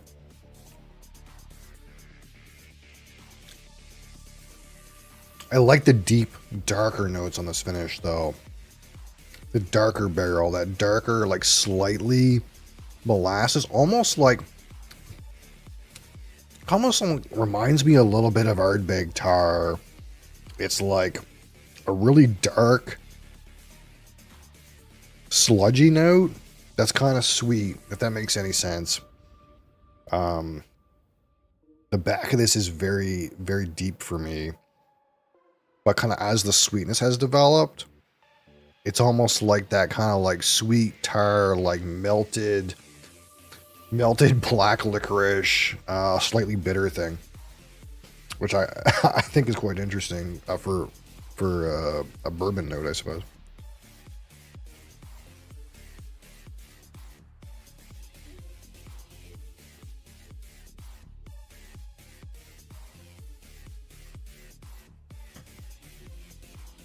All right, so let's talk about the aroma out of 25. Again, fabulous intensity, no obstruction of ethanol really. Lots of different notes, slightly emergent, develops after time. I mean, what bad things can you say about this for a bourbon?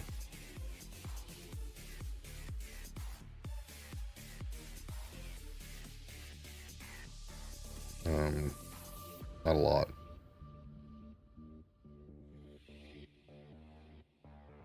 Oh, it's nice. Yeah, it's like full on sweet corn cake. Slight baking spice. Get some vanilla in there now. Vanilla's kicking up. Um,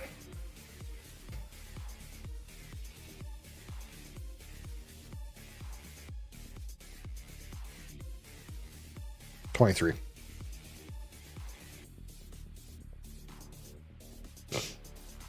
My nose is phenomenal.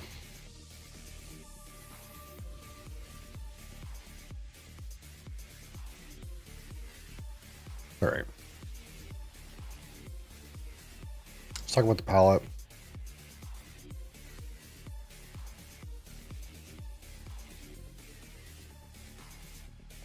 That's 25.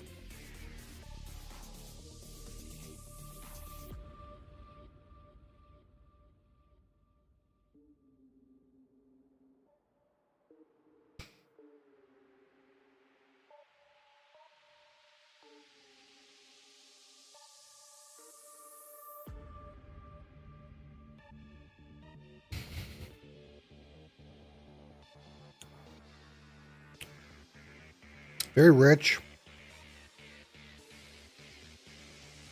Again, at this point, mostly concentrate on that sweetness, a little bit of spicy character, some oakiness in the back of the palate. That kind of fruity thing I kind of got at first is kind of mostly gone. It's pretty good. Strong intensity. Not too much like mixed complexities going on here. It's fairly stable. It would be the detractor, I suppose. Give the palette 19.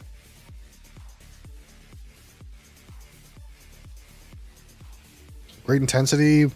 It just is not like giving me a whole lot of different things. It's just, I wish it had a little bit more variety on the palette. It's kind of like, there's a couple things there, kind of samey, that kind of like spiciness, that kind of like oakiness in the back, and then the kind of like sweetness up front. It had a little bit of a cherry at it at first, and that's kind of gone.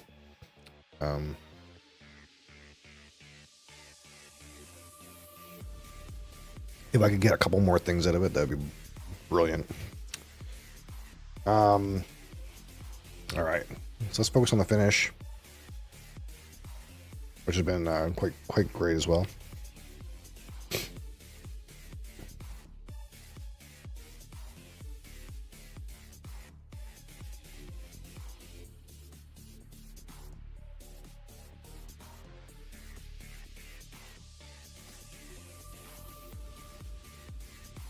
So there was some spice. And that black licorice note. Deeper, oakier, bitter, charcoal.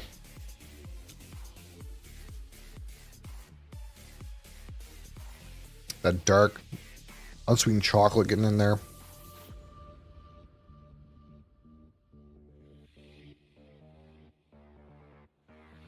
Heavily charred barrel, like really black barrel char, really bitter.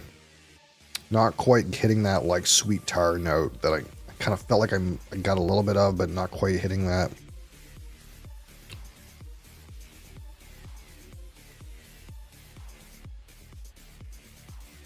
Pretty good.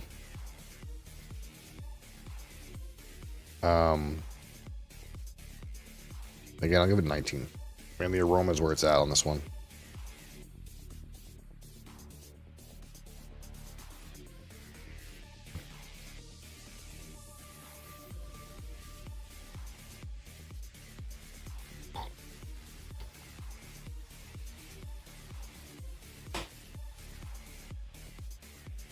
All right, out of 10 for texture. Yeah, it's pretty solid. Woo! Not watery or anything, obviously. It is quite drying on the mouth, but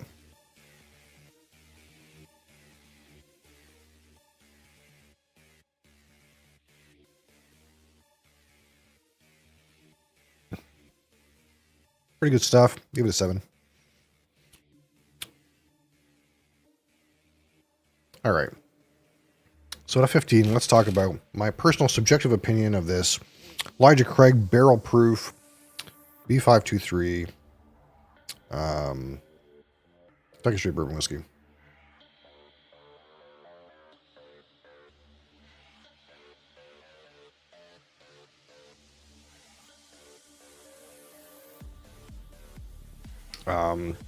Against other cask strength bourbons that I've had, this one slaps. Okay, it really slaps. He has a kick up in spiciness, but those spicy notes really, like, despite it only being like 10% rye, you're really getting that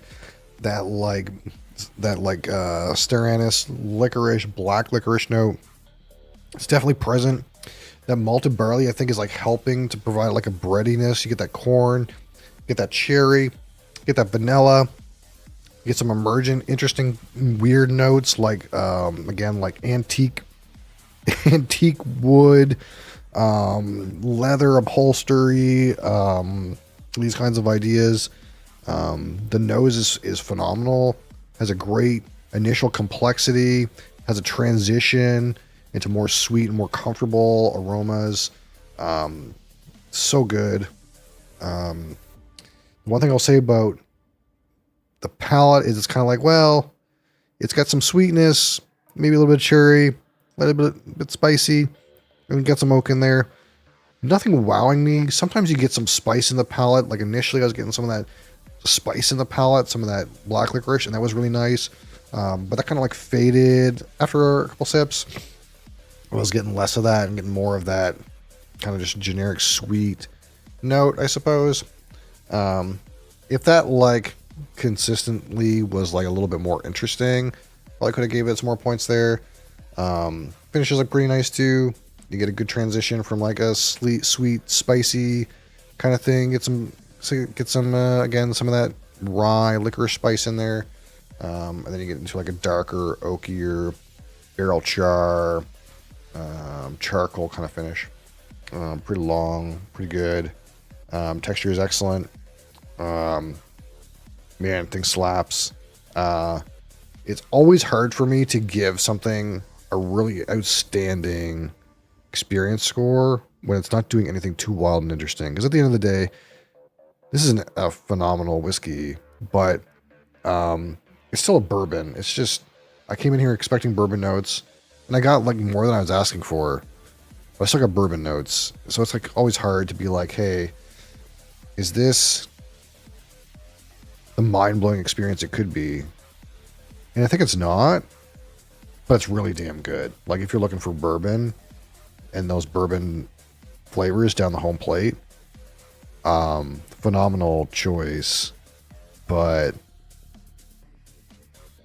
it's still not gonna be like, oh, I can't believe this. It's not like I can't believe how interesting this is. It doesn't meet me there. It meets me at 12 out of 15. Stands out to the best that it could, but it's not truly wild. And if we put these together, 23 and 19 and 19 and 7 and 12. We give this an 80. 80 out of 100. This is great. This is a great whiskey. And the sad truth is, if I gave it an 81, it would be excellent.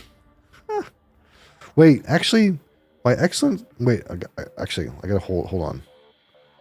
Is 80 great or is 80 excellent? I gotta decide this right now. My little rubric says great is 65 to 80 and excellent is 80 to 96. I fucked up somewhere.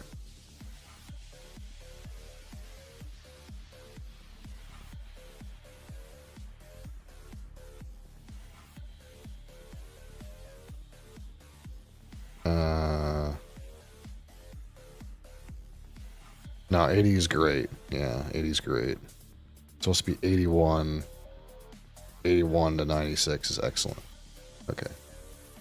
It's so close. It was so close to being an excellent whiskey. But it is a great whiskey. Totally. So good. And really, on another day, I feel like I could have given this a couple of points too. It's pretty damn good. It's pretty damn good. Yeah, sounds like it's for you. If it's for you, especially if you want it at cask strength, it'll be for you. Again, killing it at 124.2 proof. It is quite hot, but my God be damned, is it rich in flavor. Very good.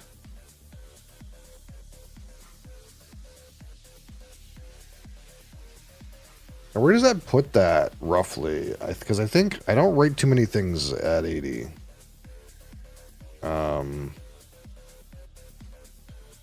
My Discord is not exactly up to date, but not many things get above 80. Like, I think this is a top 5. I think this is a top 5. I think it scored the same as Alberta Premium Cask Strength Batch 5. And I rated Deanston 18 and 81. And this could have easily been an 81 or an 82, to be honest. I could have given it more points on the palette. Like, almost in hindsight, I probably should have, but I didn't, and that's how I felt at the time, so that's what we gave it. One glass. Everyone knows the rules. But even at 80, this is number 4 overall, I think, in terms of bottles I've rated. So that's pretty damn good. And I'm not even like a super bourbon guy. I just accept it as a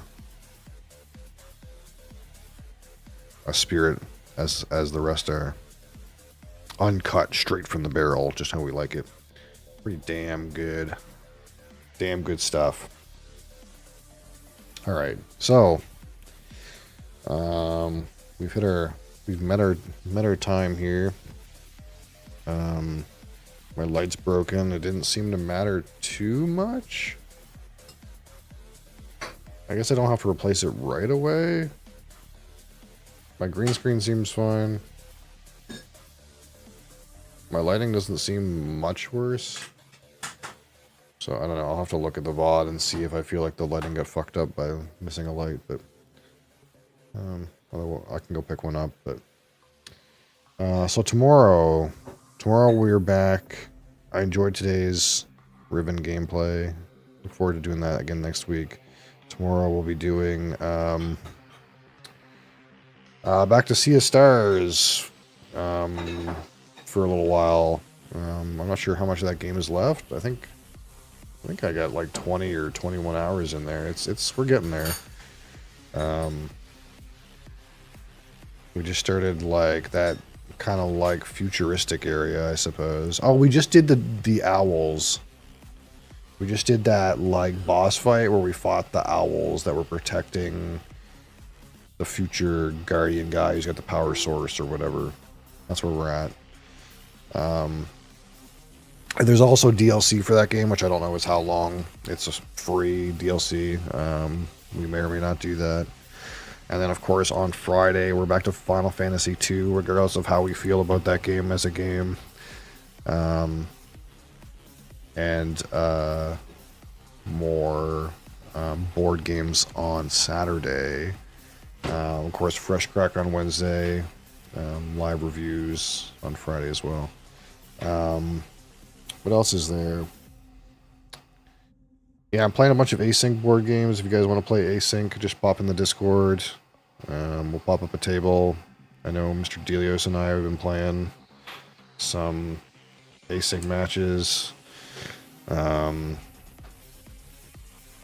especially any of those WSBG games, I'll play any amount of async of.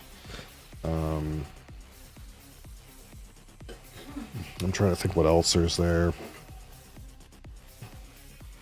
I kind of want to do some more like... I posted some of those little commentaries and stuff of the Azules on the YouTube page, and I kind of want to do like again, like, once I've learned all the games pretty substantially, I kind of want to do like a little teach as rolling teach kind of like thing for all those particular games. And then I kind of want to try to post more like commentaries and stuff like that. I think that would be dope. Trying to think if there's anything else. There's all these things coming. I meant to post the fucking our community bottle poll for 2 weekends now, so I should probably just do that as soon as I get off here. I'll post that poll, and I'll probably do a brief community update as well. But yeah. There's other things that you guys already know. It's just taking me time to get to them. But yeah, appreciate you guys being here. Thanks for watching. I'll be back tomorrow. Same time, same place, same things. And thank you for keeping the dream alive. Peace!